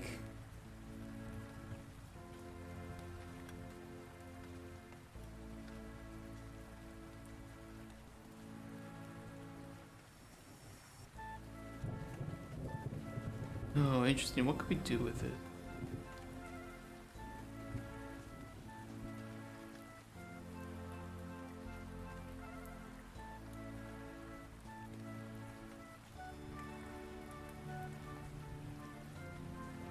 The thing is, I kind of want to place the pearls and the shells together in the world. But I kind of want the shell and the pearl to be separate ingredients. So I could refactor my collectible ingredients to have an array of ingredients that you collect when you collect the ingredient. That way I can make an ingredient mesh with the shell and the pearl, and you collect both.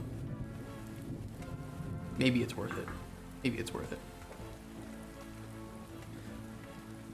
In Nokia, they had Scrum Masters. They were responsible for work pipeline, kind of, and after some time they started to either lay off Scrum Masters or respecialize them to dev position, and in place they started to hire interns. It was like intern person responsible for work pipeline without any mentorship. Oh my god. What the fuck, why?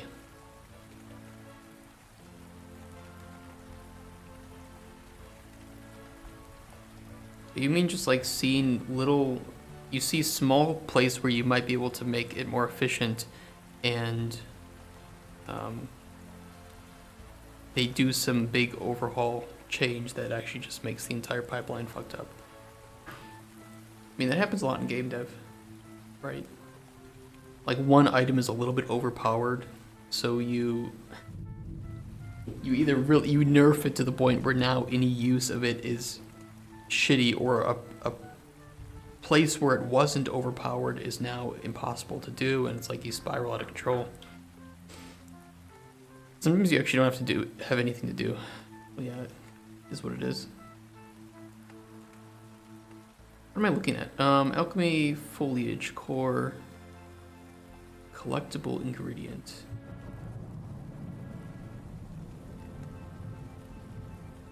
Ingredient ID. So the thing is, I could do.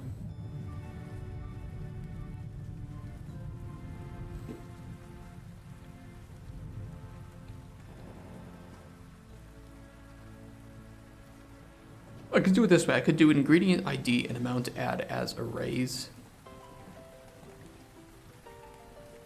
and then just match it up with the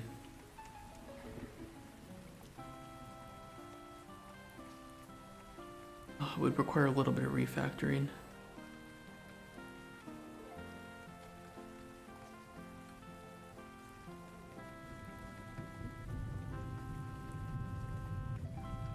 Yeah, we could do it. I'd love to see CEO interns. Somebody's actually, From boredom, you need to spend 8 hours at work to find something to do. I mean, it happens. Companies are not easy to manage. If they were, everybody would do it. You know, I'm not gonna fuck with it right now. I'm not gonna fuck with it.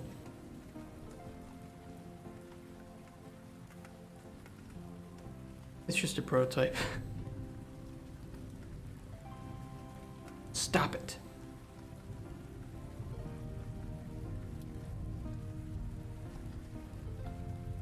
All right, let's at least do shell.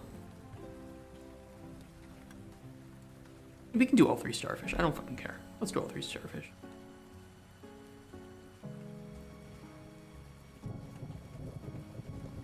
Freshwater pearl.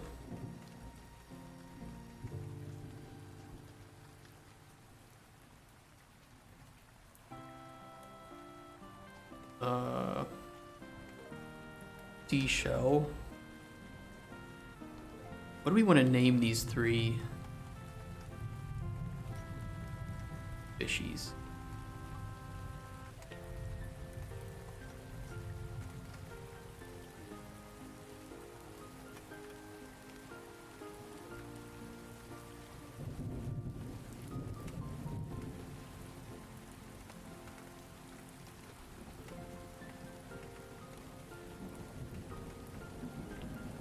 Let's get ChatGPT's help. I have 3 fantasy fake starfish species that I need common names for. One is red, one is blue, one is yellow. Please, for the love of all that is holy, do not include their colors in their names. I fucking can't. Okay, Flame Fin Star, Azure Cascade Star, Sunburst Radiant Star. Okay, these are pretty good. These are pretty good.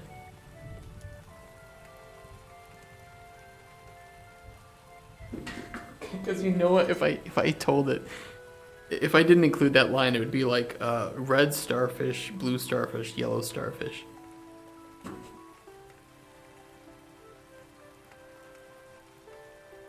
Flame Fin Star. Rework.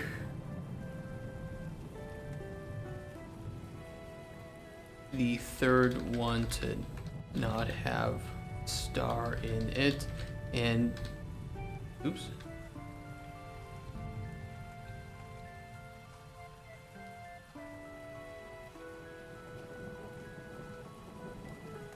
Make it sound a little different. Sunfire Brilliance. We do fire, I don't know, sunburst.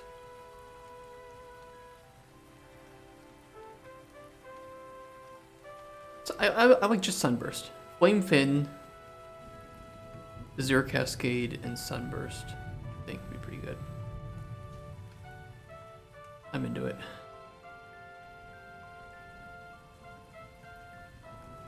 Flame Fin, Starfish, Azure Cascade Star, and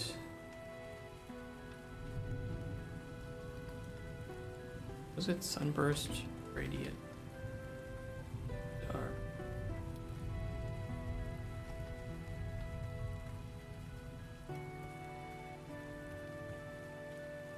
Or Sunburst Star, I think it's probably even better.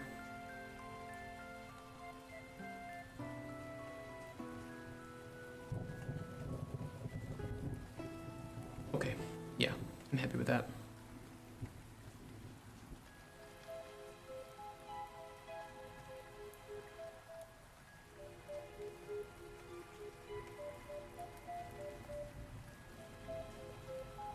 Seashell.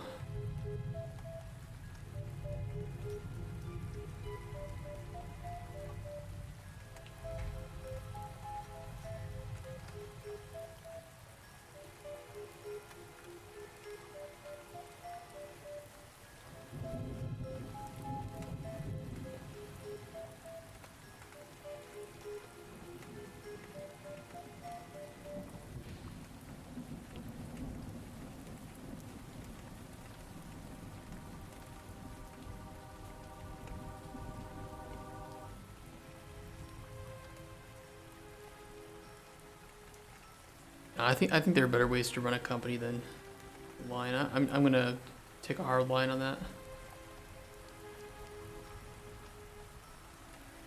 And you know, if it proves me wrong that in order to run a successful company you need to lie to your employees, then I'll just not run a company.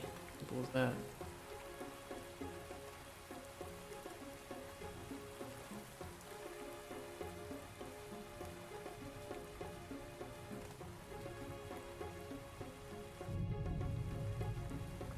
There's actually going to be, I would say, a... Hold on, let me look up the collectible ingredient again.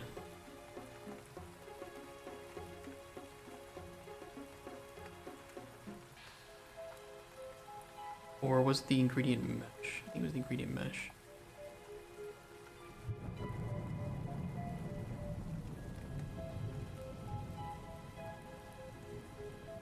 The growth cycle, interact, prone, destroy. The thing is, I destroy actor. I don't want to destroy the actor.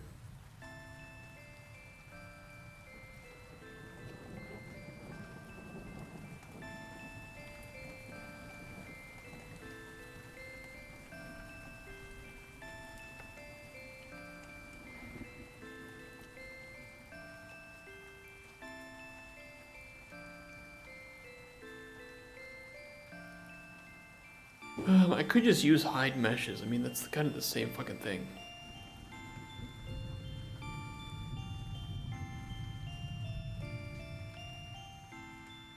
Yeah, I'll just hide mesh. Fine.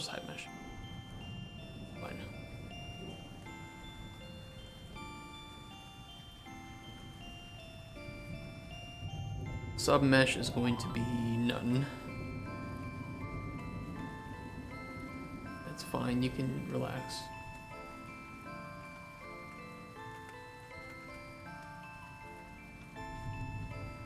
Main mesh will be shell, whatever the hell they call it. Shell 1.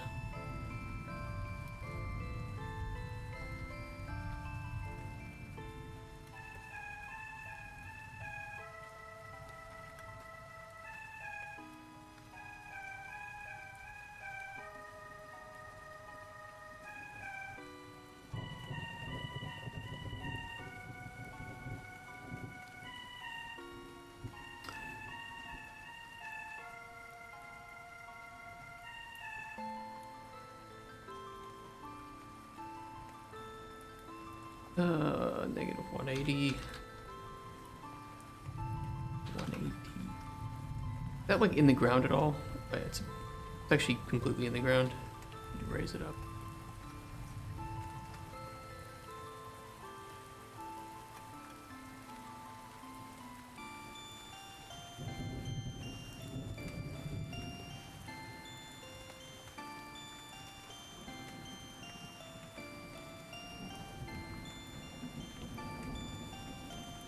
Okay, that looks good.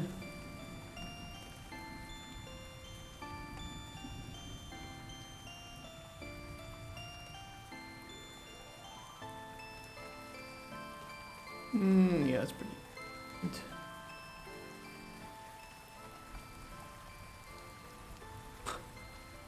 Yeah, let's just do this. Just make it a little bit bigger.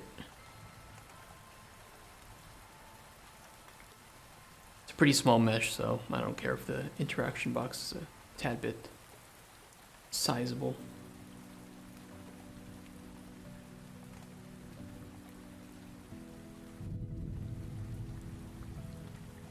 Yeah, looks good.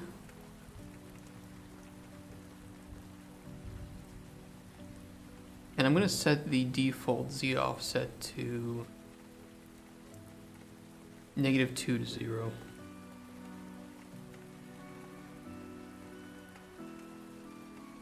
And these don't have collision, right? These meshes.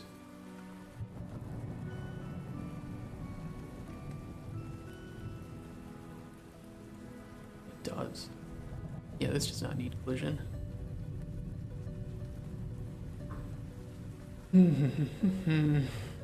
Okay, and these starfish probably have collision too then. I'll just remove collision. Save.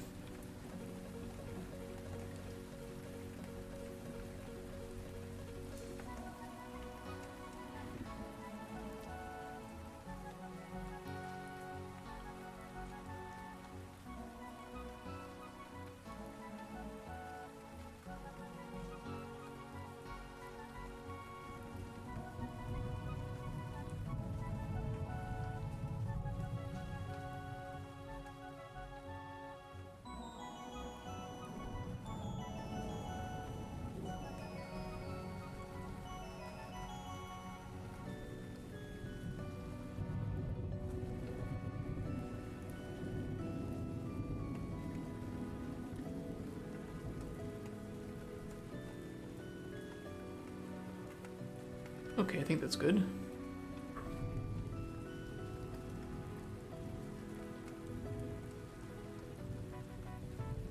And the freshwater pearls. I'm just gonna copy this.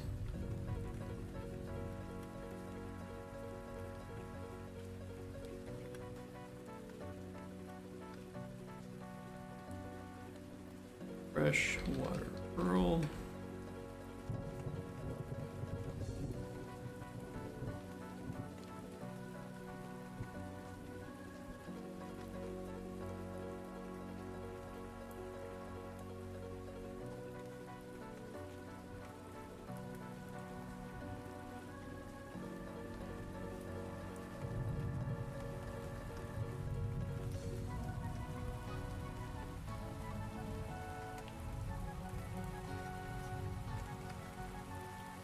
One of these days I really need to try and make a build of this level. Just to see what fails, because I don't want to get to a point where we need to make a build and then we're discovering in the moment that holy shit, there's some big issue that needs to be fixed, you know?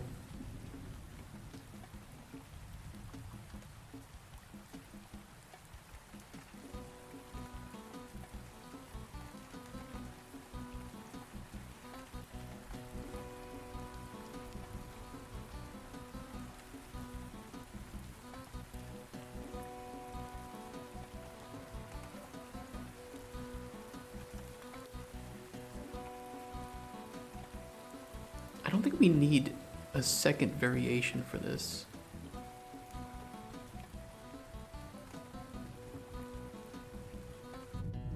Just a pearl.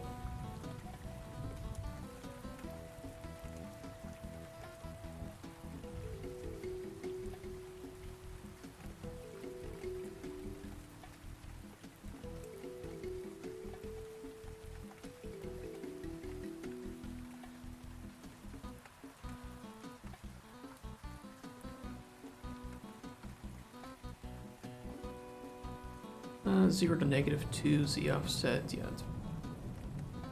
We don't really need to give it a random yaw, but we will because it doesn't really hurt it in any way.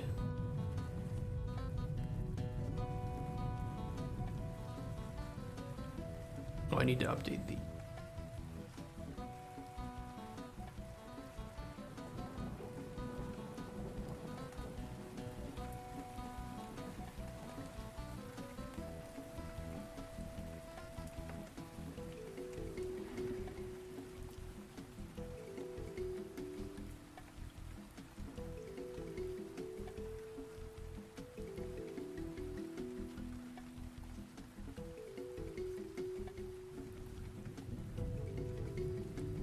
Looks good.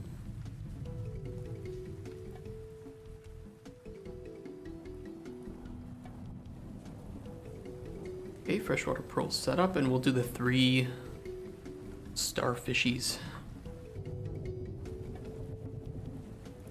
Which one first? Let's do it in alphabetical order. Got the Azure Cascade star.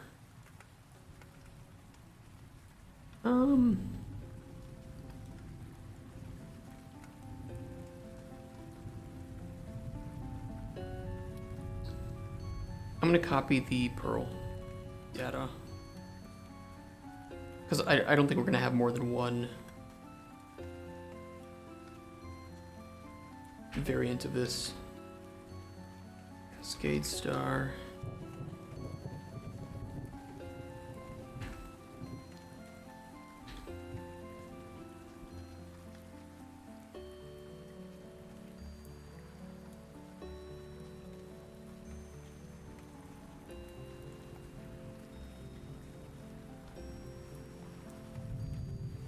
Let's see, 0. Cascade Star, done. That looks good.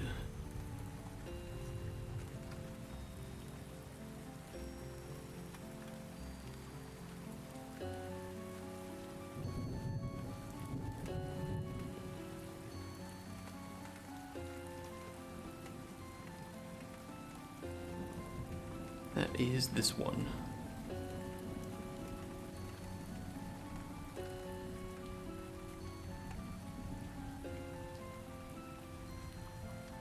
It should be good.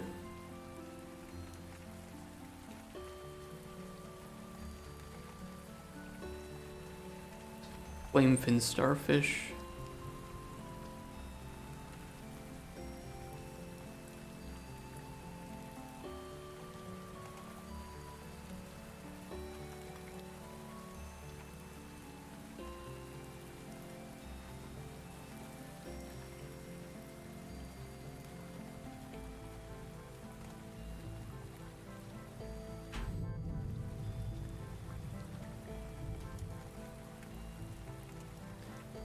Okay, Flame, Elm, Idiot, Flamefin.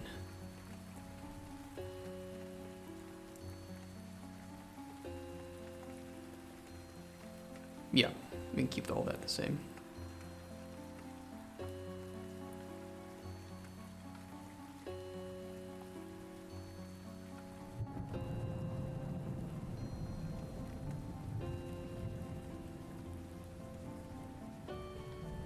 What does the collectible box look on it? It's a bit small on these, isn't it? Could make that a bit bigger.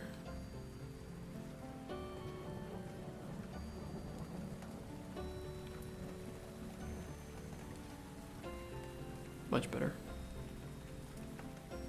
Oops, not that.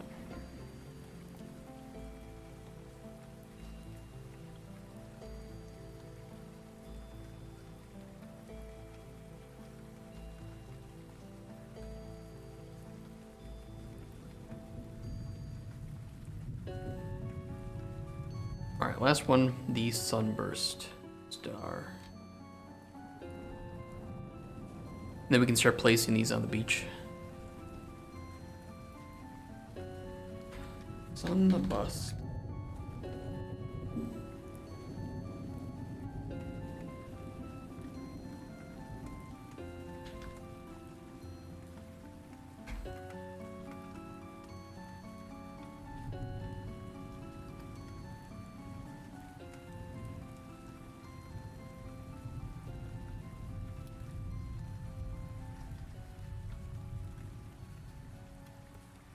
Okay, problem solved there. OBP, Sunburst, Star, go. Collectible box looks good. And lastly, Sunburst, Star, collectible ingredients, save, done, foliage in. Zero Cascade and Flamefin. Perfect. Cool, now we can place these. And they should work.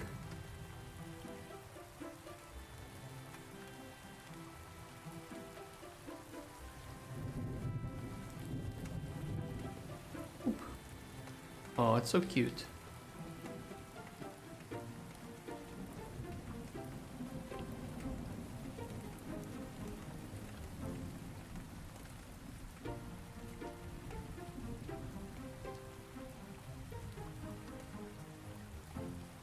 Alright, the Flamefin.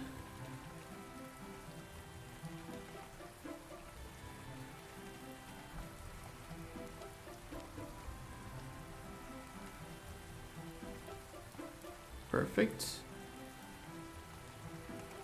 I'm going to do the sunburst star first.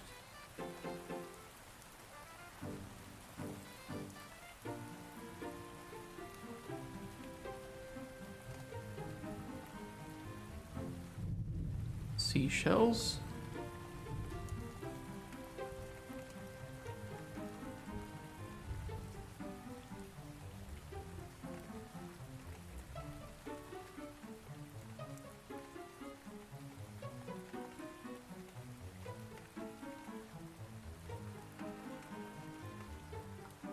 And the freshwater pearls.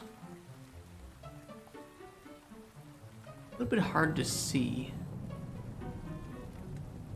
isn't it?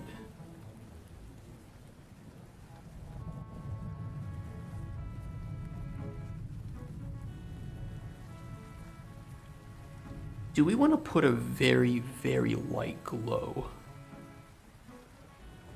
on the pearls?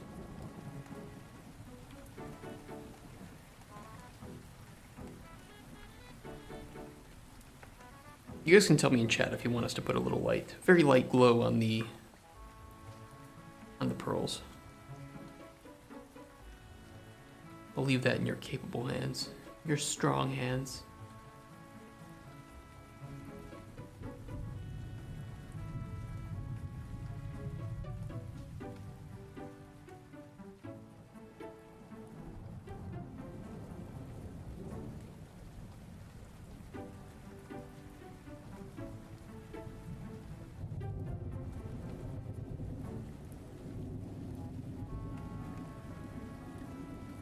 Looks good.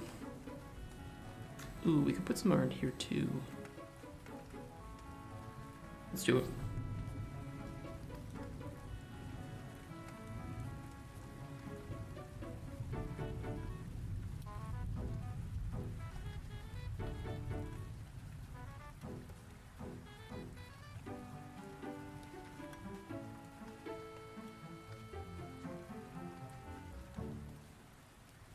Okay, freshwater. No. Sunburst star.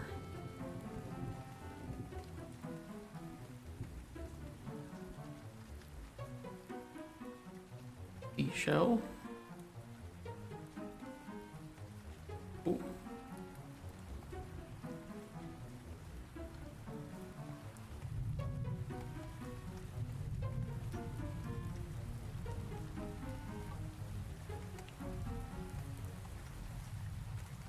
And the freshwater pearl, which is what here is.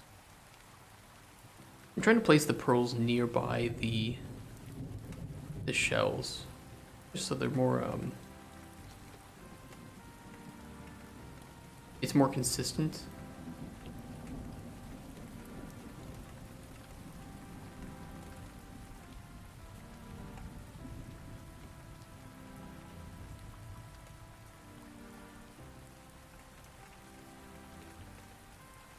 Let's go check them out. Just to make sure they work.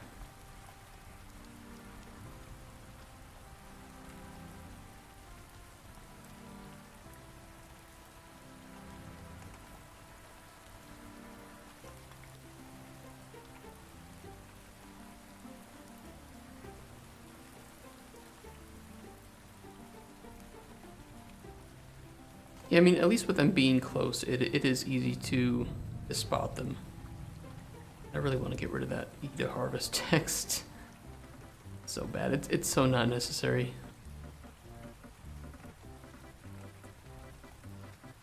Yeah, it looks good. And technically they aren't, you know, the meshes are disappearing, but the actors themselves are still there, so we can trigger them to come back if need be. Text is really annoying.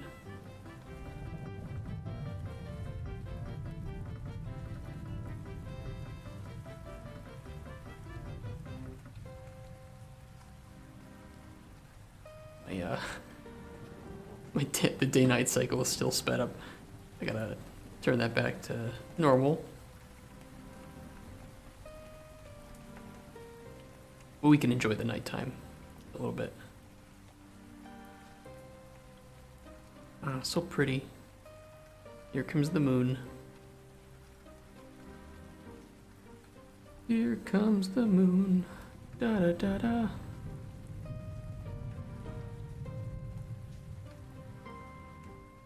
Technically, I put some of the glowing mushrooms around here too. Not too many, because they should mainly be found in the caves. But if we look closely, there should be a couple glowy mushrooms around.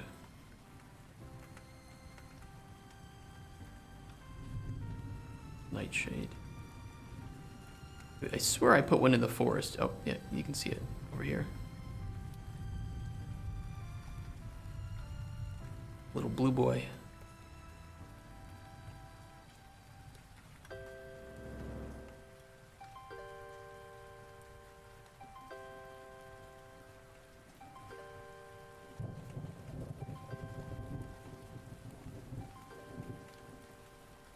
So dark. Kind of scary.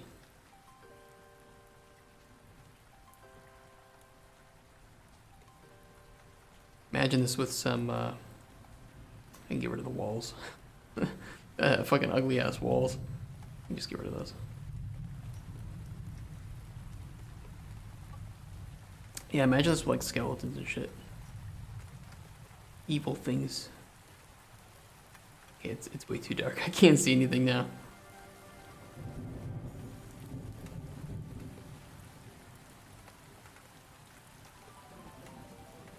Back to the land of the light.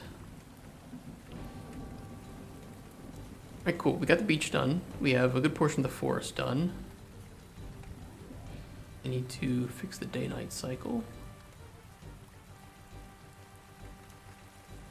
Go. Back to normal.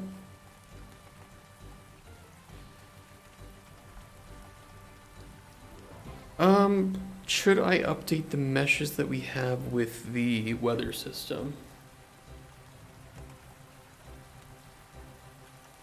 Do we want to do that? I'll show you what I mean. I'll show you what I mean if I'll turn on the snow. Alright, chat. Bundle up in that coat because it's about to get pretty cold.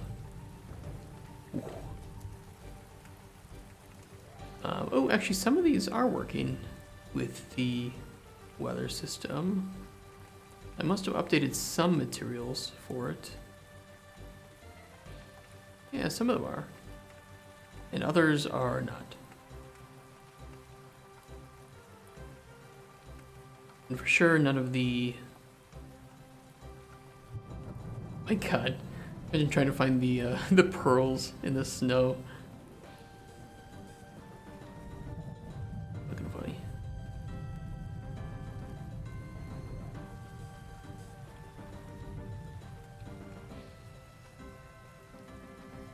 Yeah, I probably should update them, shouldn't I?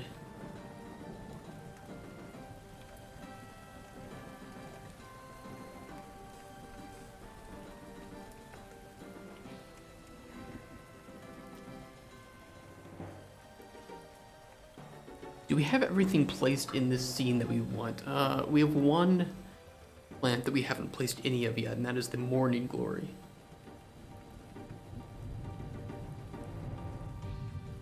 Maybe I'll get everything placed and then we can update all the materials that aren't updated yet for the rain and snow.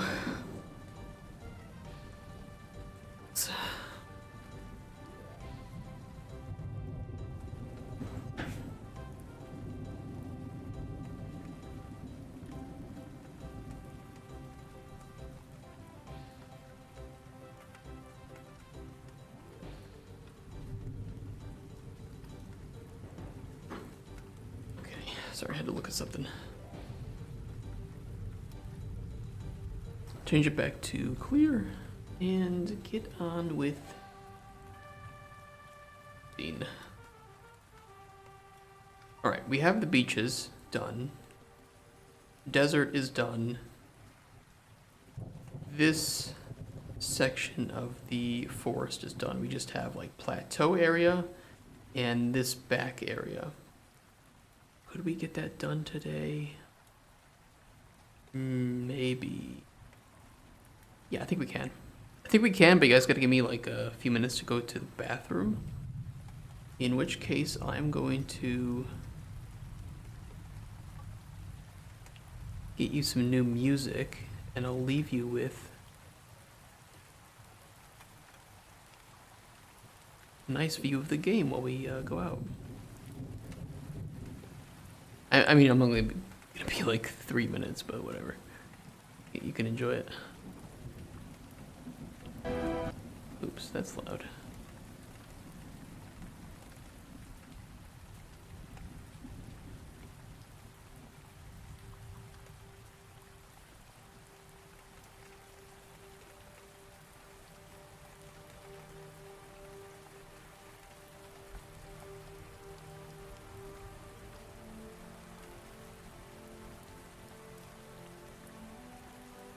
Okay. I'm gonna put on some nice rain in the game.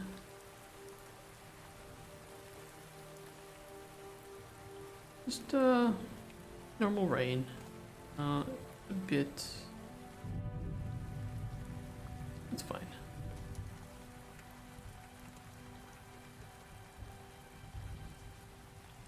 And we'll turn the length of the daytime down a bit. But not too much.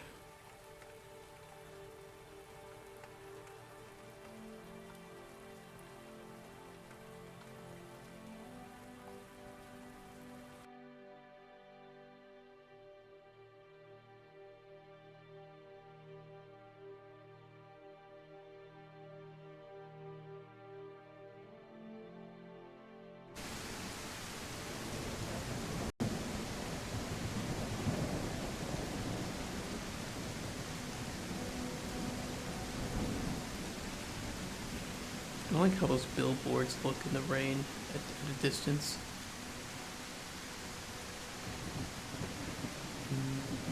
Maybe you know what? Okay, before I go to the bathroom, I'm going to not have the billboards of the trees receive wetness. Because that looks, it looks really bad at a distance. I have to find those trees now. Foliage? No. No. Dreamscape series, tower, meshes, trees. It was in somewhere here has the material. Billboards. Yeah, I need the master material here. Billboard master. Okay. Static bool, false, or apply wetness.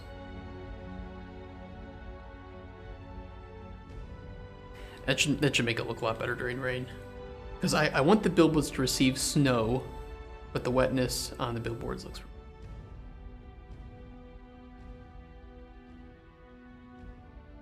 Alright, let's get back to that location for you guys, and I'm gonna go to the bathroom. While you enjoy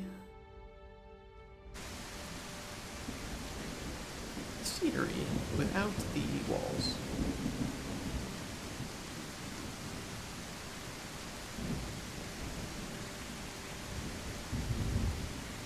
Okay, perfect. Hey guys, give me 1 second, I'll be right back. Version mode on.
I'm back.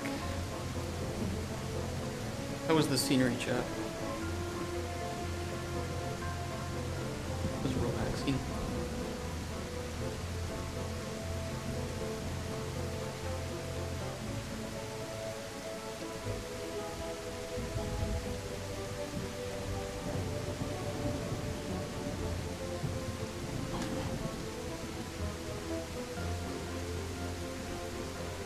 It's becoming nighttime.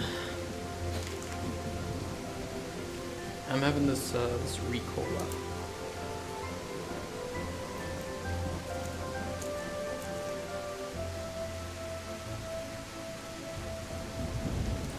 Tasty.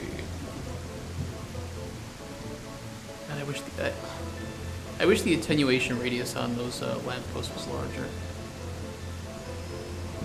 Could do it. Oh.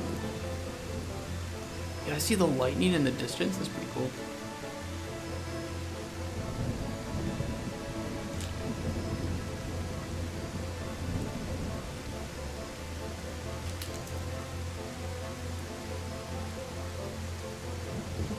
It's pretty sweet.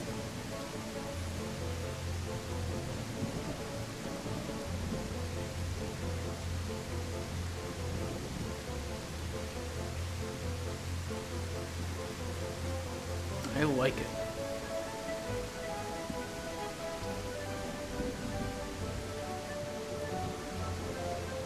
Honey.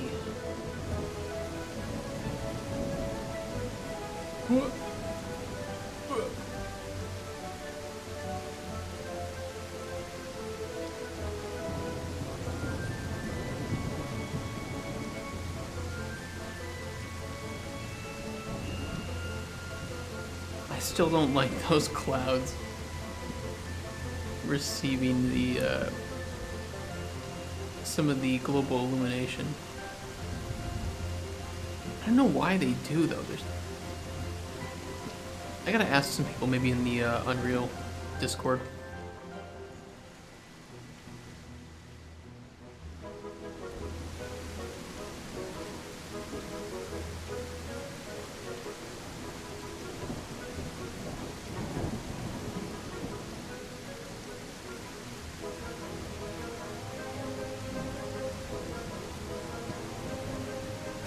It's so dark. Maybe I made the nighttime darkness a bit too much.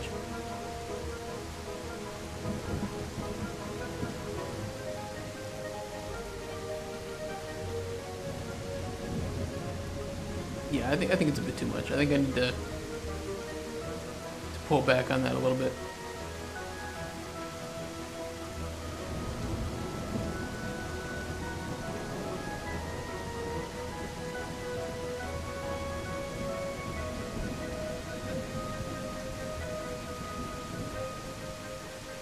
This does look pretty cool in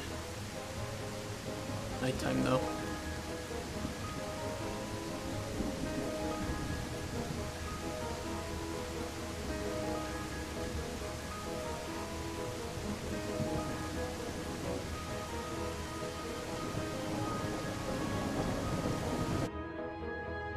Yeah, it looks pretty sweet.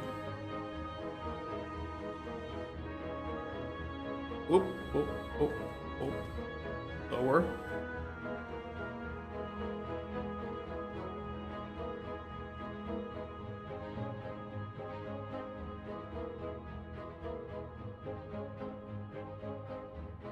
Okay, back to clear skies.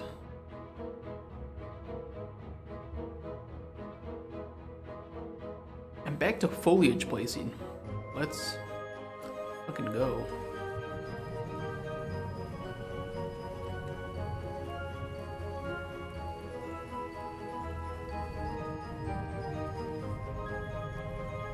We pretty much need to touch up this whole area. And I can kind of do this separately, I think, from the obelisk and back area here.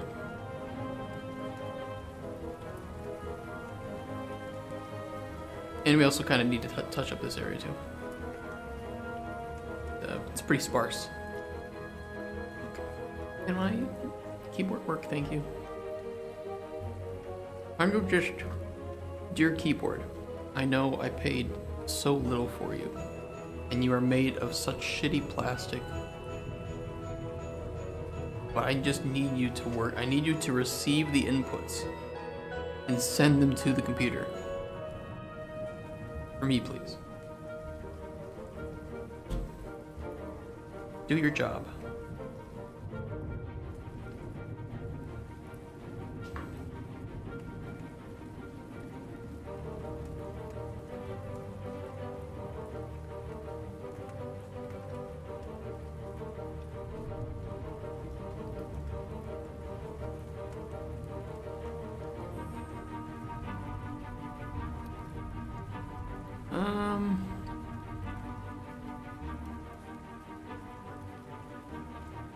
Yeah, I like the vines that are used on this actually a lot.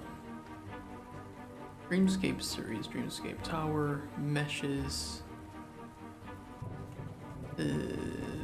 foliage. I imagine it's in here. Vines, yeah, there's lots of vines.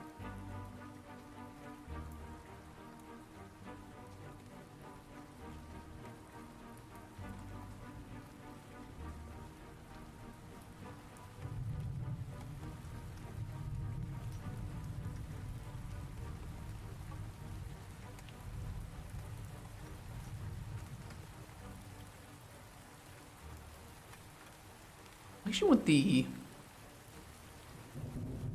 the morning glories to be on this side, with the morning, right? That's kind of the entire point of a morning glory.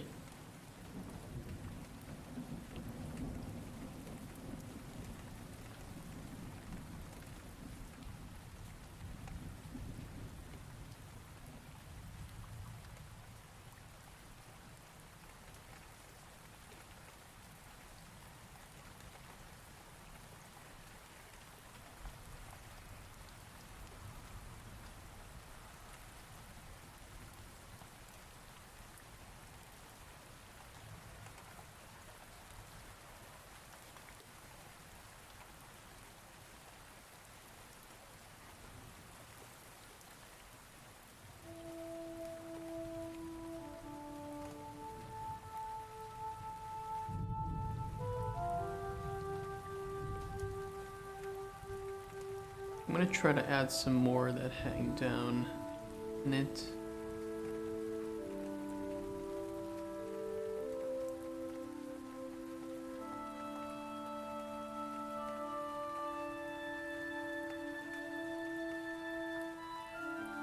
Maybe just curve it. No, push it in a bit. Go.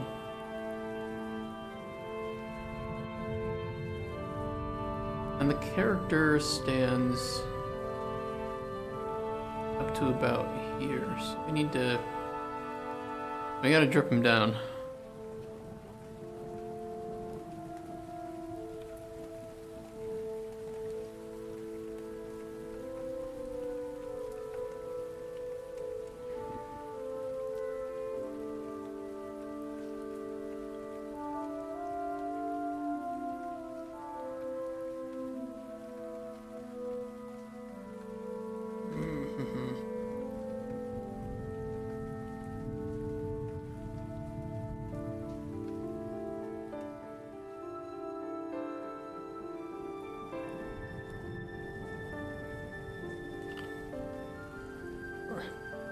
You might hear me crunching on that recoil.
Okay.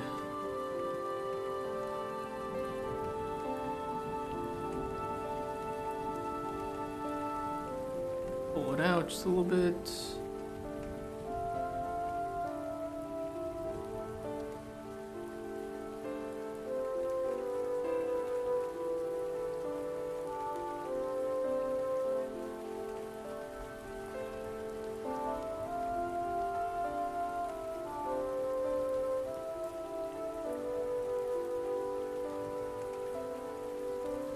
Okay, and then I'm going to put some of the... Oh god, what asset pack were they from? I think they were from...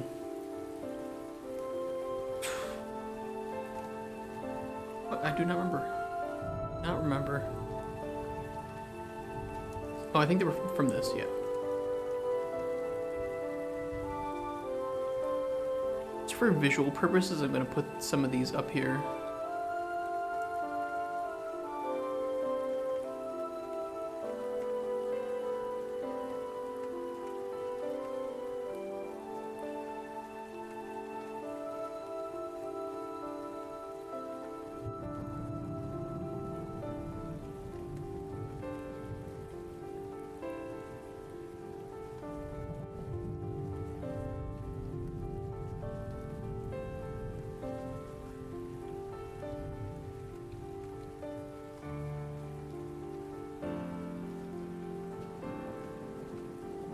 It doesn't have to be perfect.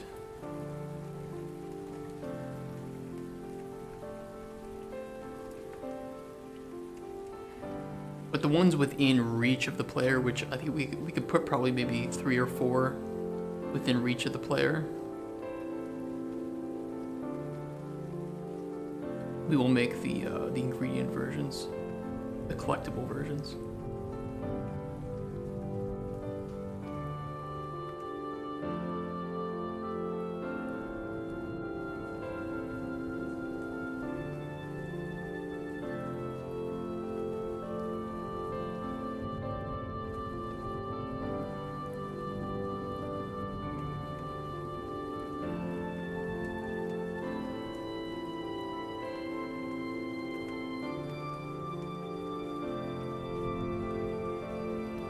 We'll do 3. We'll do 3 because we have other places where the morning glories can be harvested. Foliage. Morning glory.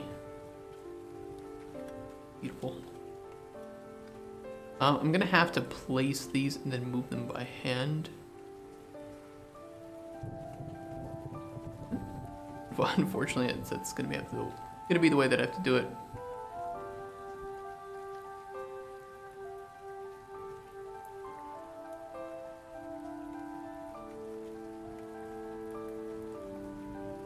What is this?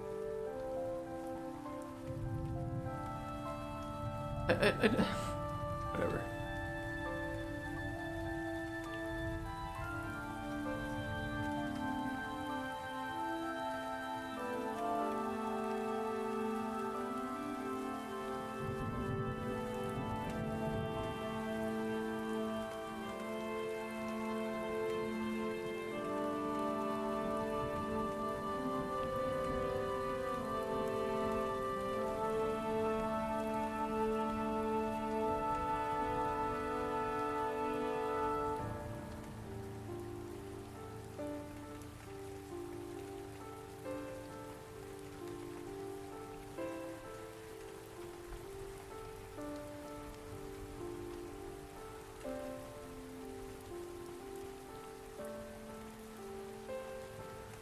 Yeah, good enough.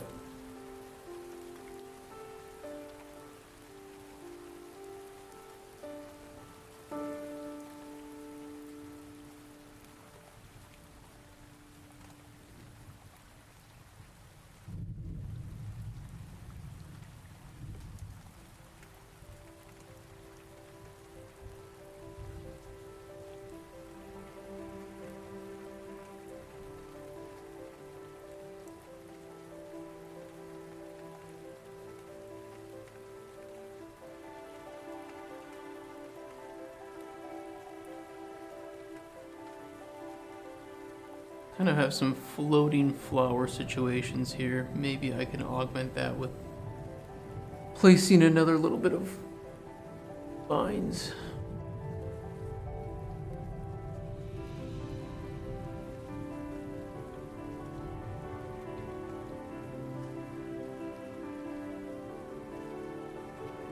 You can ignore the flashing too. The flashing is just there's a construction script that changes the variation of flower that's applied. That's what you're seeing happen every time I do that.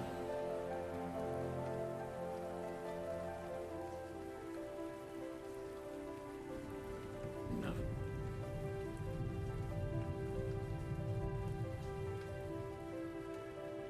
Player could probably reach one if it was up out here.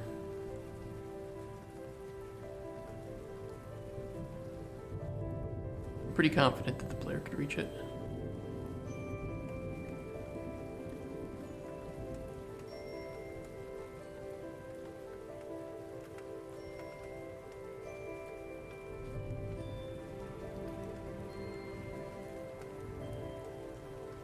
With the way they wave, it's not going to look the greatest, but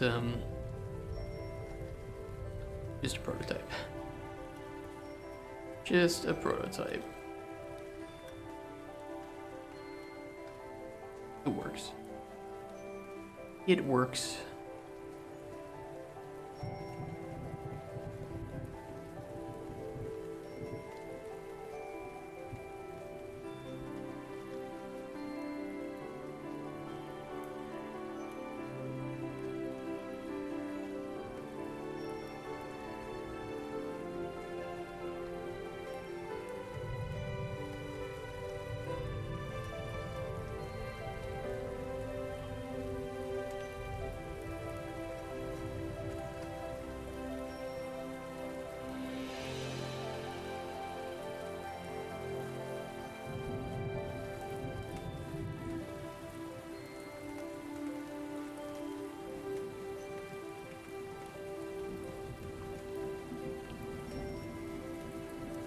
Alright, moving on.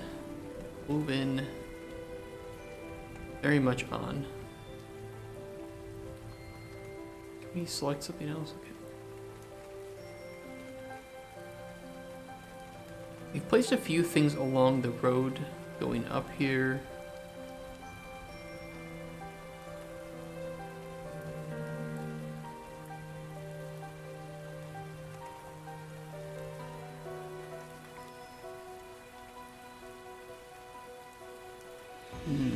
Still some work to do up here though.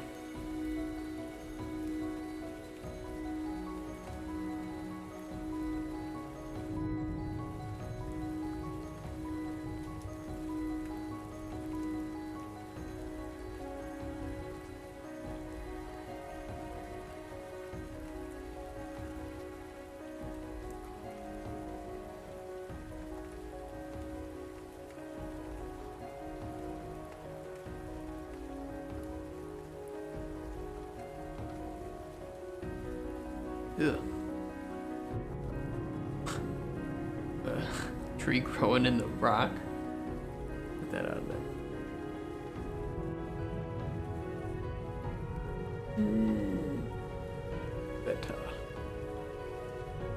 Better not perfect. Better. Yeah, there we go. And poke it down just a little bit into the ground.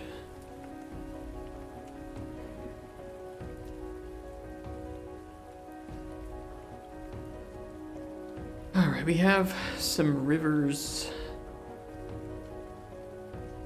River grown here. We have our rocks, we have our logs, we have another tree growing inside of a rock.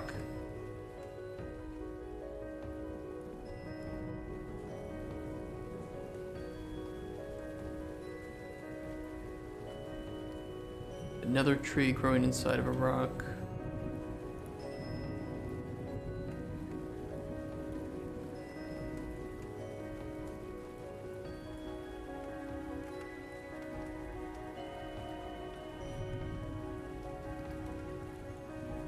trees growing in the side of hills here.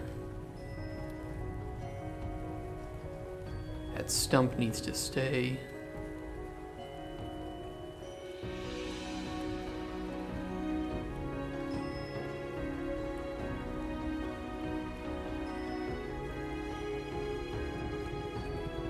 How is that the right?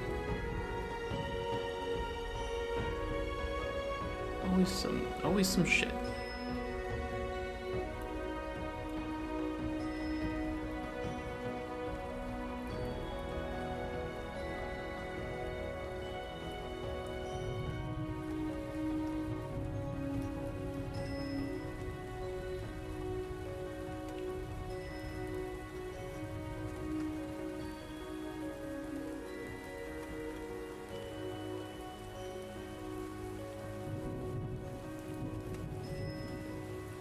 Yeah, it's fixed.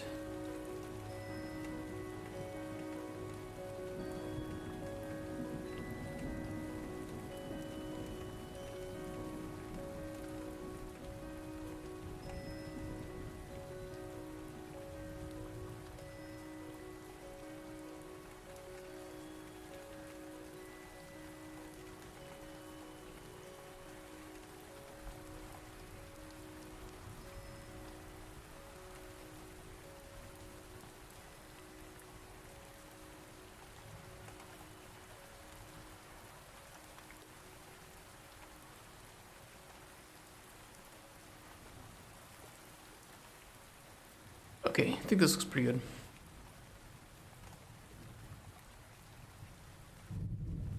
Cleaned up the big offenders here.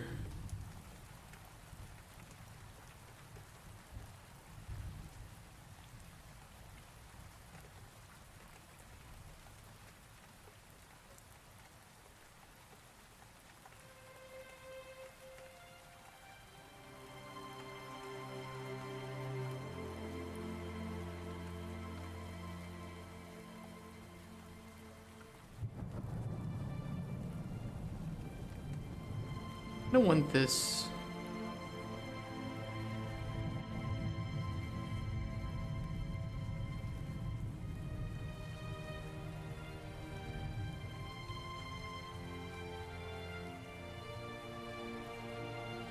I'm not gonna fuck with the river. I don't like how it's prototype. Stop worried. Doesn't matter. Wasting time on shit that does not matter.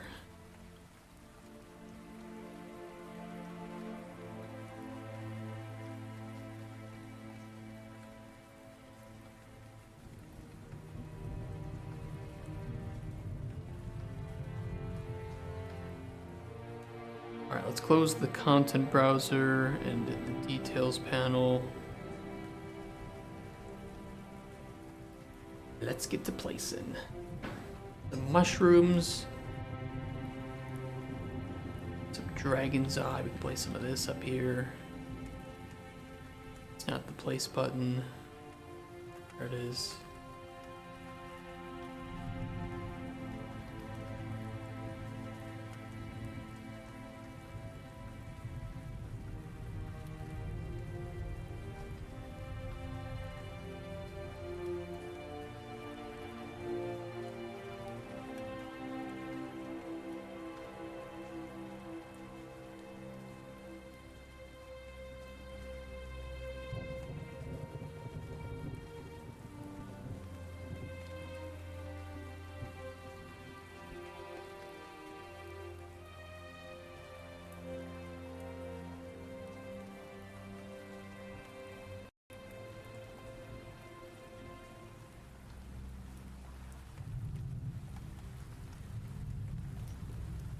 I think it's pretty good. Elder Mist. There are a couple of Elder Mists we could place. Actually, the Elder Mist is supposed to grow on rocks, and I think I put it by a couple of logs in the forest. Probably fix.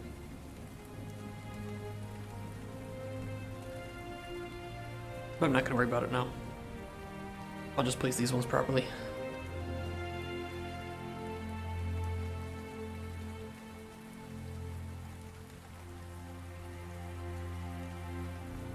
little bit of blue glow.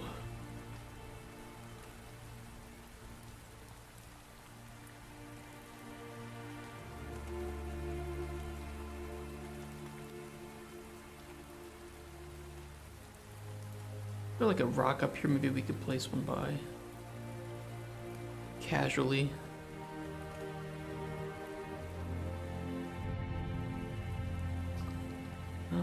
Why does this rock not?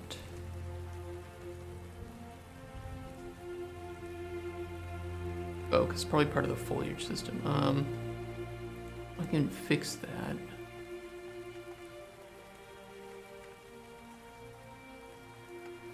Wait, what?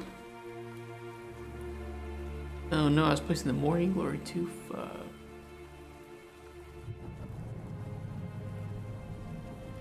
off. Fuck right off.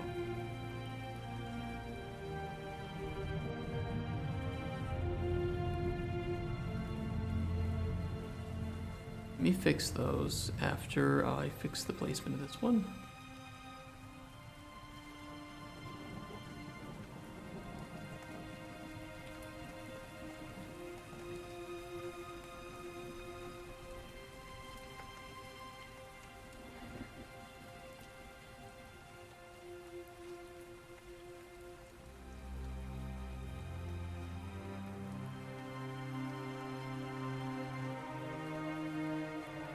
That looks good, actually. Okay, where were they? I wonder why they looked a bit weird. Like, oh, fuck. Some white shit on them.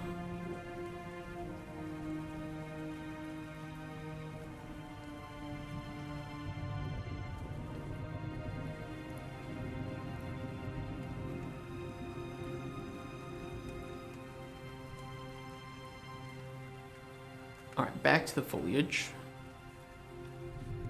Starfish, no. Starfish don't belong there. A leaf.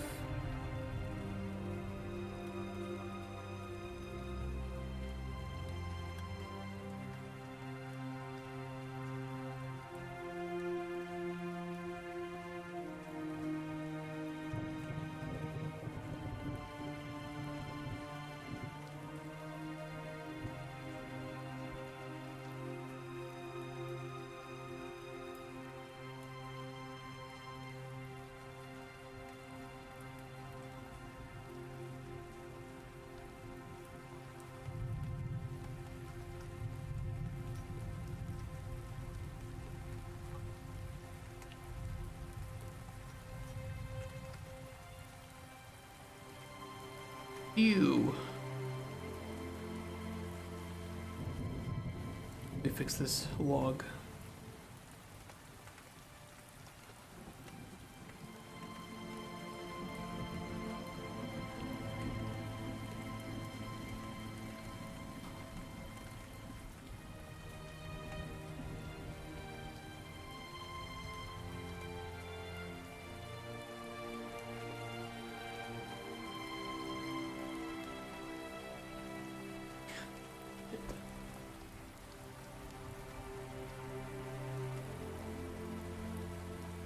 Alright, that looks better.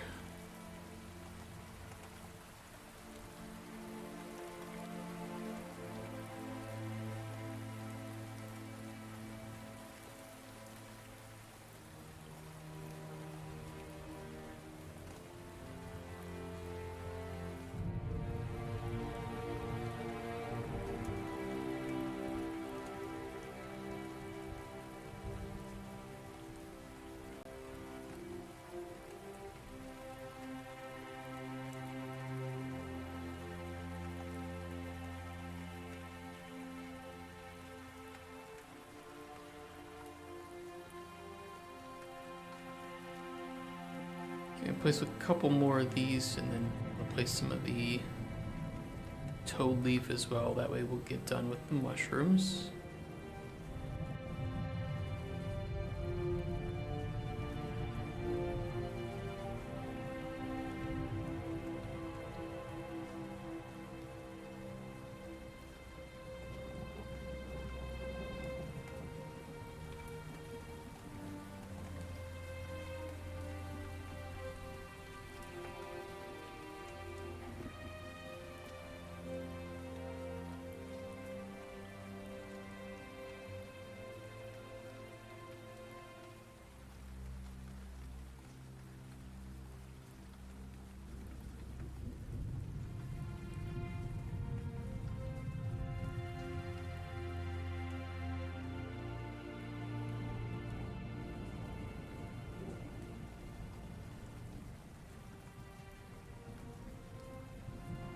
Okay, there we go.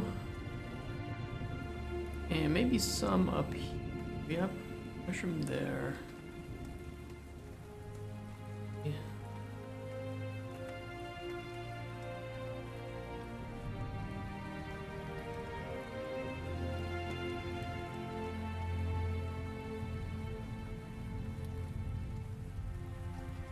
I would hide some of the foliage, but I need it just, I want to accidentally place something in the foliage, right?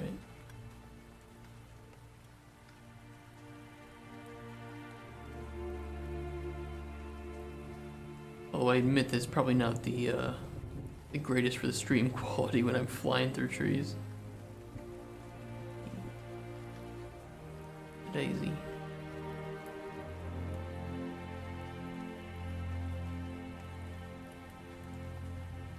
Okay, toadstool. Let's see, what else we have? We have bloodleaf. Where's I spawning this? Oh, I'm spawning it near the big tree. Or there's a lot that you can find around the big tree, let's put it that way.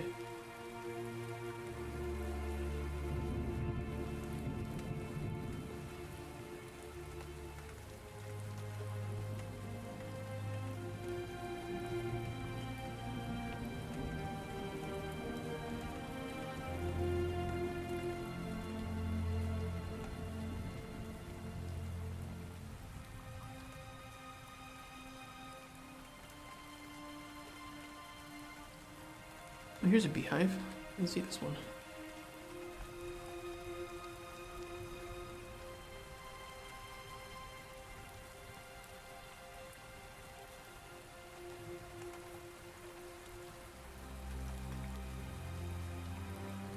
Flowering bush.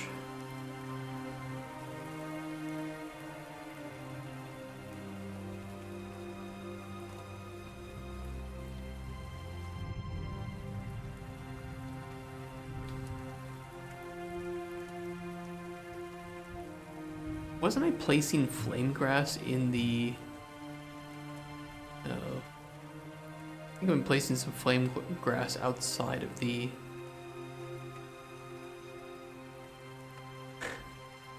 outside of the desert biome.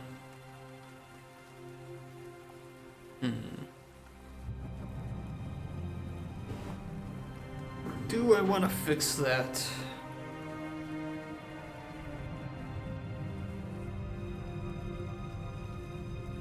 No. No. Nope, I do not. I'm just gonna be more careful about that. I made a mistake.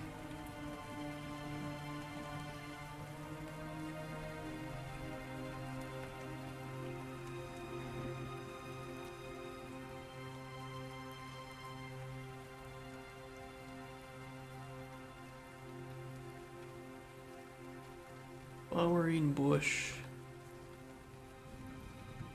Get some bush going on here.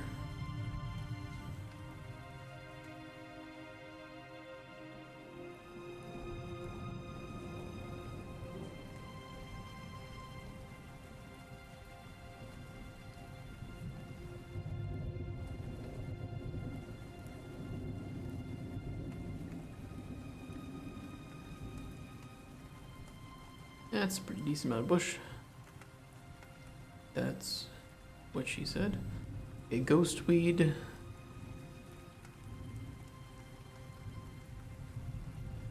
I can place this near that beehive, wherever it was.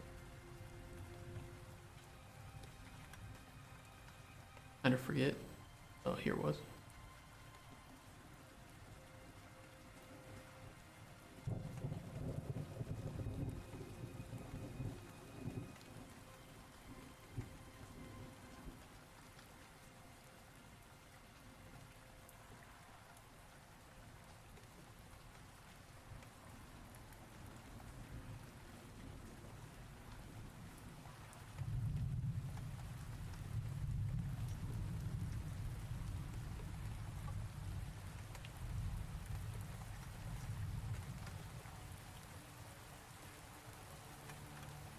We have 25 instances of this in the world right now. wouldn't mind if there were a few more.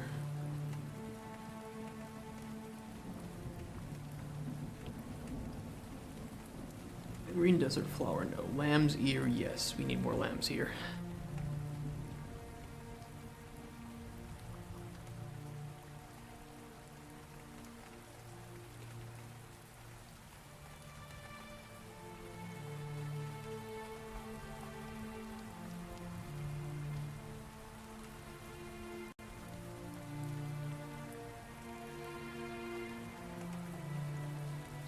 Been placing stuff over here, right?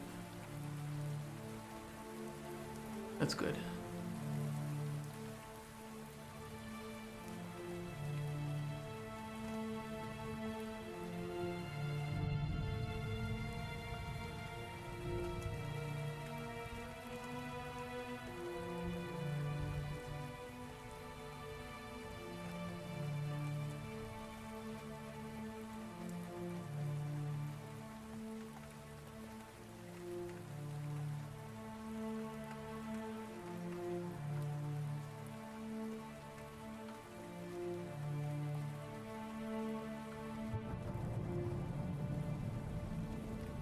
Hey, maiden fingers, these are the ferns. You can get some fern action going.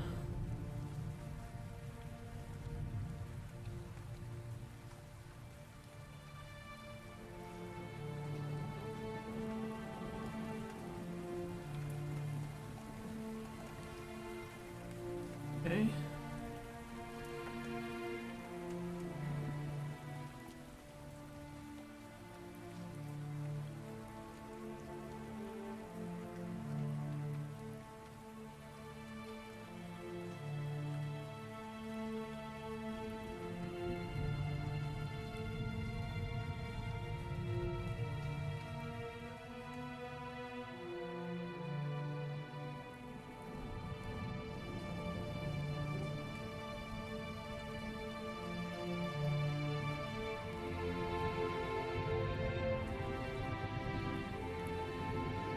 We had 14 morning glories.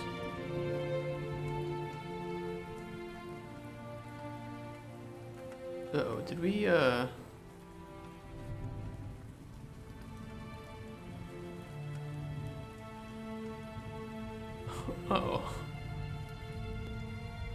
Where did I fuck up?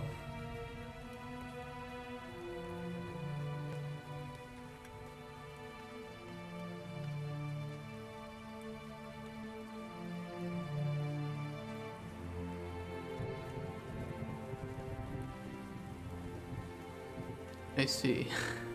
I see.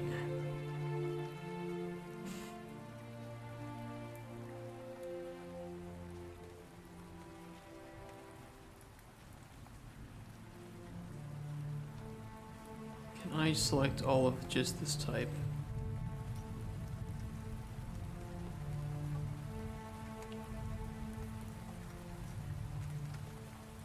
Must be in selection mode. Hey, but if I'm in selection mode, oh wait, maybe it means foliage selection mode. Whoa. Morning glory.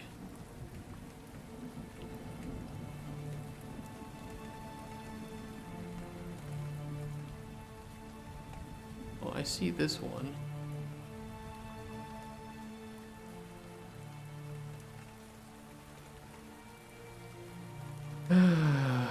Oops. I bet I placed it with every single one of these two, didn't I? Yo,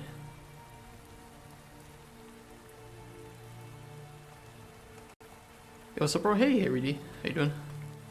Or Dree?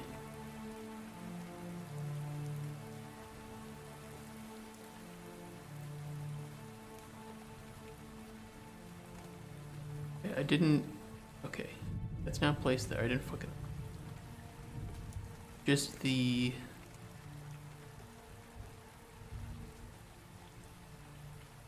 Our big plant here. Yeah.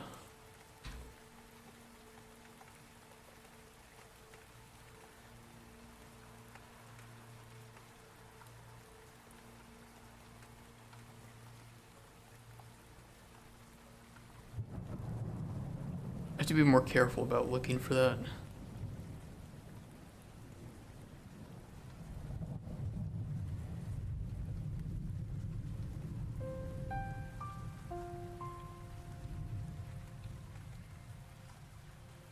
I didn't place it with this either. Well, that's safe. That one's safe.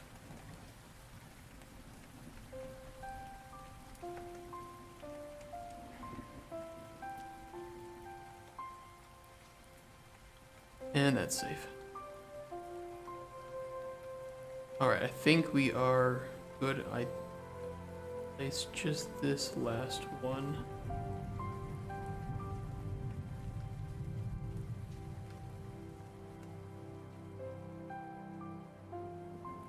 There's still 2 more somewhere.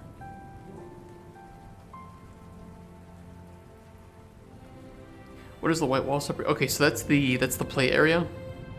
But I gave the player an option to, so it's automatically going to be hidden, but you can toggle it on and off while you're playing. So that way it doesn't bother the player.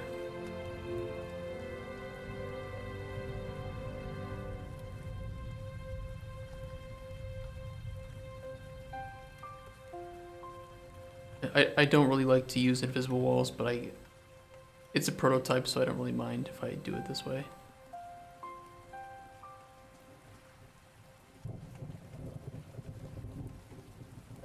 It says there's 2 more of these morning glories somewhere. I don't know where. Maybe I can do this.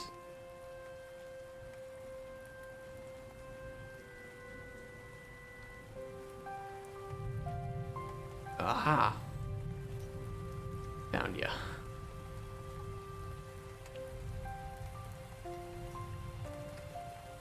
Another map? What do you mean? I wish there was another map.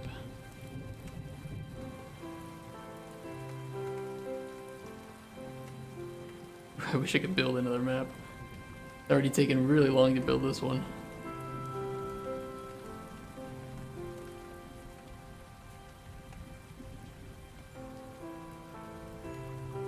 Alright, where's this one last piece of shit? Morning glory.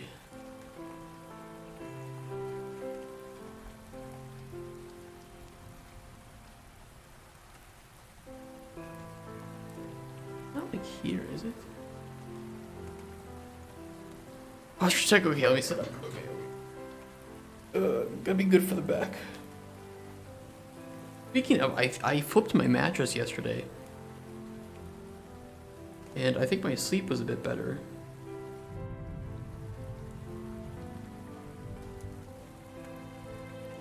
It wasn't exceptional.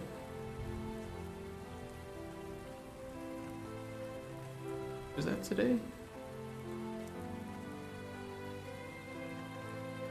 But I only had 18 times restless last night, which I think is a new low for me. Usually about double that.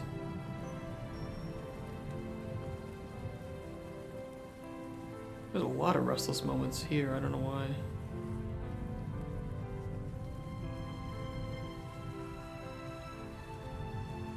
I know the cat was being a bit annoying last night, but that might be part of it.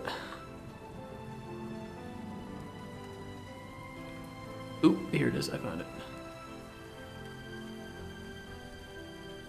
Alright, thank God we got rid of those.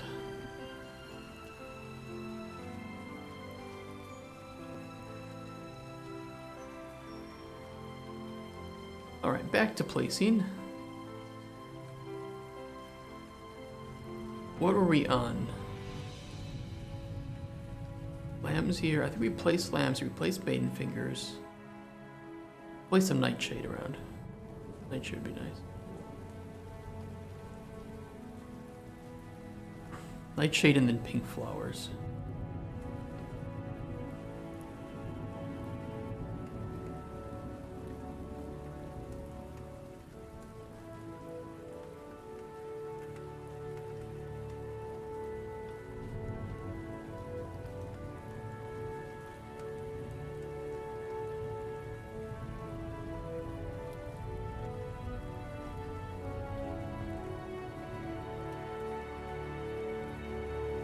Where do I want to put them?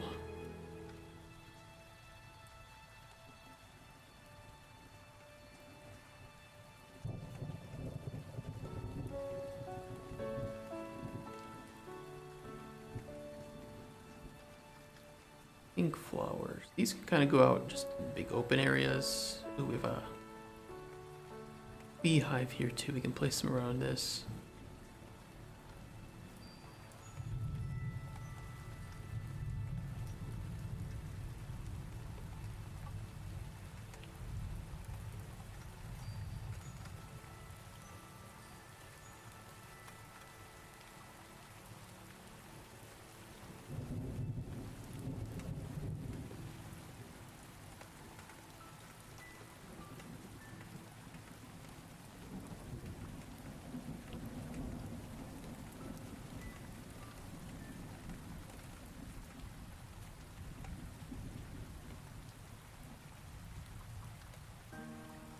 Red teacup. Let's place some of these.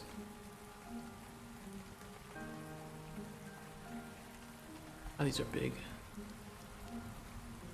This is an adventure game? Yeah, I would classify it in the adventure genre.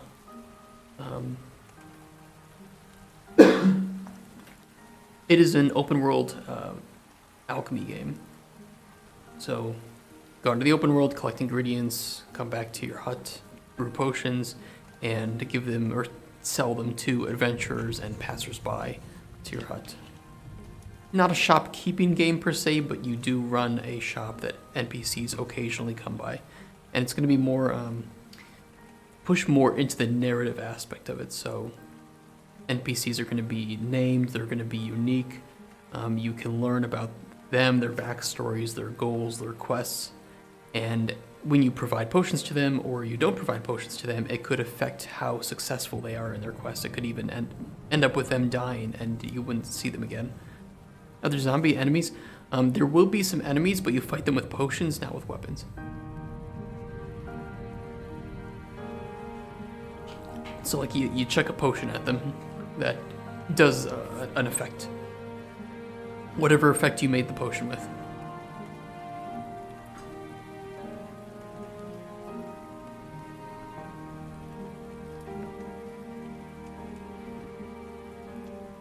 So if there's like a skeleton or something and you have a potion of destroy undead, right, you can throw that potion at them and kill them pretty quickly. But if you have a potion that does poison and you throw it at a skeleton, probably not going to do much. Not going to be that useful.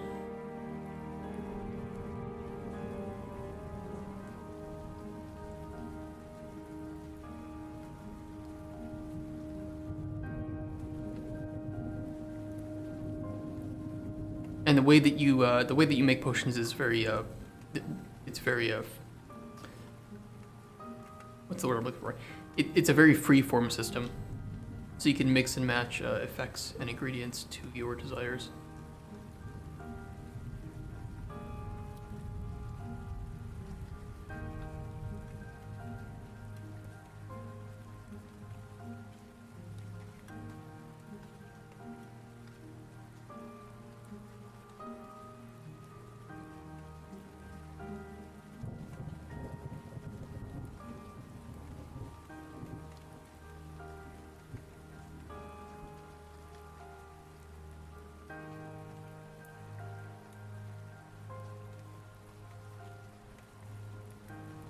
It's looking a little sparse here for ingredients. Put a couple of these down.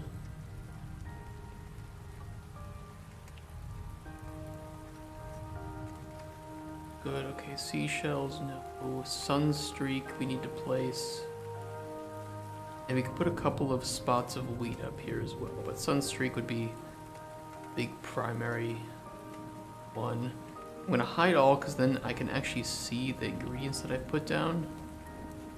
I can see if there are any empty spots that we need to touch up a bit. Be like here.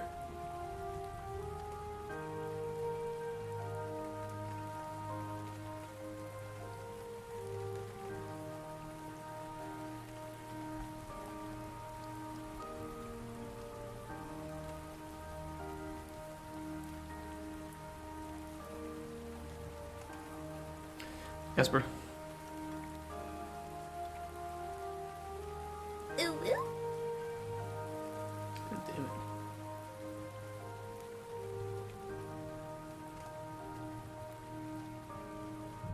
You're lucky I haven't put any moans in there yet.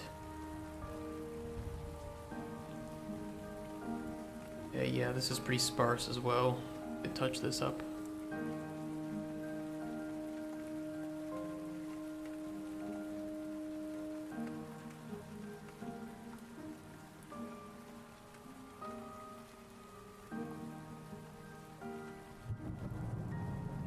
Along the shore, or bank, I guess would be the correct term here.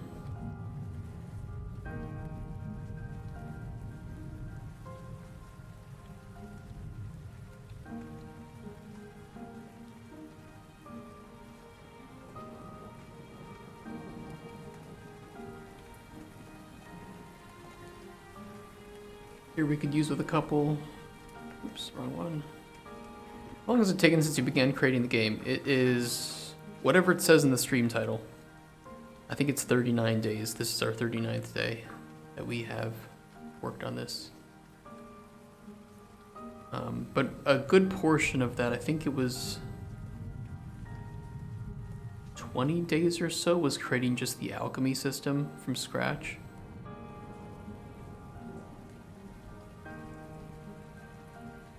You count streaming games? No, I do not. I do not. Whatever it says in the stream title is the number of days that we've spent on Cauldron Chronicles. Although some of those are, you know, full like 8-hour streams. Some of those were a couple hours long. I'd have to go and see exactly how many hours we've spent. And I haven't done any of it off stream, so whatever is on our on our YouTube, because I put all the VODs up there, is the amount of hours that we put into working on this. But yeah, like the first thing we did was we made this whole alchemy system. So you can get ingredients, you can drag them around, they have their own effects and flavor. You can make potions by putting them in the cauldron. Ignore the fact that this is bright. There's a couple of bugs that we have moving it into this level, so I haven't fixed them yet because it's pretty low priority. And you can also process ingredients into new ones, so you can see like what process. It's just a prototype. It is just prototype. Okay, so that we can grind the toadstool mushroom down, and it will increase the fortify health and the restore health. Gets rid of the frenzy and adds damage stamina regen. Makes it a bit more bitter as well.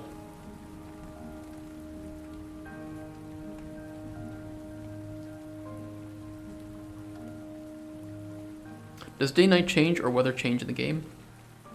I will show you.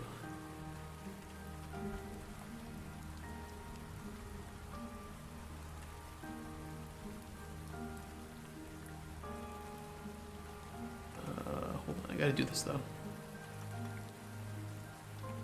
Go.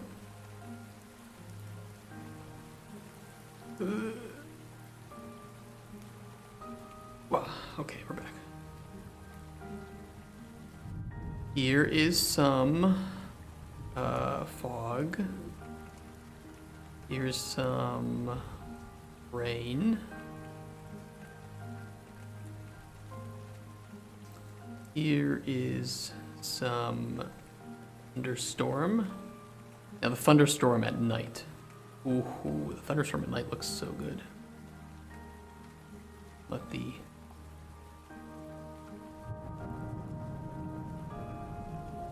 wait for it. Ooh, there's one.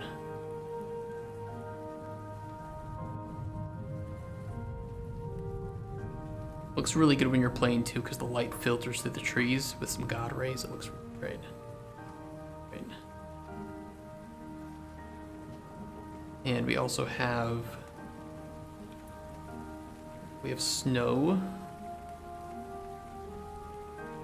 which covers everything.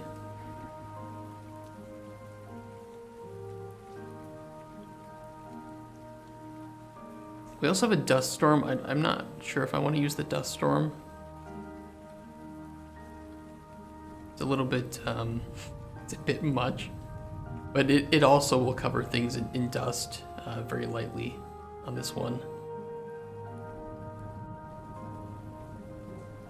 Not sure if we want to do that one. But we have it.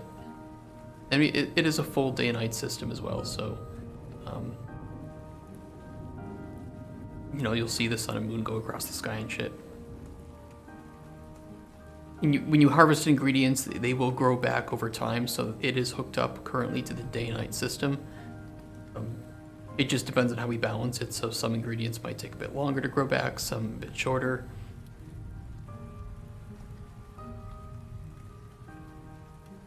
Depends on how we build it. Hopefully that answered the question. Send you some introduction to PCG. Oh boy. Oh boy. We gotta do. We'll dive into that. Eventually.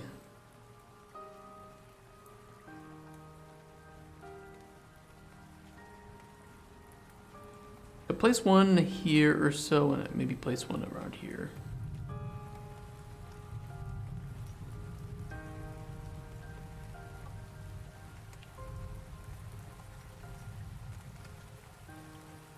What about the characters? Could you specify which characters you mean? You mean the player character or the NPCs?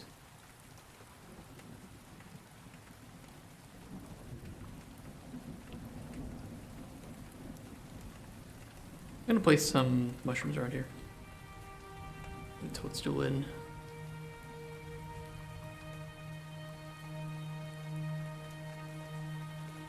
Hold it. How about slime? Yeah, we can talk about the slime. The slime is pretty cool. I really like the idea. Gonna need a nice skilled animator to bring that to life perfectly.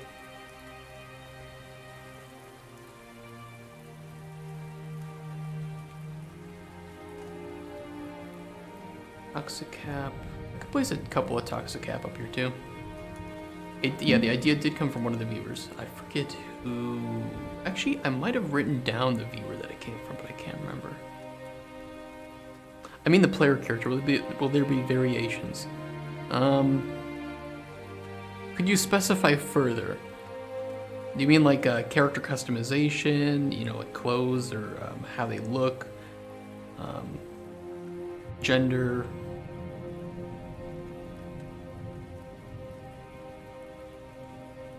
And keep in mind, we don't have any of it made yet, so things might change. If I say no to something now, it might become a yes later.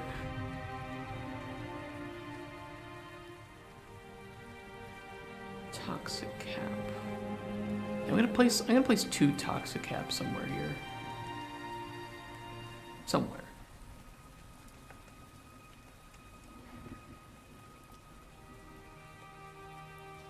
There's one there, and one on the other side of the embankment. Maybe here.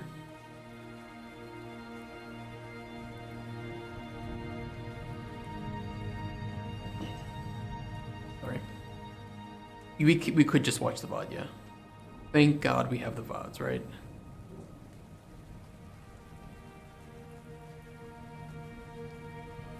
Let me get 2 sections of like wheat in here somewhere.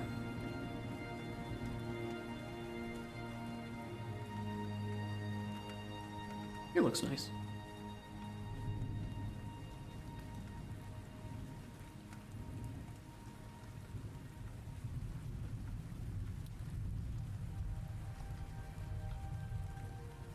Potentially not.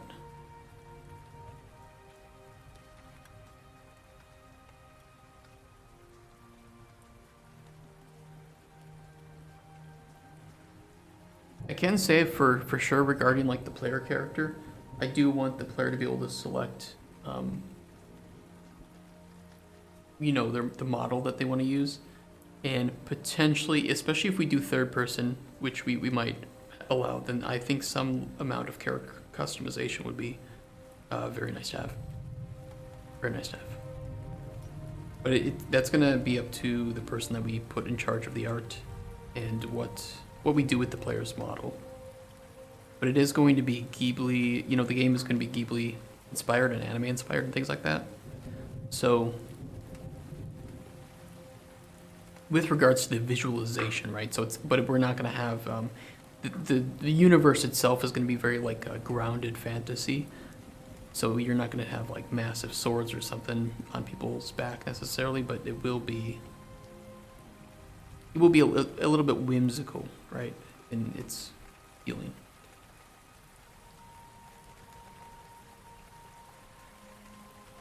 If that makes sense. Which, if it doesn't make sense, I don't blame you because I don't think I explained it well.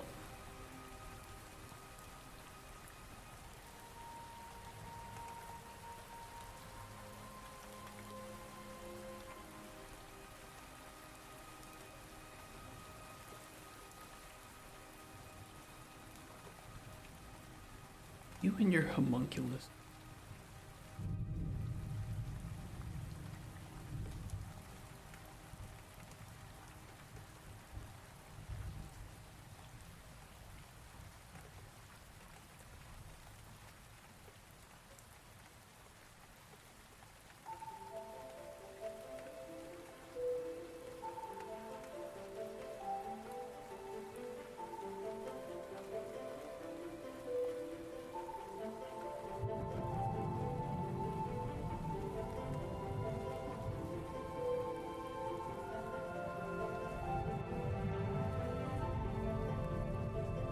Okay, I think that's pretty good for the kind of like plateau region. I guess you could call it that. It's not really a plateau, but I'm gonna call it that, so. Which essentially just leaves this area, and I would say this area has not gotten any love. There is a fern there.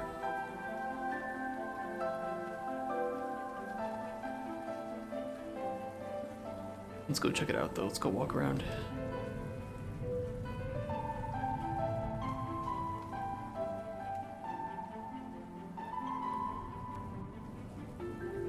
Your PCG. I like placing things by hand. Because then I can remember where things are. Do night with rain.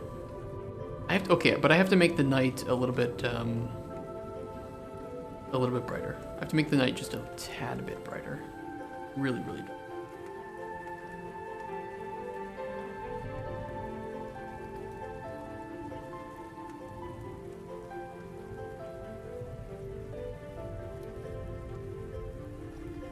I really enjoy placing things by hand, especially when it comes to like specifically having the ingredients, right? Okay, where is nighttime? I can just look up nighttime temperature. No. Moon. Where is it?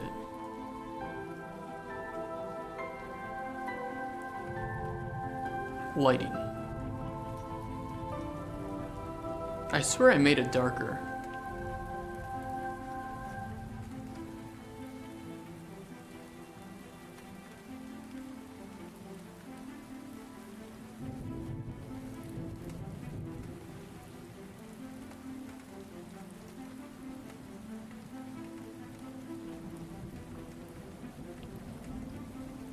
Wait, temperature? Jesus Christ.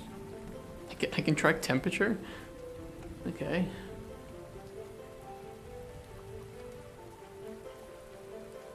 Oh, I'm looking at the weather. I'm stupid. Where the fuck is it? In night brightness, I have it at 0.2. It was originally at 0.1. Let's do 0.4.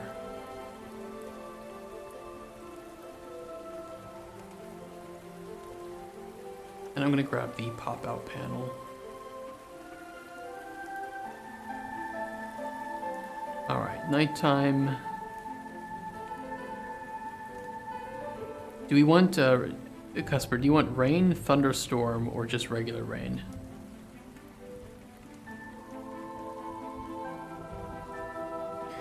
We want it with the thunder.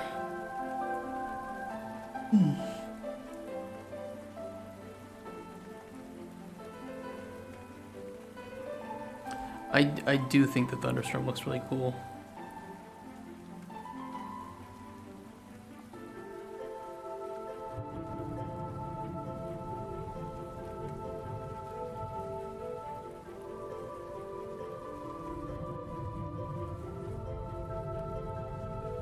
God damn it.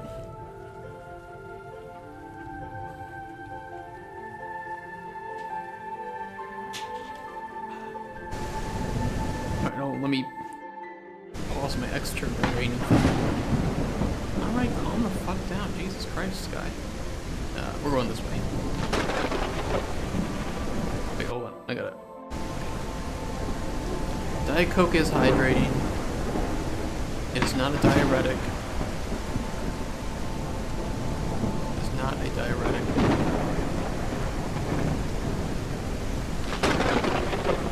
Oh my god, this is a very angry night.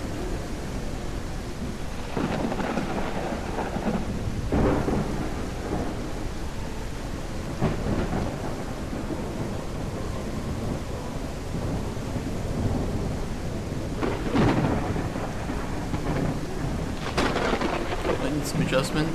The lamps, I don't like their attenuation radius. Kind of shitty.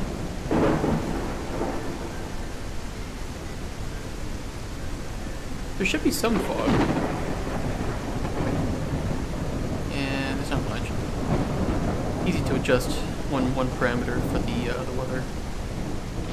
It's so dark. I increased the I guess the weather does adjust the brightness, doesn't it?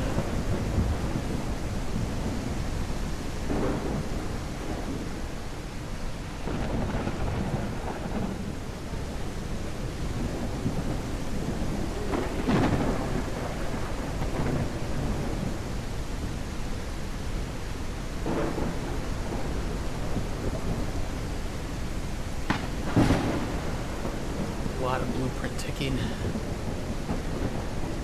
What I was worried about with the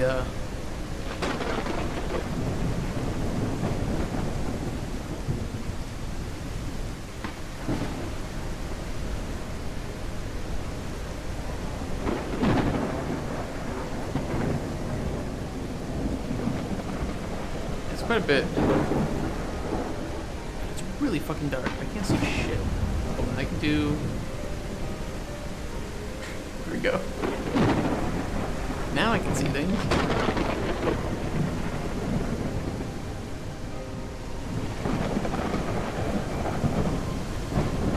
I mean, it is spooky though.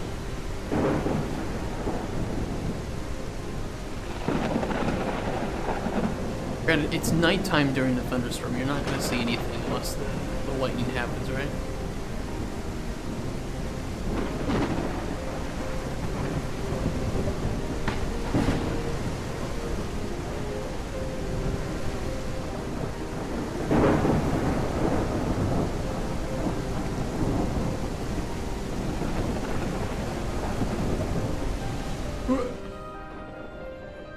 Well,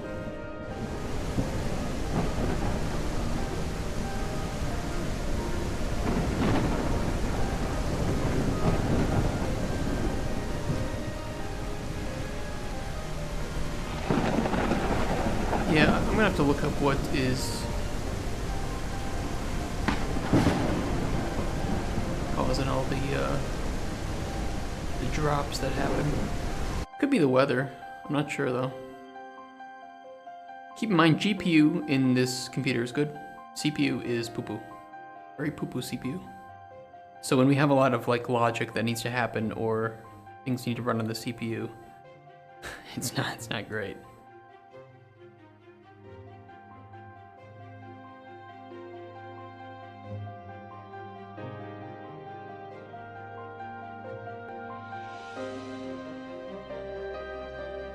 But I think that even during daytime it was pretty bad, so.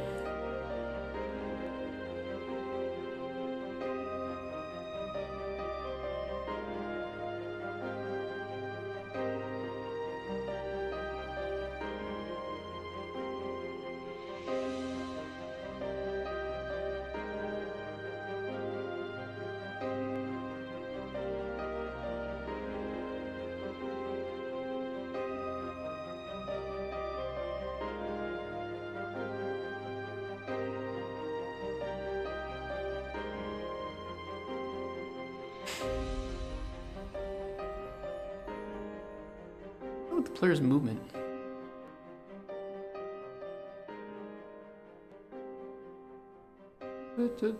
What could it be?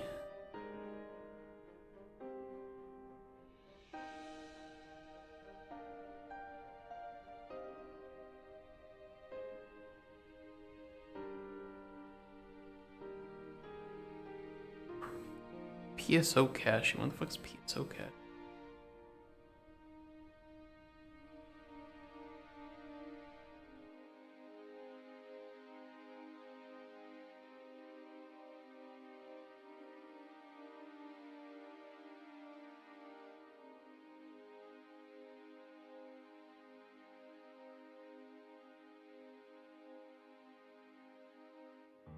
You need to play a game and cache its shaders before releasing. Yeah, but if it's DirectX 12, wouldn't it just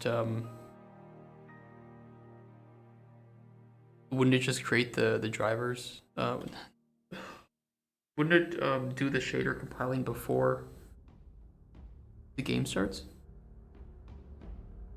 Wouldn't you pre-compile shaders? That's what a lot of games are doing nowadays, right? With DX12.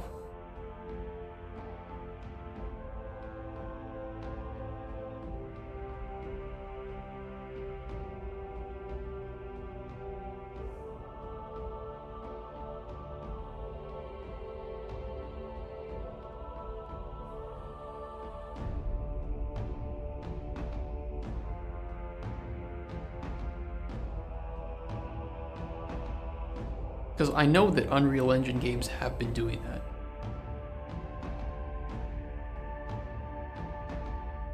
To prevent any stuttering. I don't know how you achieve it. I just know that it is being done.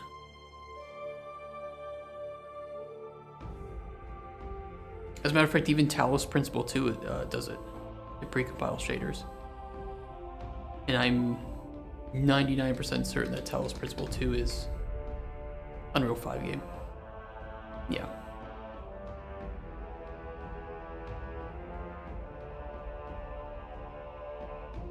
I just don't know how they do it.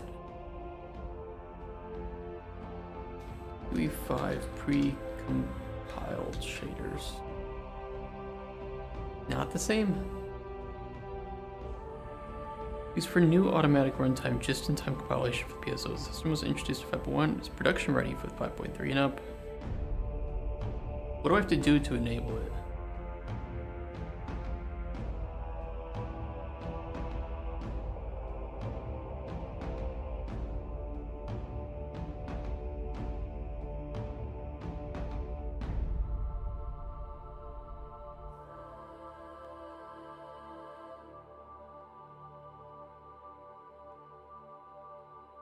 Make it easy on me. Make it something I can just turn on.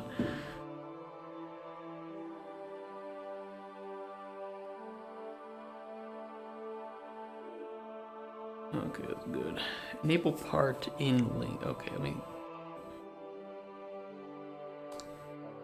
just config change.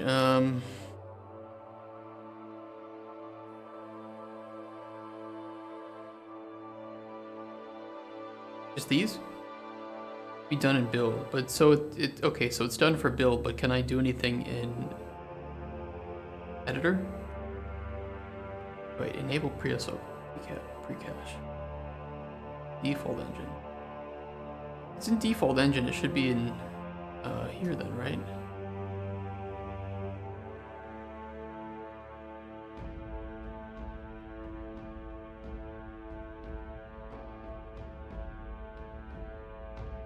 I don't see it here.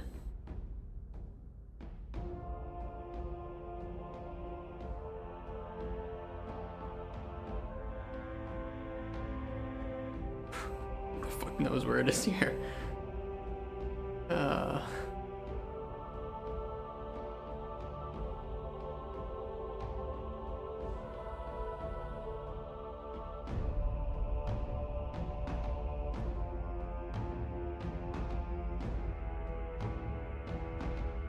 Or maybe I'm looking. I don't know where it is.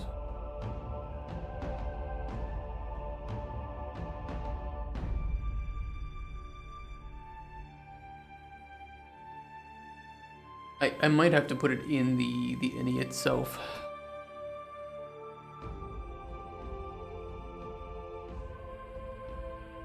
Don't let me forget to do that. We'll do it some other time. I'm not even sure this level is gonna build.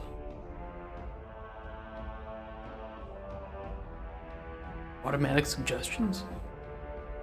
What, in project settings? Huh?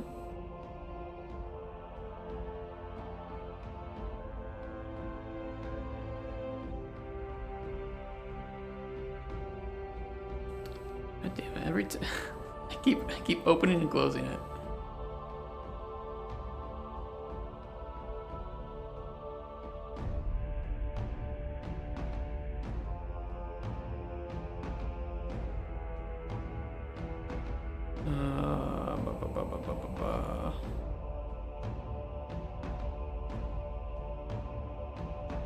Is this still needed though? I mean, is this needed if you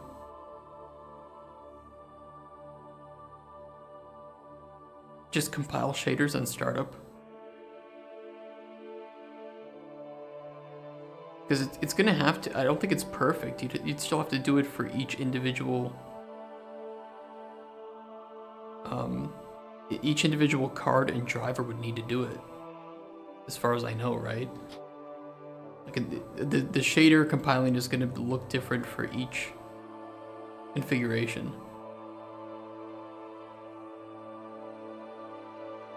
I don't know, maybe I'm crazy about that. I don't fucking know.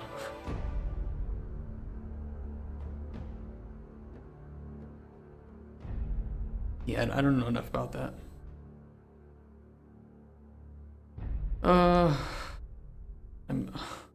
It's really boring placing all this shit. Okay, I will touch up this area, okay, and then we're gonna leave this area for Friday. That's my executive decision, and you can file a complaint with HR if you don't like it. Unfortunately, I am also the person in charge of HR. Just a fair warning.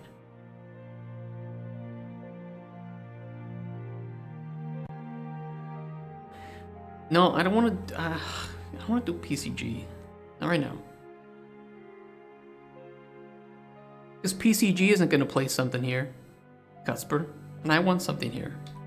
Okay. PCG doesn't know. It doesn't know what I want here.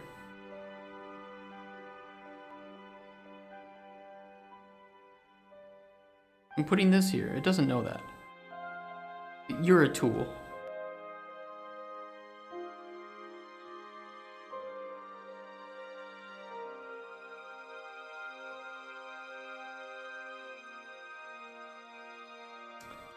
Dragon's Eye, let's put one of them. Mia. No, Mia. Okay, that's better.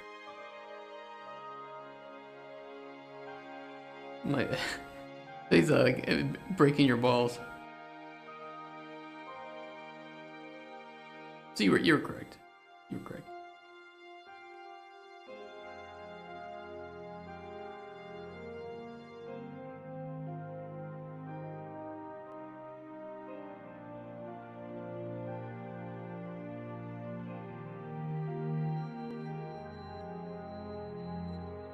Forget about it. Classic.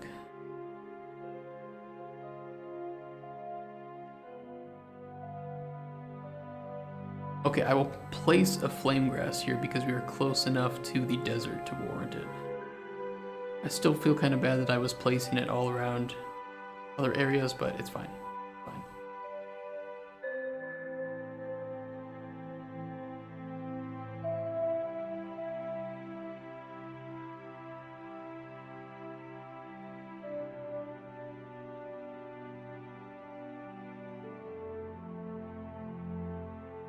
Ghostweed.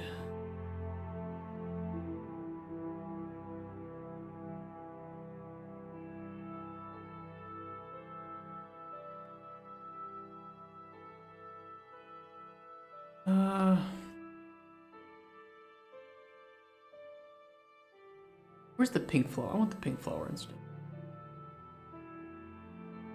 LMNOP. Okay. Yeah.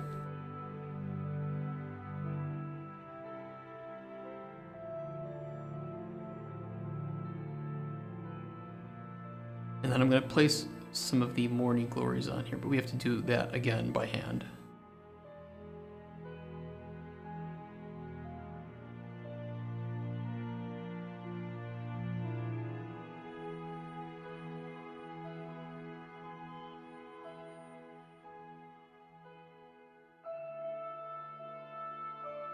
I'm going to put one here that's reachable by the player. Did that, and then I'll put 2 or 3 onto here.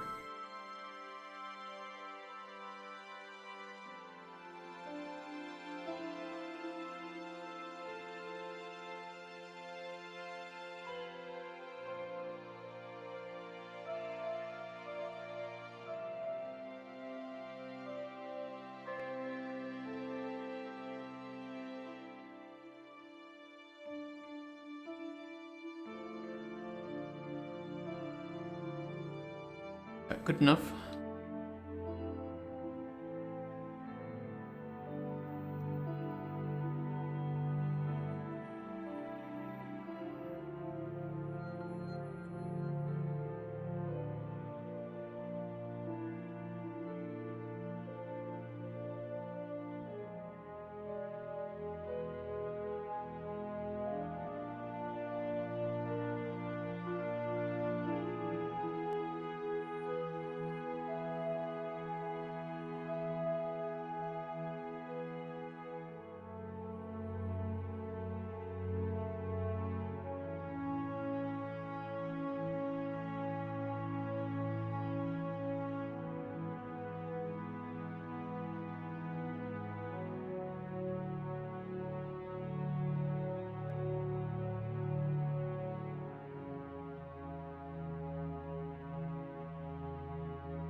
Okay. Wait. Okay, that's good. I think this one would be reachable by the player. I still have a really bad sense of scale sometimes with this world that I made.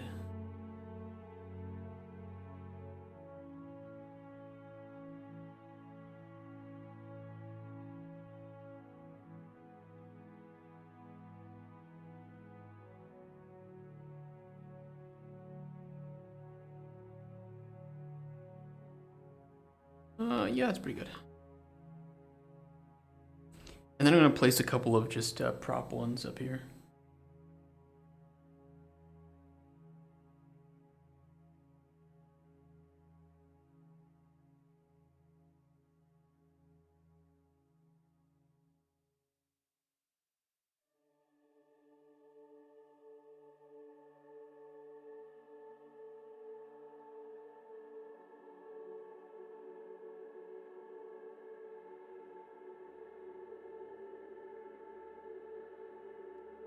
Can't I do... Yeah, let's do that. No.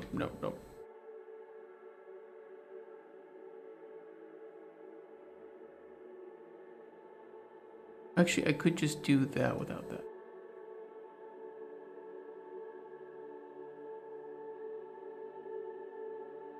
Alright, never mind. It doesn't like sticking to that surface. Fuck it.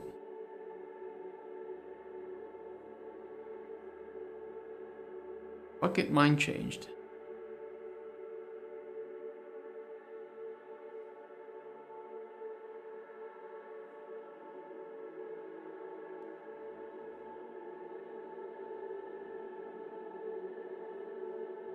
One over there, and then we'll do one up here somewhere.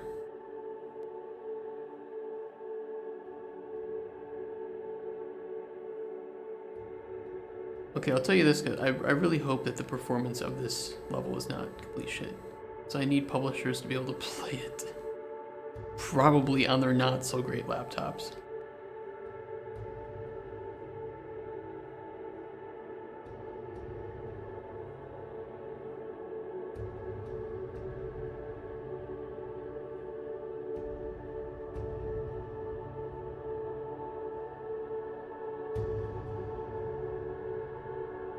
A player can jump and get it.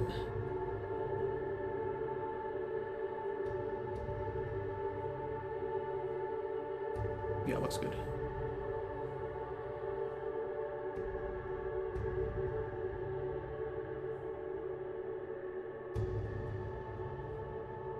Wow. Ooh. Ooh.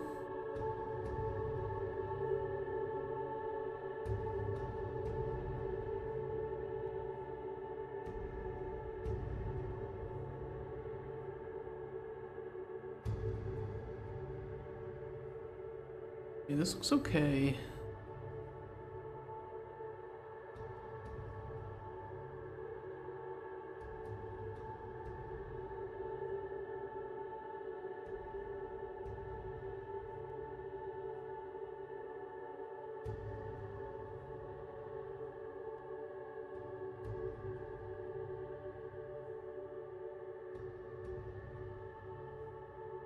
Oh no. I think they're gonna do more drilling at around 4.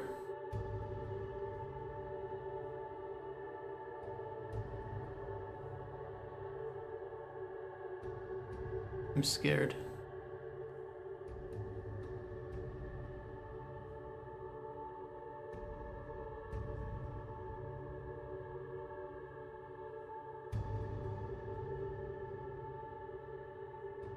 If you haven't been here, they've been, for some reason, they've been drilling before 9 and after 4.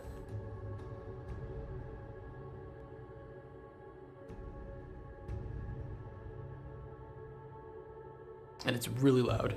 So, yeah, I'm gonna get off just a little bit before 4. I'm not gonna give them the opportunity to fuck over this stream and this chat.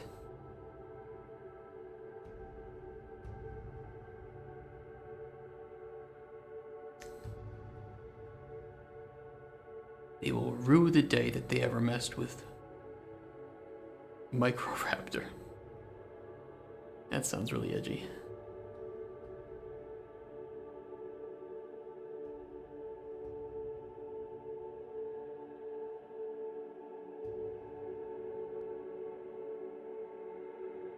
At least I can place shit here and I don't have to worry about trees getting in the way.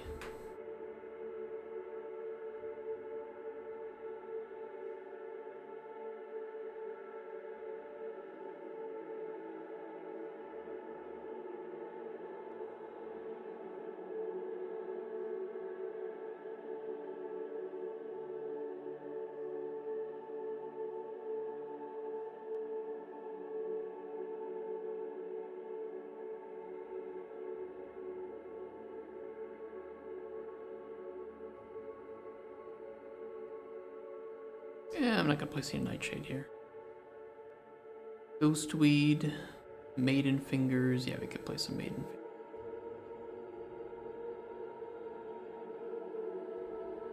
See, chat, I am not maidenless.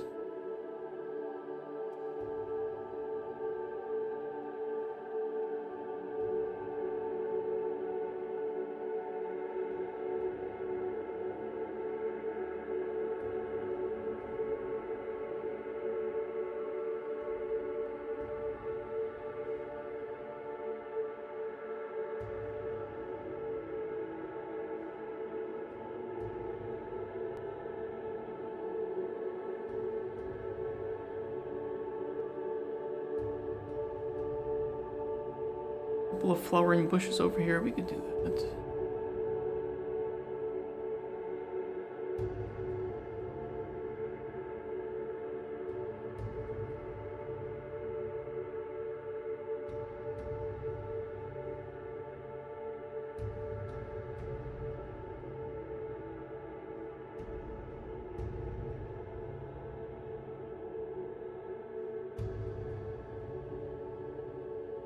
Good enough. Blood leaf.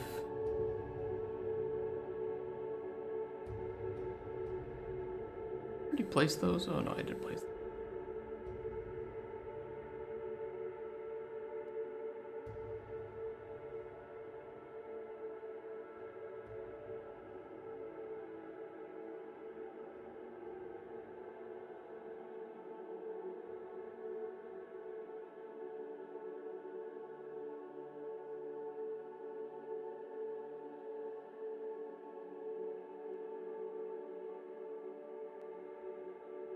Okay, I think that looks pretty decent. Hi. Good morning. So, Thank you for the heard follow. anything Kinda about autograph. any bounty hunters in these parts? I couldn't say. Well, thanks for nothing, idiot.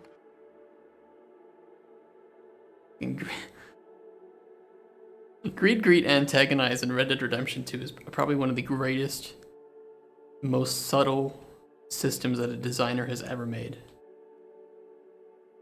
I think it has some of the greatest entertainment value. Thanks for nothing, idiot.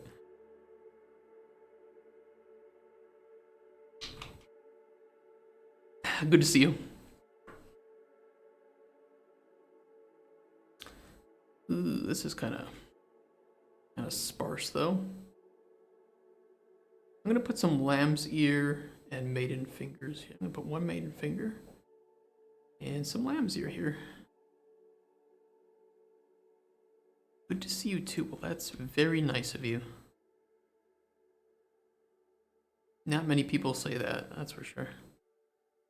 Like how your game looks so far? Thank you. You can ignore the white barriers. Those are just the player boundaries, but they aren't visible by default. So I just use them to help me know where to place things right. Okay, yeah, just making sure. We're like, he's making excuses. He just wants us to look at the pretty flowers and ignore the giant white walls.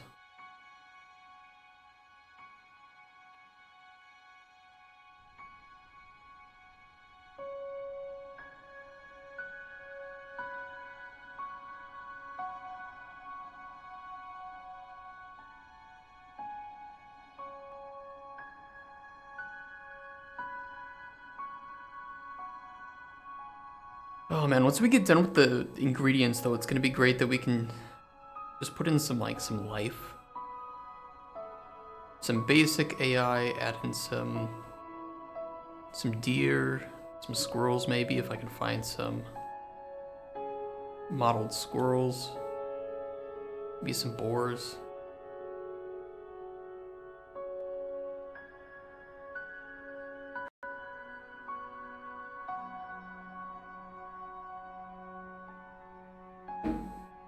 Some more birds would be nice.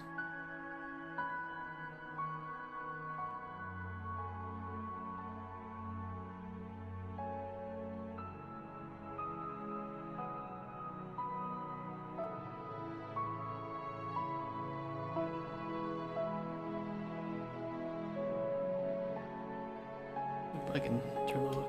Yeah, I have them on by default, so I know where to place, but the player also can just toggle these on and off too. Just in case they're wondering where the play area is, which I imagine that some people playing might just want to see where they're expected to explore and not explore at the prototype level.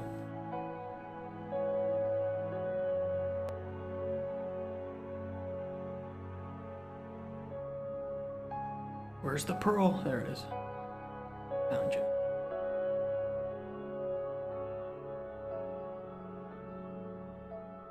Heard of Lego Fortnite? I have heard of it. I heard it was very, very fun, but I've not played it.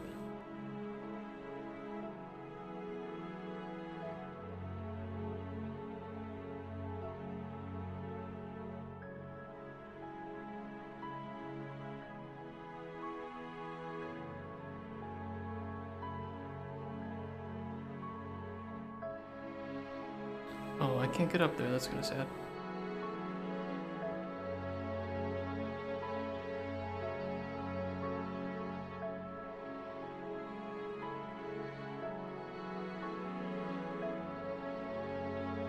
Nice. I didn't really like the game myself, even though I really like games where you have to survive and build. But I really like the atmosphere. It's very nice and beautiful. Your game reminded me of that feeling. Well, the good thing is you will not have to survive and build here, which I don't know why that's a good thing. Okay, look, I do like building games and survival games too, but this is gonna be a bit more relaxing. About collecting, making potions, helping NPCs. Yeah, talking about Lego. Okay, I saw a couple of awesome Lego sets at the store this last weekend. They're making more of these Lego botanical sets. I don't know if you've seen these, like IRL ones. They're really cool. Maybe I should get some of these since I'm making a game about like collecting ingredients and plants. But these are so cool. They're just a bit expensive, which is unfortunate. But, oh my god, I love these. These are so awesome.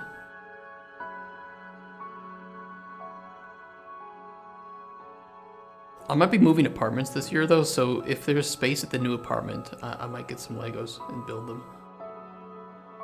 And we can build them on stream together. That'd be pretty fun.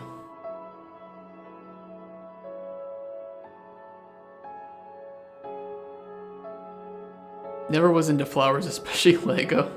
Fair enough. What about the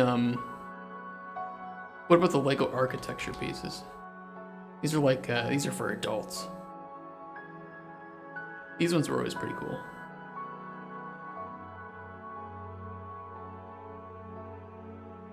Yeah, I like these. Okay, Lego. I mean, it's the classics, right? Lego Star Wars, the absolute fucking classic Legos. I had the. Well, it wasn't this one. No, it was the. This one.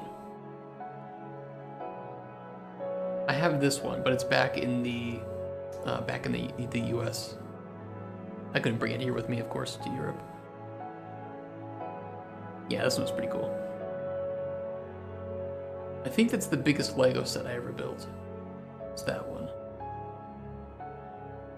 My cousin, well, actually, there's a few things. My cousin is canon in Star Wars, and he has worked at Lego stores. I think he's still working at a Lego store, and he has, let's put it this way, he has too many Legos.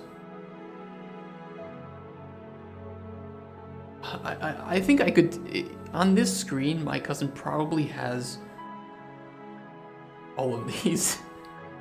He loves to collect them, and he gets discounts on them because he works at the store. So I would not be surprised if he has most, if not all of these sets. Whoa, look at this one. Holy shit, that one's 5,000 pieces? You can ask me any questions. There's no stupid questions, only stupid answers, and trust me, I am full of stupid answers.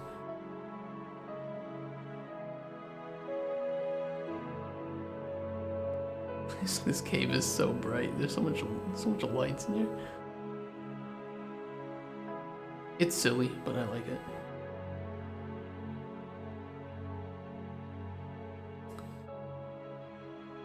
Yeah, we can. I'm not gonna start on this section of the game world yet. We're gonna hit that on Friday, so we can just kind of chat and relax for the last little bit of stream here.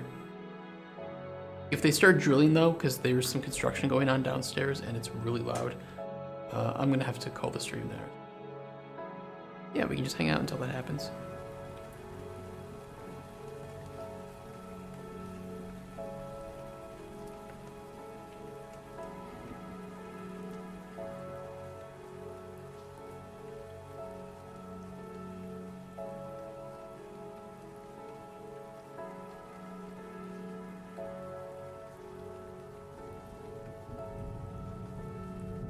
You don't know anything about UI design.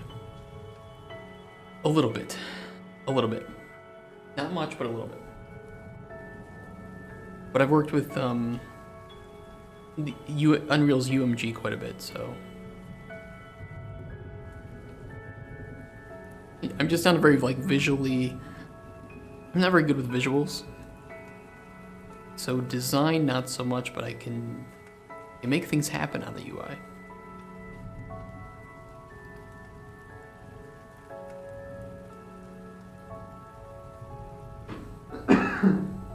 Sorry.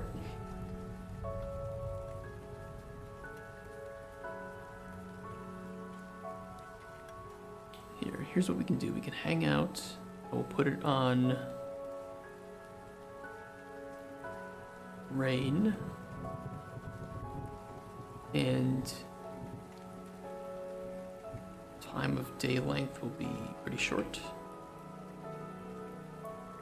And then we can go sit up here and let the sky give us a nice view.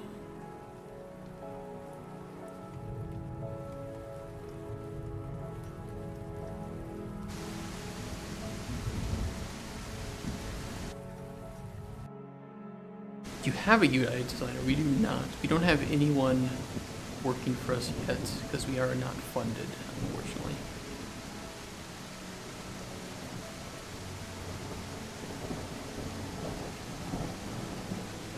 But we don't have a UI designer lined up. We would probably need a UI designer potentially full-time.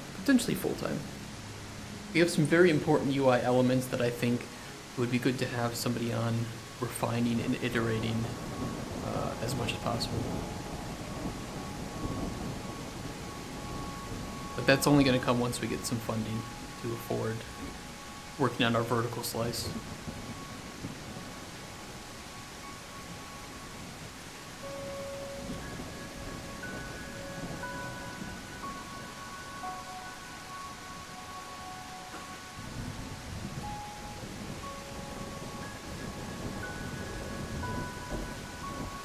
We don't have any UI in this scene either right now. We do have some UI elements in our prototype, mostly related to the alchemy table.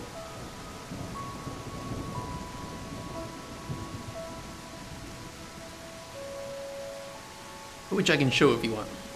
I can jump on down there.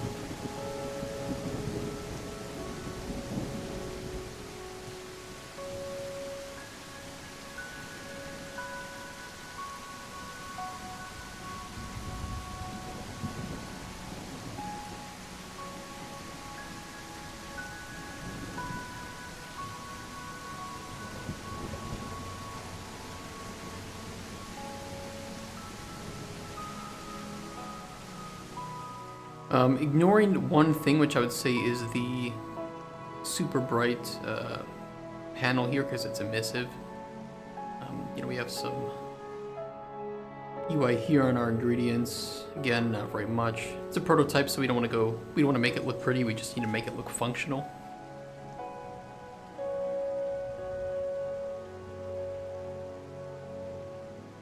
And that's most of it, because there's a lot of shared information on these.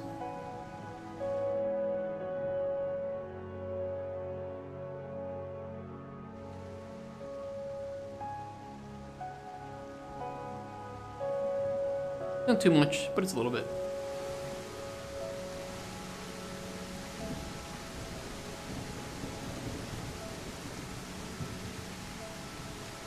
But I fixed the nighttime darkness. It's still pretty fucking dark at night.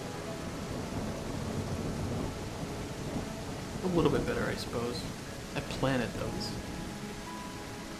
maybe a little bit too bright still at nighttime.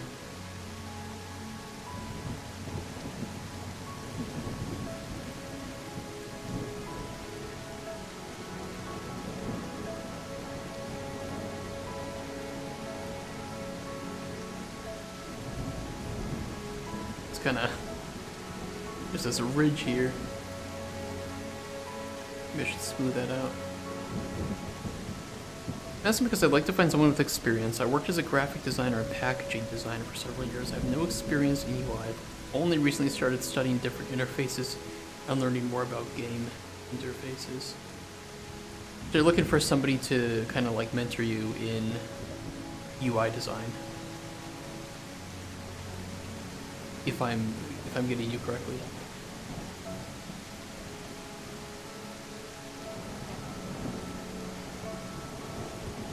What kind of?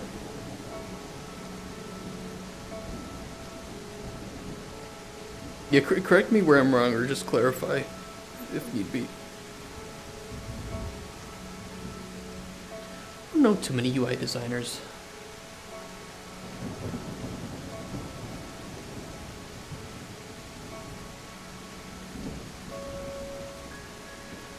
I don't know too many people on the artistic side of things, actually. Which I should really work on this year.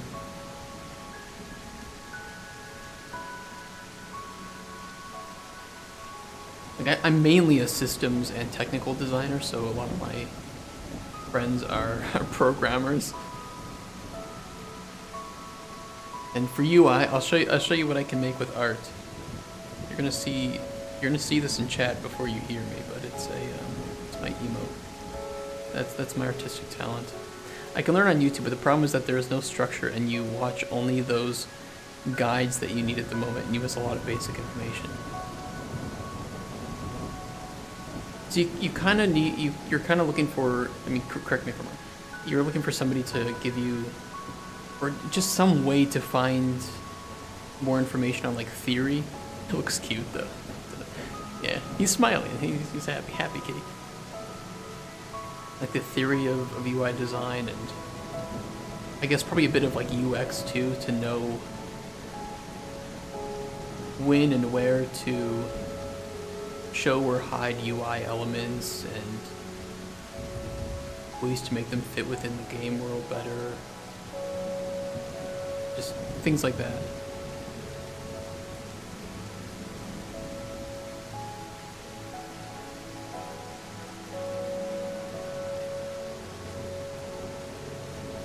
You know, I haven't really thought about it, but I haven't seen anything relating to that. You know, the moment that you mentioned you kind of only see tiny guides on YouTube, you're right that there isn't really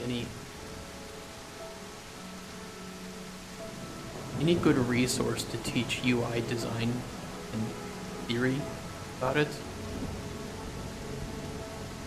I wonder how people learn.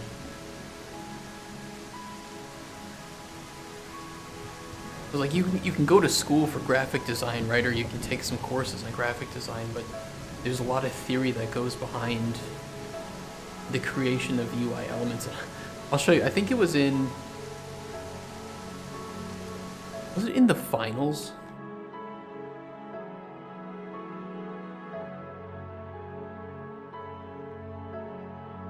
There was some game that just came out from, I think, Ubisoft.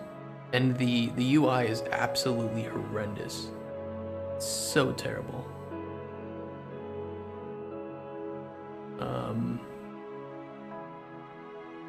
It had to do with Elden Ring.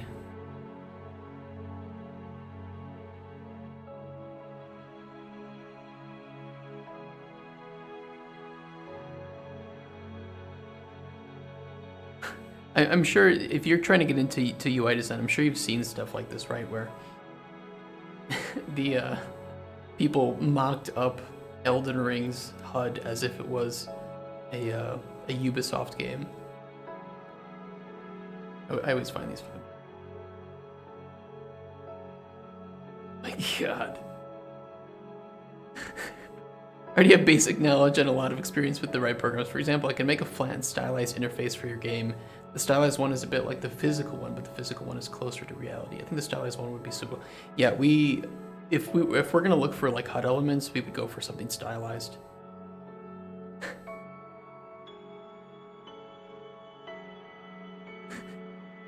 I fucking love these so much. Oh, it's the Suicide Squad HUD. This is the actual HUD for Suicide Squad. And it looked like the Elden Ring memes. It was Suicide Squad, that's what it was. Just like, there's so much stupid shit going on screen that you don't even know what's going on. You don't even know where to look. I know it's a bit different, right? Like, but I guess this does kind of have to do with UI design.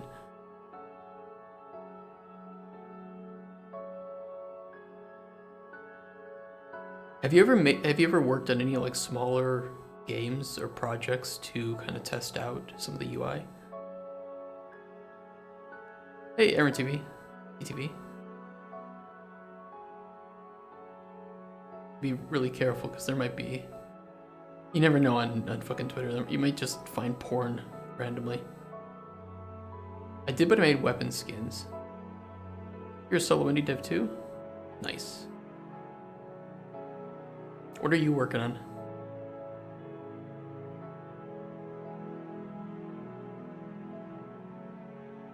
Hey, I love this. Good HUD.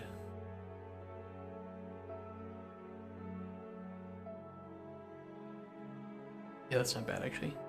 That's pretty good HUD. If you can call me that, I would call anyone who is developing a game dev. Yeah, I mean, it doesn't matter. Like, first ever video game for the last 2 years, fair. It's still a game, right? It's still a game.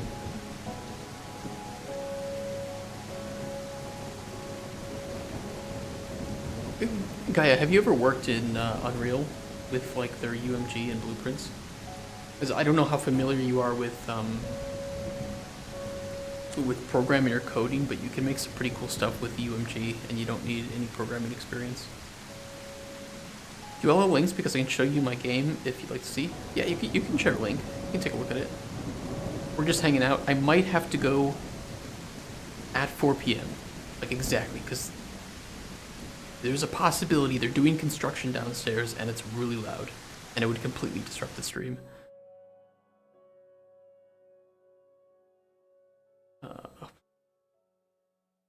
Go in here. But we'll get to that when that happens. Ooh.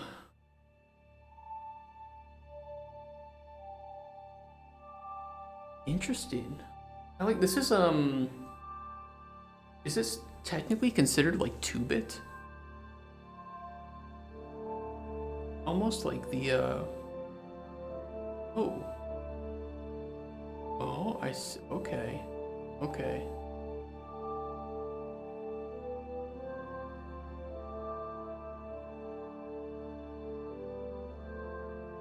Dude, this is pretty fucking sweet. What engine are you using for this? Are you doing this in Unity?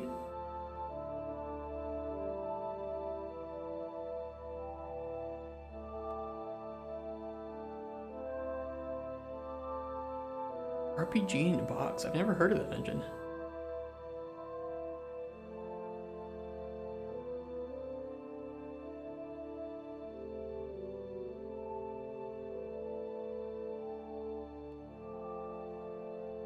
I think like RPG Maker crossed with Godot's backend. Interesting.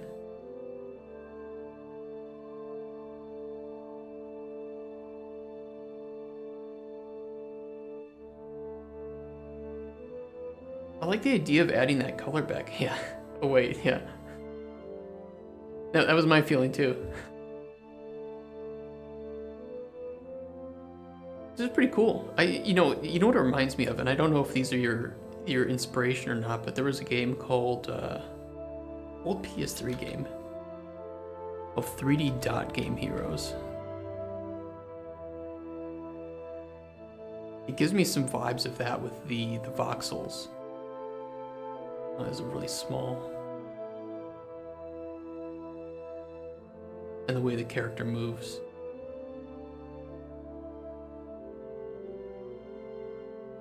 Reminds me a bit of that. Yeah, my ideas came from Octopath Traveler, 3D Dot Game Hero, and Evoland. I can definitely feel all three of those. Like the first time you showed, the first bit of this, I was like, okay, you've got that 2.5D almost feeling, or the sprites in a 3D land like Octopath Traveler, which is a fucking amazing game series, by the way. But then I saw the voxels of the trees and I was like, oh shit, That reminds me of 3D Dot Game Heroes. And then, yeah, the Evil Land with evolving almost from this 2-bit style into the color. Really cool. Oh, it's Final Fantasy vibe. Yeah, I like that. I wonder what you could do with adding in the colors. I wonder if there's some cool gameplay elements that you could make where the player almost has to like remove or add colors to change what's going on. Part of the story. Okay.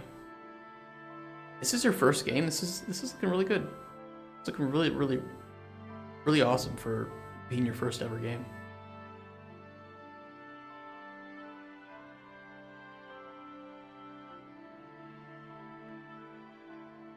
By the way, Gaia, if you join our Discord server, we can talk about stuff regarding graphic and UI design. Just a fair warning, though, right now we are not funded. Oh, you already did? Okay, perfect. We are not funded right now, so take from that what you will. But we're trying to change that this year. That's what we're building this prototype for, and then I'm going to build a pitch, a GDD, and yeah, I'm going to take it to publishers at some game conferences. But if having a good bad system where the player can be bad or good and purify the colors, or corrupt them and be like a crazy color swap, so think water becomes lava. Oh shit. Yeah, that is pretty cool. Yeah, there's so many cool things you could do just by changing the colors to change how it, almost how the game world works and looks. I love games and design more than money. Dude, same. I'm not... This is not an insult to people who need money, right? Money is obviously important, but... I really like people who are passionate. Let's put it that way.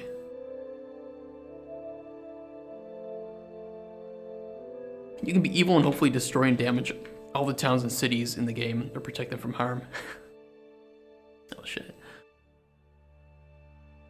That's ambitious, but it sounds really awesome. If you get any like playable versions, any like small levels or demos, and you want people to try it out, would love to see links in our Discord. If we get enough developers in our Discord, I'd like to do some kind of like showcase of other people's games every like week or so, just to help give them a little bit extra visibility and feedback.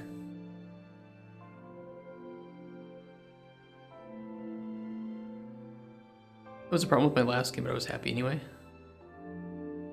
What, with the money? Each side giving benefits and downsides. Well, I have a very buggy demo right now, but working on a demo update.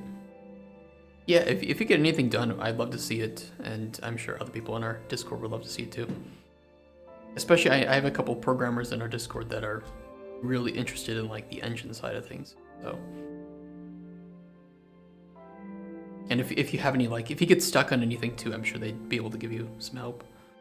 I don't know what scripting or programming language RPG in a Box uses. When all the colors on everything are manually textured. Really, no shaders used. Interesting. Yeah, I have no familiarity with this engine. But I will say it's looking really cool. Do you have like a working title for the game yet, or any official name? Let me turn off this rain.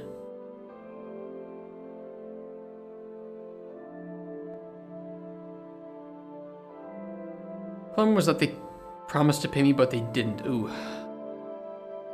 Yeah. I mean,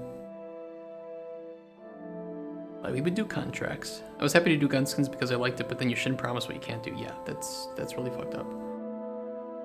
My main character split in 3 parts, and all together with all the frames of animations, it's over 10,074 textures. What the hell? What?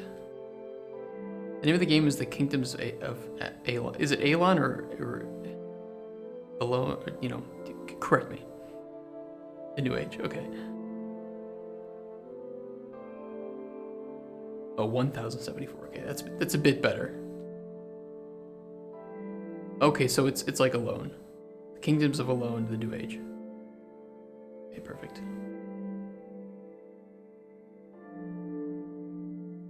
Our game is called Cauldron Chronicles, which I think pretty much sums up what the game is. Cauldron as in alchemy, and Chronicles as in the stories that are being told and that you have an effect on.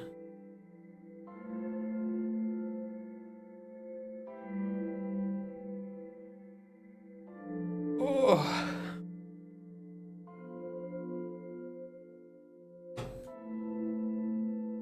405.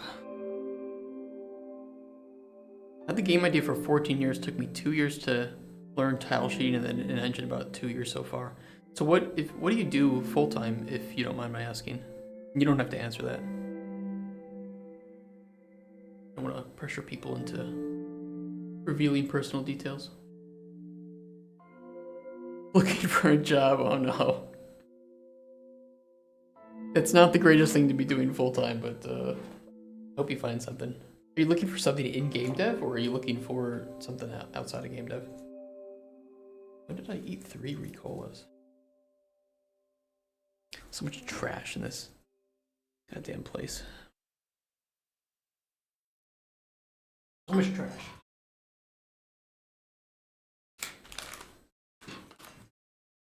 We're on the same boat. Yeah, I won't lie. I was in the same boat earlier this year too. Like I left my previous company and I wanted to, but it was all the layoffs started happening and it's like I can't compete with the people who are getting laid off. Especially my CV was not very well made. I mean, I can help people if they want my style of voxel models. Yeah, you could try to sell some of that stuff. I mean, I know you probably don't want to do that because you are still to release the game and you don't want to see other people using your models, but some people would pay a lot for that.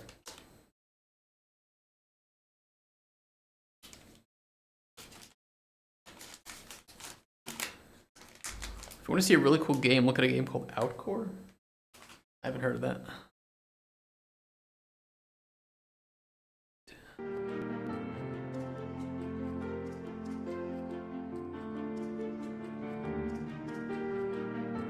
Outcore desktop adventure? You know what this reminds me of?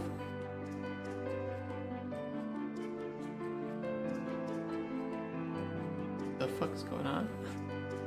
This reminds me of a really old game called Desktop Destroyers. Desktop Destroyer. This was a really old, I think, like Flash game, where it took essentially like a screenshot of your desktop and then you could just destroy it with shit. It was really stupid, but it was pretty fun. I played a lot of this.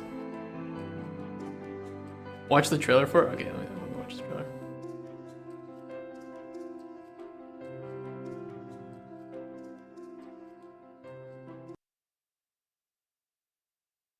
Okay, let me see.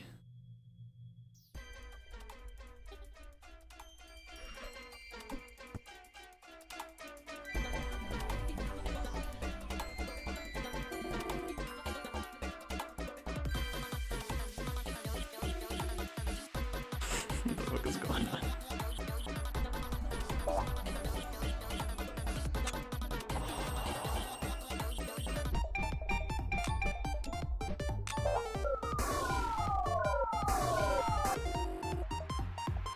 This is wild.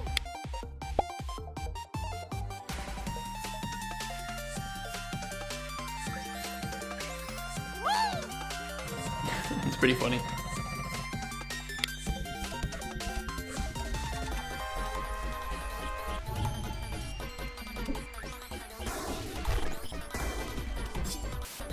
I like the variety in this, especially for being free. It's pretty cool. No.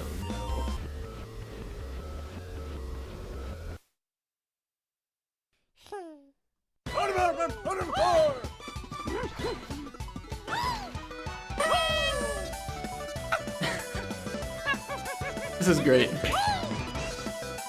Who made this? Stop what? Dr. Shinobi. The only thing they made is... Do they keep it updated? Yeah, it is free. This is really cool.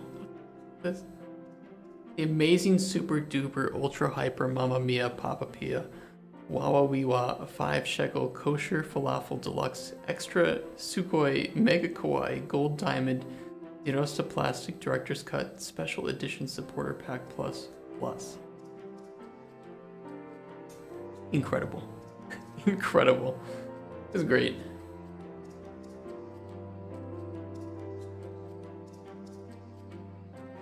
Yeah, that's pretty cool. I would not get any work done if I installed this. Let's put it that way.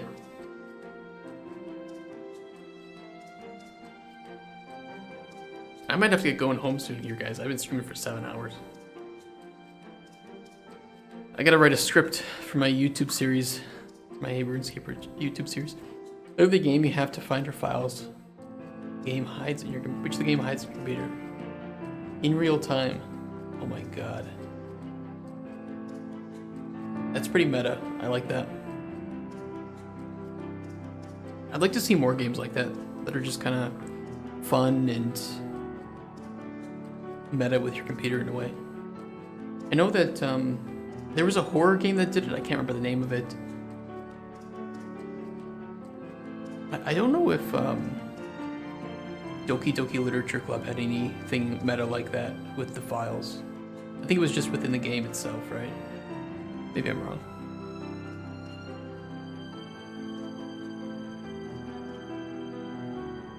Got a video on YouTube called Rhythm Doctor Act 2 Boss. Let's see what the game does. Okay, we can look at that, and then I might have to go. Rhythm Doctor Act 2 Boss. Is it just this top one? This one? It's a one-button rhythm game.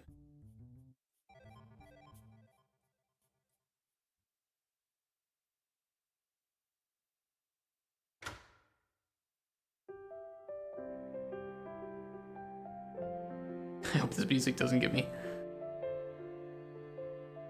claimed. Get set, go. I just can't refrain. Bitterness, What is going on with this? one more shot, never again. All the excuses, always Okay. the same. All the time Jesus. I just couldn't get over you. I just cannot hide the satisfaction you can prove. One more sip and breath, my words disappear for a while. Then it all comes kicking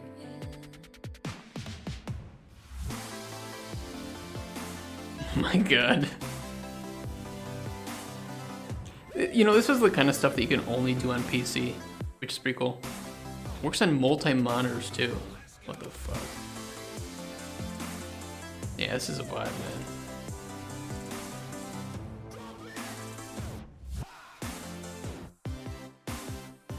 And stop. Get set, go. They told me it's alright. They say that I'll get through. But however hard that I try, I just cannot get over you. When it's Yeah, this is a cool idea for this. kicking in again.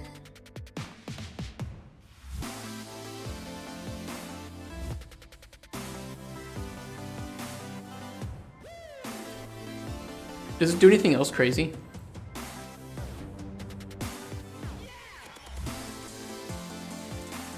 It's a boss line. I mentioned it gets harder, right?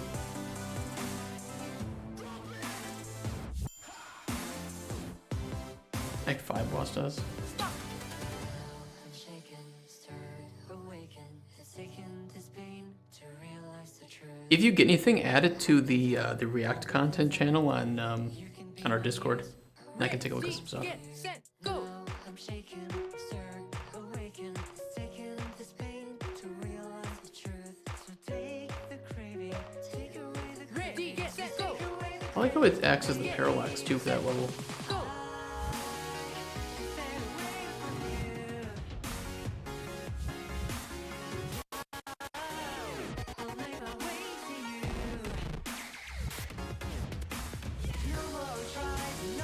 I mean, I guess you could handle this on a console, but it wouldn't have the same feeling as knowing that it's a separate window.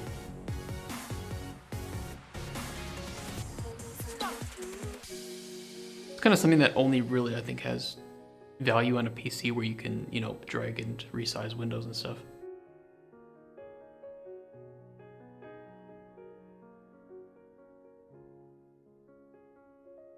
That's pretty cool. That's pretty cool.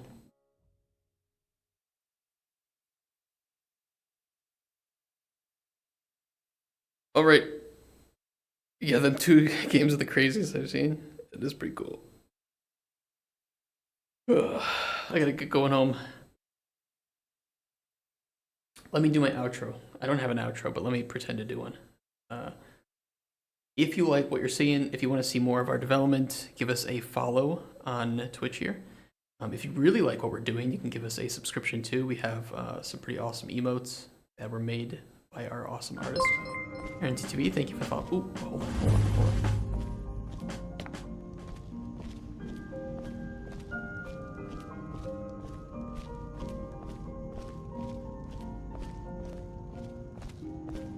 Wait for it. Hello. Perfect. Perfect. I love that. I love that video. What was I saying?